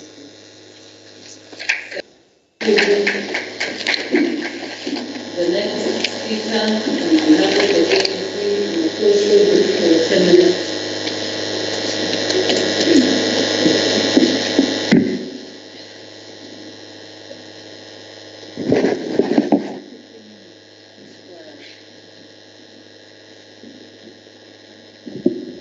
Program Director, Honorable Vuisa Kaluza, and Bingilele Tatewethu, members of the legislature with us today. A special greetings to the Premier of KwaZulu-Natal, Ubaba Usihle Zikalala. A few days ago, Program Director Ubeno Sugoluhle Lokuzalwa. Sifisa ke appreciate kakhulu singabo mama i-availability ne-support asinikeze yona kwiParliament lethu. Angibingelele ku-Honorable Speaker intokazi yakithi, Miss Nentembeko Boyce. We used to call her Antinte in our district. Wala githi la sikhona. Siyaziqhenya kakhulu ngawe, siyakubingelela. honorable MECs, champions of our service delivery. Asibingelele kumama uDixie osisamukele sila emzwabantu. Greetings to all delegates. We are very honored, Program Director, kuthina ngaphakathi sila kuleli parliamente, sino President wethu we-ANC Women's League. Ngifisa ukumbingelela uPresident umama uBathabile Dlamini la ekhona futhi usibukile uyasibona singabantu besifazane igalelo esizolifaka namhlanje. Let me say all protocol is observed. It is an honor to me as a young woman to be given a chance. Sizoxoxa ngezingqinamba zethu kusishayamthetho sethu saKwaZulu-Natal kulo nyaka ka-2021 okuwunyaka esithi ke supporter okanye sigubha izinsuku zikaMama uCharlotte Maxeke okuyena ke owasilekelela nowasilwela ke izimpi zethu singabantu besifazane ngaphansi ke kwesiqubulo esithi realizing women's rights. Despite the challenges we are faced with in this world of pandemic COVID-19 and the pandemic of gender-based violence, okwenzeke salahlekelwa ubuntu, salahlekelwa imisebenzi, kwalahleka ngisho nezihlobo zethu nemindeni yethu. Kodwa ke phezukwaloko sinethemba lokuthi ke leli parliament lanamhlanje kanjalo no premier wethu waKwaZulu-Natal necabinet yonke izoba nethuba lokucubungula nokuqonda zonke izingqinamba zabantu abasha nabesifazane ngokukhethekileyo. Izolo ke sizokhumbula ukuthi uPrimuke washo nomeya wogu la bekade besho khona bethi inkinga zonke esibhekana nazo kakube eze service delivery eze gender based violence nako konke okusiqinile singabantu besifazane kodwa kuyibona abantu abazwela kakhulu ezweni uma kunezinkinga abantu besifazane. Ake ngiqale ke ngokuthi ke before ngiqhubeke nenkulumo yami, Program Director, ngithi Happy Women's Day to all women, young and old. Let me not leave the sector of LGBTIQA+. Ngibalula le sector ngokubalekile ngoba they are faced with a serious pandemic of gender-based violence. As we speak now in the area of Umzumbe kwaQoloqolo, esikoleni esithiwa uMthwaluma High School, kunomntwana ama-mates akhe amstriphe off impahla. They wanted to see if she is a female or a male. Njengamanje sihlezi la kule parliament, that shows us ukuthi we still have problems ey'ndaweni zethu la sihlala kuzona kodwa noma uhulumeni esilekelela kodwa ziningi izinto ekufanele sizibheke. Sifisa ke i-ofisi lika Premier kanjalo ne-Department yakwa-Education yenze sure ukuthi kune-quick intervention eyenzayo ukuthi inakele sasigameko esenzeke laphaya endaweni yakwaQoloqolo eMthwalume njengamanje.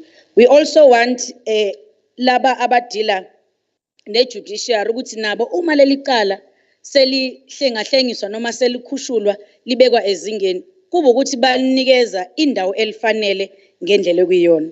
The month of August is a very critical month for all of us as a nation because we are all committed to non-sexism.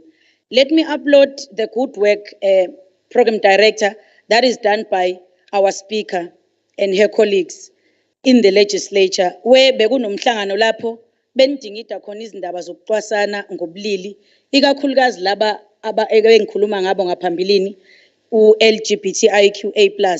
Ngifisa ukulibiza ngiliqondise leli gama ngoba bajwayele ukuthi abantu balidide ebese bezizwa laba abaphila nalobulili engazuthi bona abamukelekile kanti bayingxenye phela yethu yasekuhlayeni futhi bangabavoti base South Africa. Siyabonga kakhulu somlomo singabomama ngoba isidingo sethu ukuthi sikwazi ukuthi sibanakekele. Le symposium ebekade ikhona i-emphasize kakhulu ekwenzeni ukuthi i-society as a whole understand ukuthi bayingxenye yethu futhi siphila nabo ayikho enye into ekufanele siyenze. Culture or no culture, we are all human beings.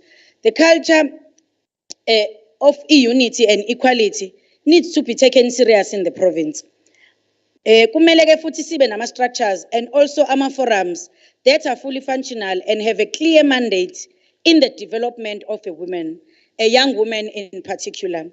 Premier and your cabinet, you have tried, but it's not enough. Asikuvumeni lokho kuhle sesikubonile kwenzekile, kodwa ke siyasho futhi singabomama ukuthi akakeneli ngendlela esifisa kufike khona. We want to see black young women abazofana no Mama Charlotte Maxeke owning farms, owning big companies, bebamba iqhaza ngisho ekwezezimbiwa izimayini bezibambele bona mathupha yonke into iza kubona. Futhi ke siyabazi ukuthi mabenikezwe iqhaza, umuntu wesifazane mekwamnikeza ithuba, uwenza enzisise ebese yakhombisa ukuthi izwe angalibusa kanjani.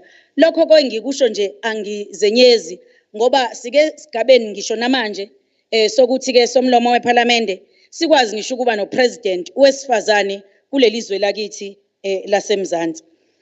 Angiphendule nje yikude ngisancoma ke ukusebenza okuhle kwaHulumeni ukuthi ke udadewethu osanda kusuka la ukhulume ngama shelters uthi ke siya grandstanda sithi ama shelters mhlambe nje angisheshise ngingaze ngidle isikhathi. Ama shelters are owned by ama victims. Ama shelters are not owned by the society. Uma ekhona kusuke kuyela labo bantu lapho ukuthi bakwazi ukuthola ukulekeleleka ngendlela uHulumeni akufanele abanakekele ngayo ukuze balapheke ezimpilweni balapheke nasemqondweni ngoba isuke behlukumezekile. The province of KwaZulu-Natal ibe nje nesigameko la kubulawe khona indlu emnyama. Kuhlukunyezwe ngisho abesifazana abasebancane, the Phoenix massacre. I strongly feel a speaker of the legislature that if Premier and the cabinet you can deploy a woman in that area, kunomehluko omkhulu ongenzeka. Siyabona umehluko uyenzeka, abantu sebeboshiwe, ziningi izinto ezenzakalayo. Kodwa umuntu wesifazane uyakwazi ukuthi ayibamba aqine ngoba isuke ezoyiqonda ngokuthobeka, abe nesihe futhi akwazi ukuthi abe nezinseka ukuze zonke inkinga zabantu zikwazi ukubonakala zilungiswa ezweni.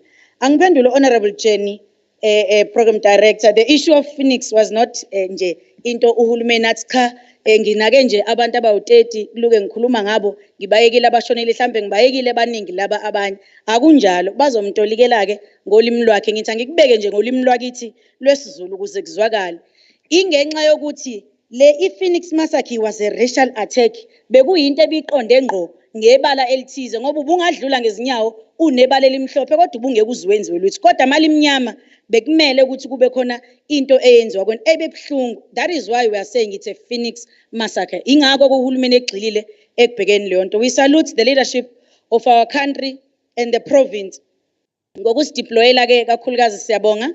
Fisa ke nidlulisele ngisho naku premier intokazi sayincane ke a young woman in the province ku high position yokuba uDeputy Minister uDr Nobuhle Nkabane. Ngifisa ke njengabantu besifazane kakhulukazi thina ke sivela ke enhlanganweni ebusayo lephethe lelizwe kaKhongolo sayenza kahle nasebantwini sizishaya ihlombe futhi sizishaya isifuba ukuthi lento ka 50-50 nalento yokunakekela abantu besifazane abasebancane kuma position cha siyayenza futhi ke yaqalwa yithi and sisazoqhubeka siyenze ngendlela ekufanele siyenze ngayo. This year of Charlotte Maxenge must be a different and an extraordinary year because Charlotte Maxenge was not just a female. Umama was extraordinary. She set up an employment agency for Africans in Johannesburg. Kwakuyinto yokuqala le abaningi ababengayenza kodwa bekhona abanye ohulumeni kodwa bahluleka. But uMama Charlotte Maxenge was the only first black woman owakwazi ukuthi afome this agency. Somlomo no program director ngiyafisa ke ukusho ukuthi nginiphathise ukuthi kuleli parliament la namhlanje there is an agency ebizwa ngeNYDA that deals with ama issues of young women and also abantu abasha nje bonke basekuhlaleni. But as women we also feel that we need to have our own. Sikuye sakusho lokho eParliament elingaphambilini but asikakuboni kwenzeka. Siyakubona okunye sikucelile niyakwenza kodwa besicela ukuthi ke sikwazi kuba neagency nathi ezokhuluma ngathi la izoba khona nemali nosabelo mali ofanele ozoqondana nabo ibe nabasebenzi champions who are going to deal direct with women issues, young women in particular. Ezongacwasa ibala ezongacwasa umuntu ngokopolitiki kodwa that is going to deal direct with issues of women and young women. Thank you very much program director. Ngiyazi isikhathi sami asikakapheli kodwa ke as I'm landing uMama Charlotte Maxenge once said and I quote, this work is not for yourselves. Kill the spirits of self and do not live above your people. We live with them and if you can rise, bring someone. Mandla, malibongwe, gama lamakhosikazi.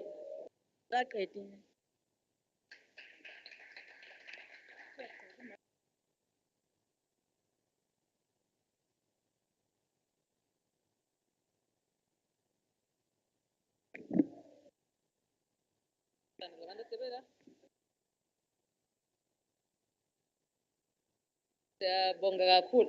I'm disadvantaged.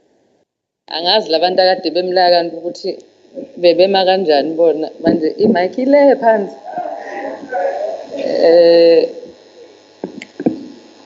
We will then quickly move with the program. Sicele udadewethu who has been allocated to be the reporter on behalf of all of us.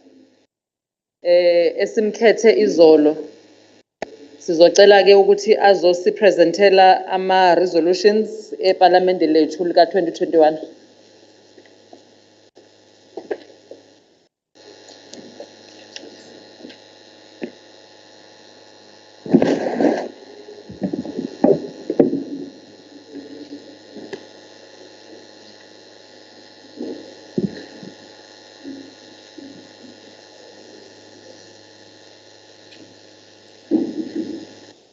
Somlomo, ngibingelele ku Premier, ama members of Parliament akhona o MEC, ngibingelele amakhosikazi wonke akhona ngaphakathi, namakhosikazi wonke ase South Africa akhona asibukele sikule Parliament ekhona yanamhlanje. Igama ngikuthabisile ngoba kanjoko omele iAfrican National Congress. Okwami ke sekuncane amakhosikazi axoxile. Sihlalile kuma commissions saba nama resolutions esiphume nawo esithi ka sizowa presenta kwi legislature ya KZN.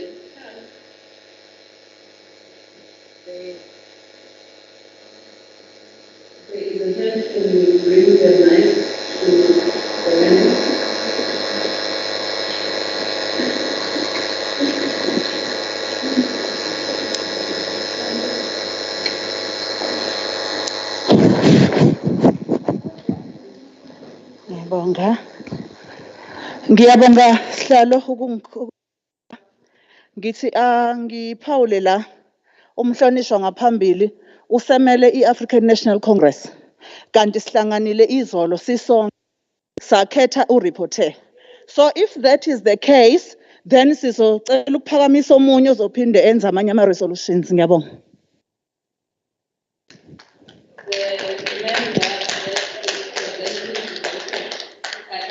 What I brought, where I'm sitting, she was just indicating, but not that when she's presenting all of it.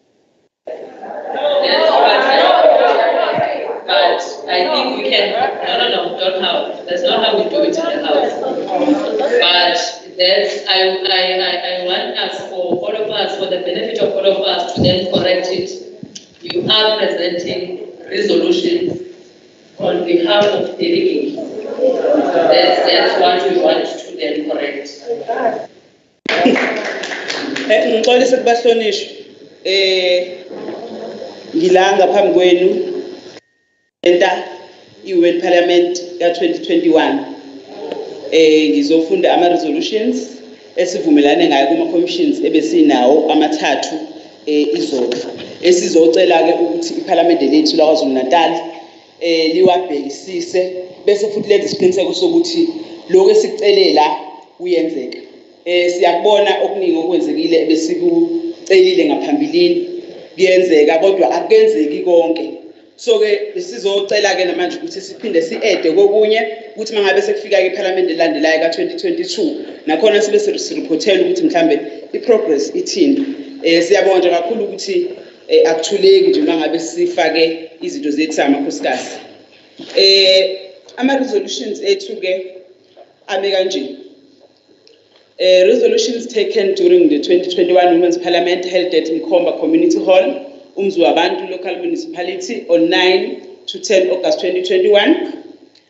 We, the delegates of the Women's Parliament sitting under the theme, the Year of Charlotte Maxege, Realizing Human Rights, took the following resolutions, which emanated from the three commissions to further guide the legislature in its interaction with the sector in terms of Section 118 of the Constitution of the Republic of South Africa. Under the Office of the Premier, noting the age limit of generally between the ages of 18 and 35 in government funding, which restrict women development. The Women's Parliament resolved the age must be removed from all programs and government funding aimed at developing women. Noting the unsustainability of EPWP grant employment, which only provides income for a few months, the Women's Parliament resolved the government departments must create sustainable job opportunities to beat the cycle of the poverty. Number 3, the high rate of unemployment and poverty, which sometimes lead to inability to afford sanitary towels. We further resolve that the government must take sanitary towels available to all public offices and clinics to cater for women who can't afford. Number 4, that women residing in deep rural areas are unable to access current information on capacitation and empowerment of women programs. The Women's Parliament resolved that the Office of the Premier, as the coordinating department, must ensure that all women have equal access to information across the province. 5, that women farmers are not recognized and not well capacitated. We resolved that the capacitation of women in farms must be prioritized. The Women's Parliament resolved that the Office of the Premier, as the coordinating department, must ensure that agriculture and rural development. We note that some government departments, agriculture and rural development, transport, education, community safety and liaison, did not present departmental reports at the commissions. The Women's Parliament resolved that the Premier must follow up with the MECs of these departments to inquire the reasons thereof and must report to the legislature within 14 days of the reasons that led the departments not to presenting. The aforementioned department to still prepare the presentations and forward such to the legislature. The members of the affected commissions may still require an engagement with the said departments, and costs associated with such follow-up engagements must be fully carried by the affected departments. Department of Health, that the Department of Health has not met at least 50% women employment in senior position. The Parliament resolved that the Department of Health must prioritize hiring and promoting women on their vacant posts, including those in senior management in the department. Noting the increasing number of young women catching different types of diseases, the Parliament resolved that the Department of Health must initiate a program where they visit schools on rotational basis and conduct through checkups to young women. Department of Social Development, we noted that the high rate of gender-based violence and femicide in our society. We therefore resolved that the department must educate public about existence of white door centers and how they work. The department must further increase the number of white door centers and establish them at least in each and every local municipality. Human settlements. We noted that the children are attached to their mothers than their fathers, and further noting that the low number of women with ownership of land. We resolved that in case of women married in community of property, the department must issue the title deeds on the name of the wife, not on the husband. We noted the alleged fraud and corruption in the beneficiation of RDP houses. It was resolved that the department must root out corruption and encourage a more transparent process in the allocation of houses. The department further must prioritize women and children on the allocation. The department must initiate a program of discouraging beneficiaries of RDP houses from selling their houses. Housing register to be speedily implemented in KwaZulu-Natal.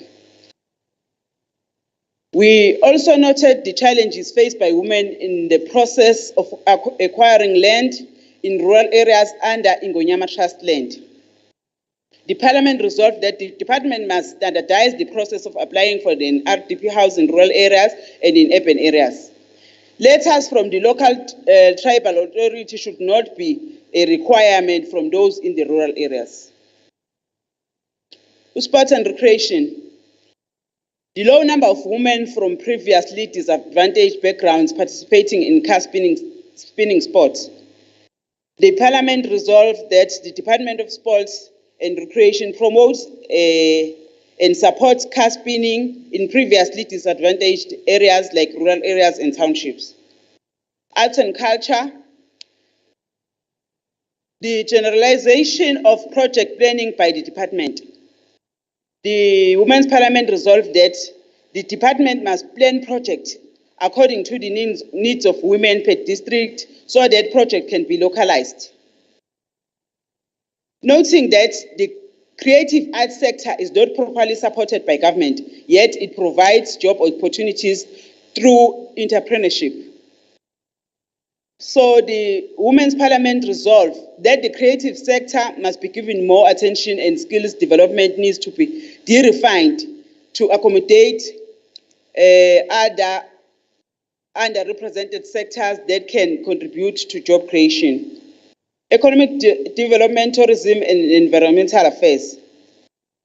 We noted that women do not have equal access to information on many programs dedicated to women empowerment. The Parliament resolved that this department must organize a summit for women to provide information and support on programs aimed to empower women to participate in various programs.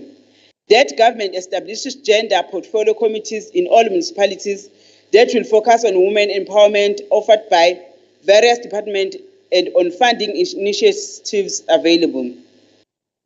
The national and provincial departments must disseminate all information pertaining to the funding for women empowerment initiatives to municipalities to ensure wider distribution and to promote access to funding.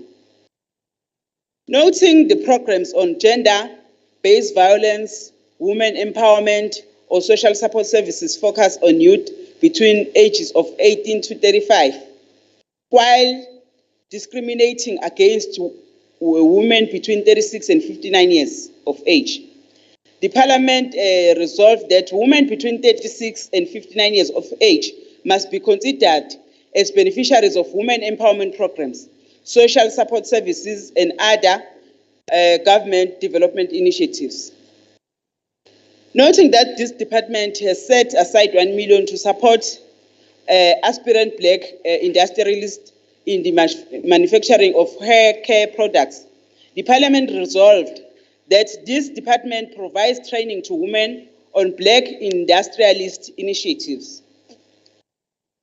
To increase the number of beneficiaries to ensure that more women benefit from this initiative.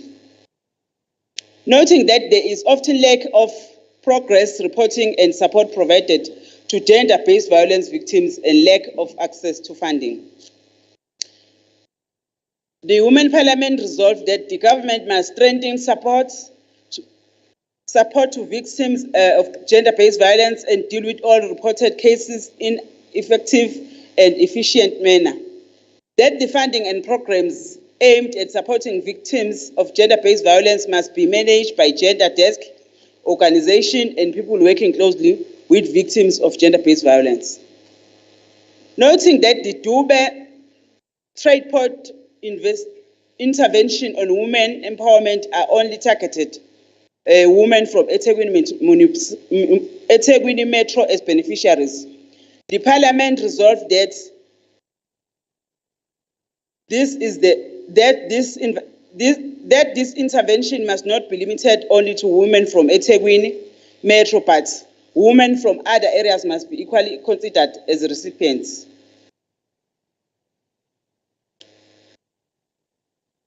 Noting that through Operation Vula Fund, it has approved funding to 477 women-owned businesses, which represent 47% of its total of 1,022 successful applicants lodged. Women Parliament resolved that this department must increase the number of beneficiaries every financial year to ensure that more women benefit from this funding initiative. Department of Public Works. The Department of Public Works has a number of projects to support women in construction. The Parliament resolved that this department must intensify training programs dedicated to women in construction, to close gender gaps, and to eliminate red tapes that seem to exclude ordinary women from participating in construction. This department ensures wider dissemination of information pertaining to women in construction empowerment initiatives to all parts of province, as many women are not aware of some of the initiatives. Noting that the Department of Public Works has a number of deserted properties which have become hotspots for crime and hangouts for thieves and drug dealers. The Women Parliament resolved that this department conducts an audit of all unoccupied properties for possible reutilization of these properties. Department of Transport. The abuse faced by widows and women in general in the taxi industry, where they are sometimes conquered not to operate. The Women's Parliament resolved that the Department of Transport must put together means to ensure that women operators are protected in their business operations and conditions are not easy for male counterparts to force them out of the business. Department of Community Safety and Liaising. The absence of specialized courts in KZN, that the Women's Parliament resolved that the department must ensure the specialized court be introduced to deal with the special matters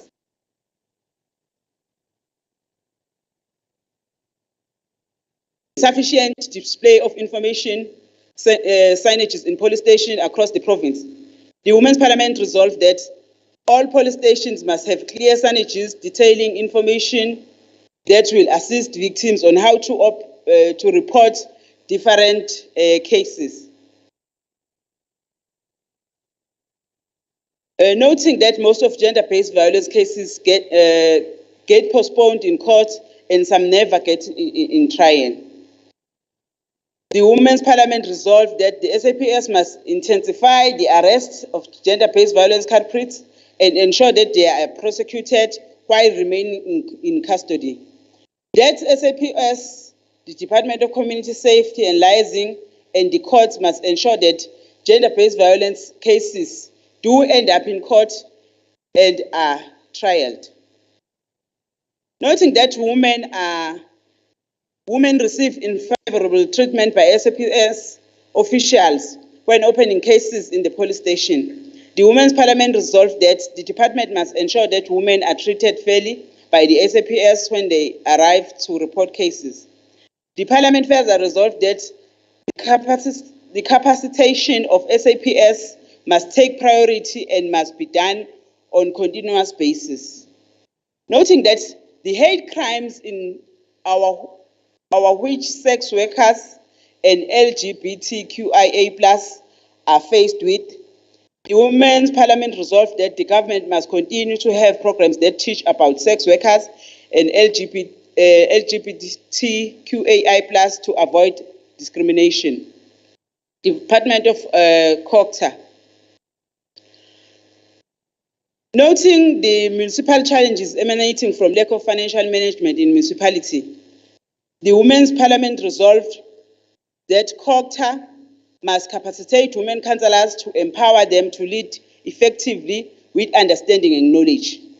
Women must be empowered on strategic areas such as financial matters to be able to contribute meaningfully within their respective communities.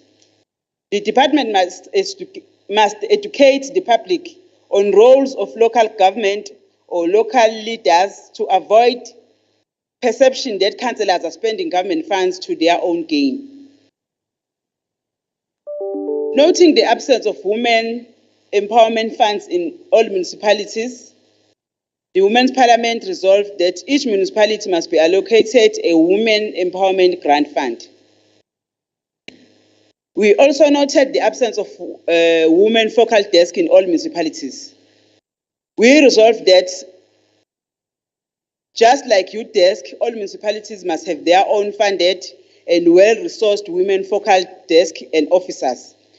That the Women's Parliament further resolved that all municipalities must have multi-party women's caucus with budgets allocated to them. It was noted that the communities are not informed on how public funds are spent by the municipality and local leadership. The Women's Caucus resolved that the COCTA must facilitate a program where members of the public are educated on how municipalities operate and how they utilize public funds allocated to them. Department of Treasury. It was noted that the impact of budget cuts in delivery of Department of Health Services. So Women's Parliament resolved that Treasury must increase budget funding for the department so that the department will be able to deliver better quality services, including doing disease awareness campaigns. We further noted that the department is sitting at 43% on senior management positions occupied by women. And it was resolved that the department must prioritize women on the vacant of senior management posts to ensure that they achieve their 50% target before the end of the financial year. 2021 Women's Resolutions adopted on Tuesday, 10 August 2021 at Mkoba Community Hall, Umzwabantu Local Municipality, on behalf of the Women Foundation representatives, kwafakwa ke ANC, IFP, DA, EFF, NFP, MF, ATM, ACDP, nama members ke Chairperson uMamucele no Speaker weParliament lethu la KwaZulu-Natal. Siyabonga kakhulu Speaker, iwona ke lawa ama resolutions athathwe omama bakwaZulu-Natal. Nazi izandla ngazi. We don't do that. We don't do that. Let's wait for the chair to stand up before you shout. Let's not shout. We don't shout in Parliament. Yes, that's why we have the chairperson who is chairing the session. Now, I see that there are hands before we move for adoptions, but I want to indicate to delegates, Uguti, you still have an opportunity to forward if there are matters that you feel have not been covered, taking into account that not all issues that were deliberated in commissions will form part of resolutions because you deliberate, conclude. But if there are other matters that are urgent that we feel we need to raise them now, we will open for that session briefly, colleagues, and then we will then move for the adoption of the resolutions. I see the hand in the front and at the back. If we cannot exceed 2 minutes each, we will really appreciate it, fellow delegates. Ngicela ukuxwala ngixolise kusihlalo omhlangano. Ngicela ukuthi silungise iphathi le ethinta induna nokukhipha kwezincwadi. Asiphikisani nokuthi abantu besifazane banikwe iland, but we cannot remove the authority from izinduna because kusho ukuthi sesiyaphikisana nokusebenza kwawo. So ngizocela ukuthi silungise lapho as IFP asikwazi ukuthi singahambisana nale resolution eyenziwe lapha phansi. Thank you. Comment?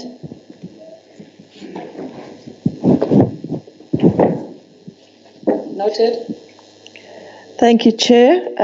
Johnny. up, or do you? I think you all know who I am by now. Okay. Can you please speak, ma'am? I am speaking, yes. One of the things that I noted yesterday, it was, and I thought about whether to raise it yesterday or not, but it felt very much like in the commission I was in that there had been a caucus with the majority party that was there on how the commission was going to go. And if you went and strayed off, Manang. no, can I be finished? Can I finish? Wait, can you allow me to chair? So that we do not get all of us. We have open sessions now. We are opening this session. Thank you. Additions on what was deliberated in commissions that has not been covered in the report. If we can construct our comments on that. If you'll bear with me, I'll get to the point. If you'll just bear with me, I'm just giving you a little of background. One of the resolutions from 2020, and it has actually been a resolution from 2018, 2019, and 2020, was for signage to go up into every police station, telling the public and educating the public on what their rights are and the responsibility of SAP and Metro are where it comes to gender-based violence, domestic violence, LGBTQ+, any type of physical violence. It was requested that it was put back on the resolution. I did not hear it on the resolution. My comment is that there was a direction in the commission of how it was going to go, and if you weren't with the caucus, you kind of got ignored. The fact that this was not put on the resolution goes to speak to that fact. I have noted the comment that on the resolution that the commission had said must be added. There was another hand in front of me.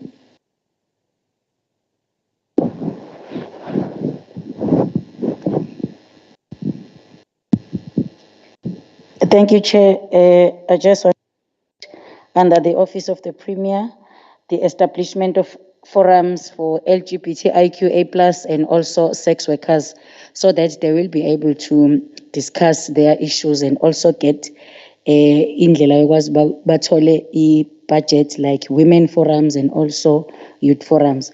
Mhlambe on top of that futhi hlalo ke bengizocela ukusho ukuthi ke ngidlulise ukuthi ke iPhalamende laKwaZulu-Natal linomgomo wokuthi lakhe imithetho liphinde liphendule bese liyakwazi ukuthi lilekelele ukusebenza ebantwini. Kafishane nje our mandate kusho lona ke iPhalamende is to lawmaking, oversight and also public participation. Bengidlulisa nje ukuthi ke ezinye indaba sizozithatha la, we take resolutions here and then iParliament will have to go back and bacubungula ama resolutions ethu and implement. Thank you very much.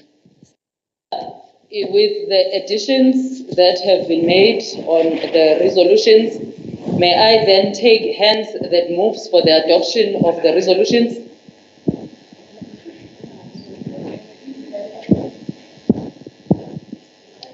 There is a hand in front of me.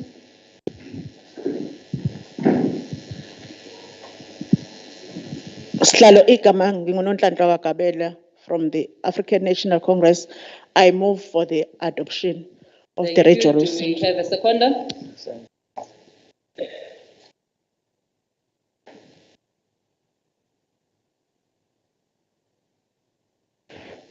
There is a hand here in front.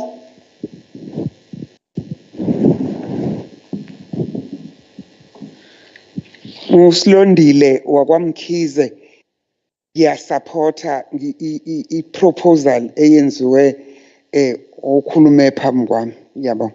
Thank you very much. We remind leaders of formations that you will be given an opportunity to sign the resolutions on behalf of your parties. I'm sure that desk will be allocated where you are going to be signing on behalf of the party represented in the Women's Parliament. Ladies and gentlemen, we have come to the end of this session. Firstly, Somlomo, I know you are a perfectionist. Let me first indicate to you that we did experience a number of glitches that were reported to us. As you know, we allow for sessions where we deliberate with delegates, where they will then brief us if there were any technical challenges or logistical challenges on their way to the parliament. And certain areas were raised with us, including the comfortability in the hotel, and we were given a confirmation that indeed certain issues were addressed. We did indicate to delegates that where matters are beyond our control, we sincerely would like to share our most apology to delegates. Uma kukhona la before bafike eParliament la kube khona izingqinamba ezingabaphathanga kahle, that's the session that we had with delegates. So majority of the issues that were of concerns were indeed addressed by the team of the legislature. Somlomo siyabonga kakhulu ukuthi siqhubeke nalolu hlelo ebesinalo.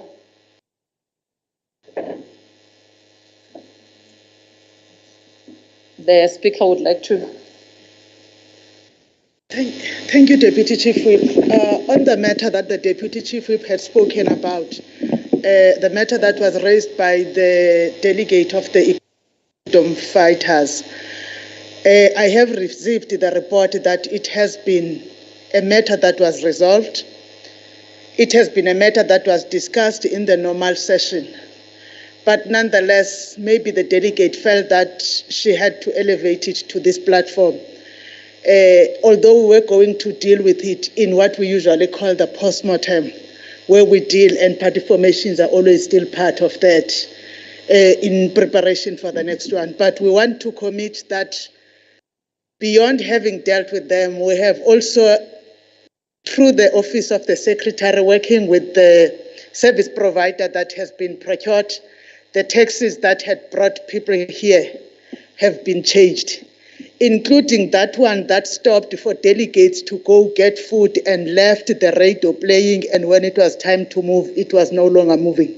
So that we also clarify that it's not exactly that we did not, through the Office of the Secretary, do quality assurance. But these things that happened are not what should characterize the interaction with delegates and parties. And they have been corrected, and we want you to be able to raise them also in the future. The Office of the Secretary, Ms. Naidu, will always ensure that there is proper and swift response when delegates raise matters that are not happy with. Thank you also to you, Deputy Chief Whip, for the intervention that you have made yesterday in resolving these matters prior to today. Thank you.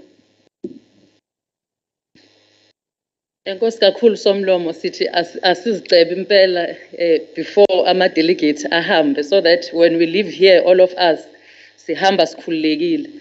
Sibonga kakhulu Somlomo ngokuqinisekisa ukuthi noma izingqinamba zikhona ze COVID-19, uhlelo lwama sectorial engagements lihlale liqhubeka liya phambili njalo. Sotswebhe mkhulu eshamthetho saKwaZulu-Natal and the entire whips of the legislature KwaZulu-Natal, we really appreciate your presence and ensuring that we provide guidance where necessary. We'd like to appreciate Manaidu, umsebenzi eniqhubeka niwenza with your team, in particular the IT team. We always strive to ensure ukuthi there are no glitches, at least aba major, and obviously today was no exception. We must really appreciate all that you do with the collective team ekhona esishamthetho saKwaZulu-Natal in the administration. Sibonge kakhulu kusisi uPhumzile Mbathacele for always continuing enza isiqinisekiso sokuthi umsebenzi ophethena to these engagements uqhubeka ngendlela ku level esiyidingayo. Sibonge mama uMeya ngokusijoyina, the premier in absentia, all MECs who managed to join, all members of the legislature who were also connected in various platforms. We know, fellow delegates, ukuthi the reason why sibancane is because we wanted to minimize numbers. Sibonge kakhulu to you delegates. Siyazi ukuthi uma ngabe sihlangene kanje kuyaye kube khona ukuthi kube khona ukushayisana here and there, but every time siyazama ukuthi sibuyisane. We really do appreciate your presence. Siyacela ukuthi uma ngabe kuphinda futhi kuba khona okuzoba inkinga on our way home, sizame ukuthi sikulungise nisazise kona so that we correct and we ensure ukuthi sikwenza konke kube ngcono. I saw ukuthi the Deputy Chair of Chairs is no longer in the house in absentia as well. We'd like to appreciate her presence in this particular platform. I've received an indication, delegates and members, ukuthi right at the back behind the cameras, we are going to be receiving our packs esizokwazi ukuthi sihambe now. The session for the 2021 Women's Parliament is now coming to an end. Kakhulu sengathi uThixo anganikhusela as you make your way home.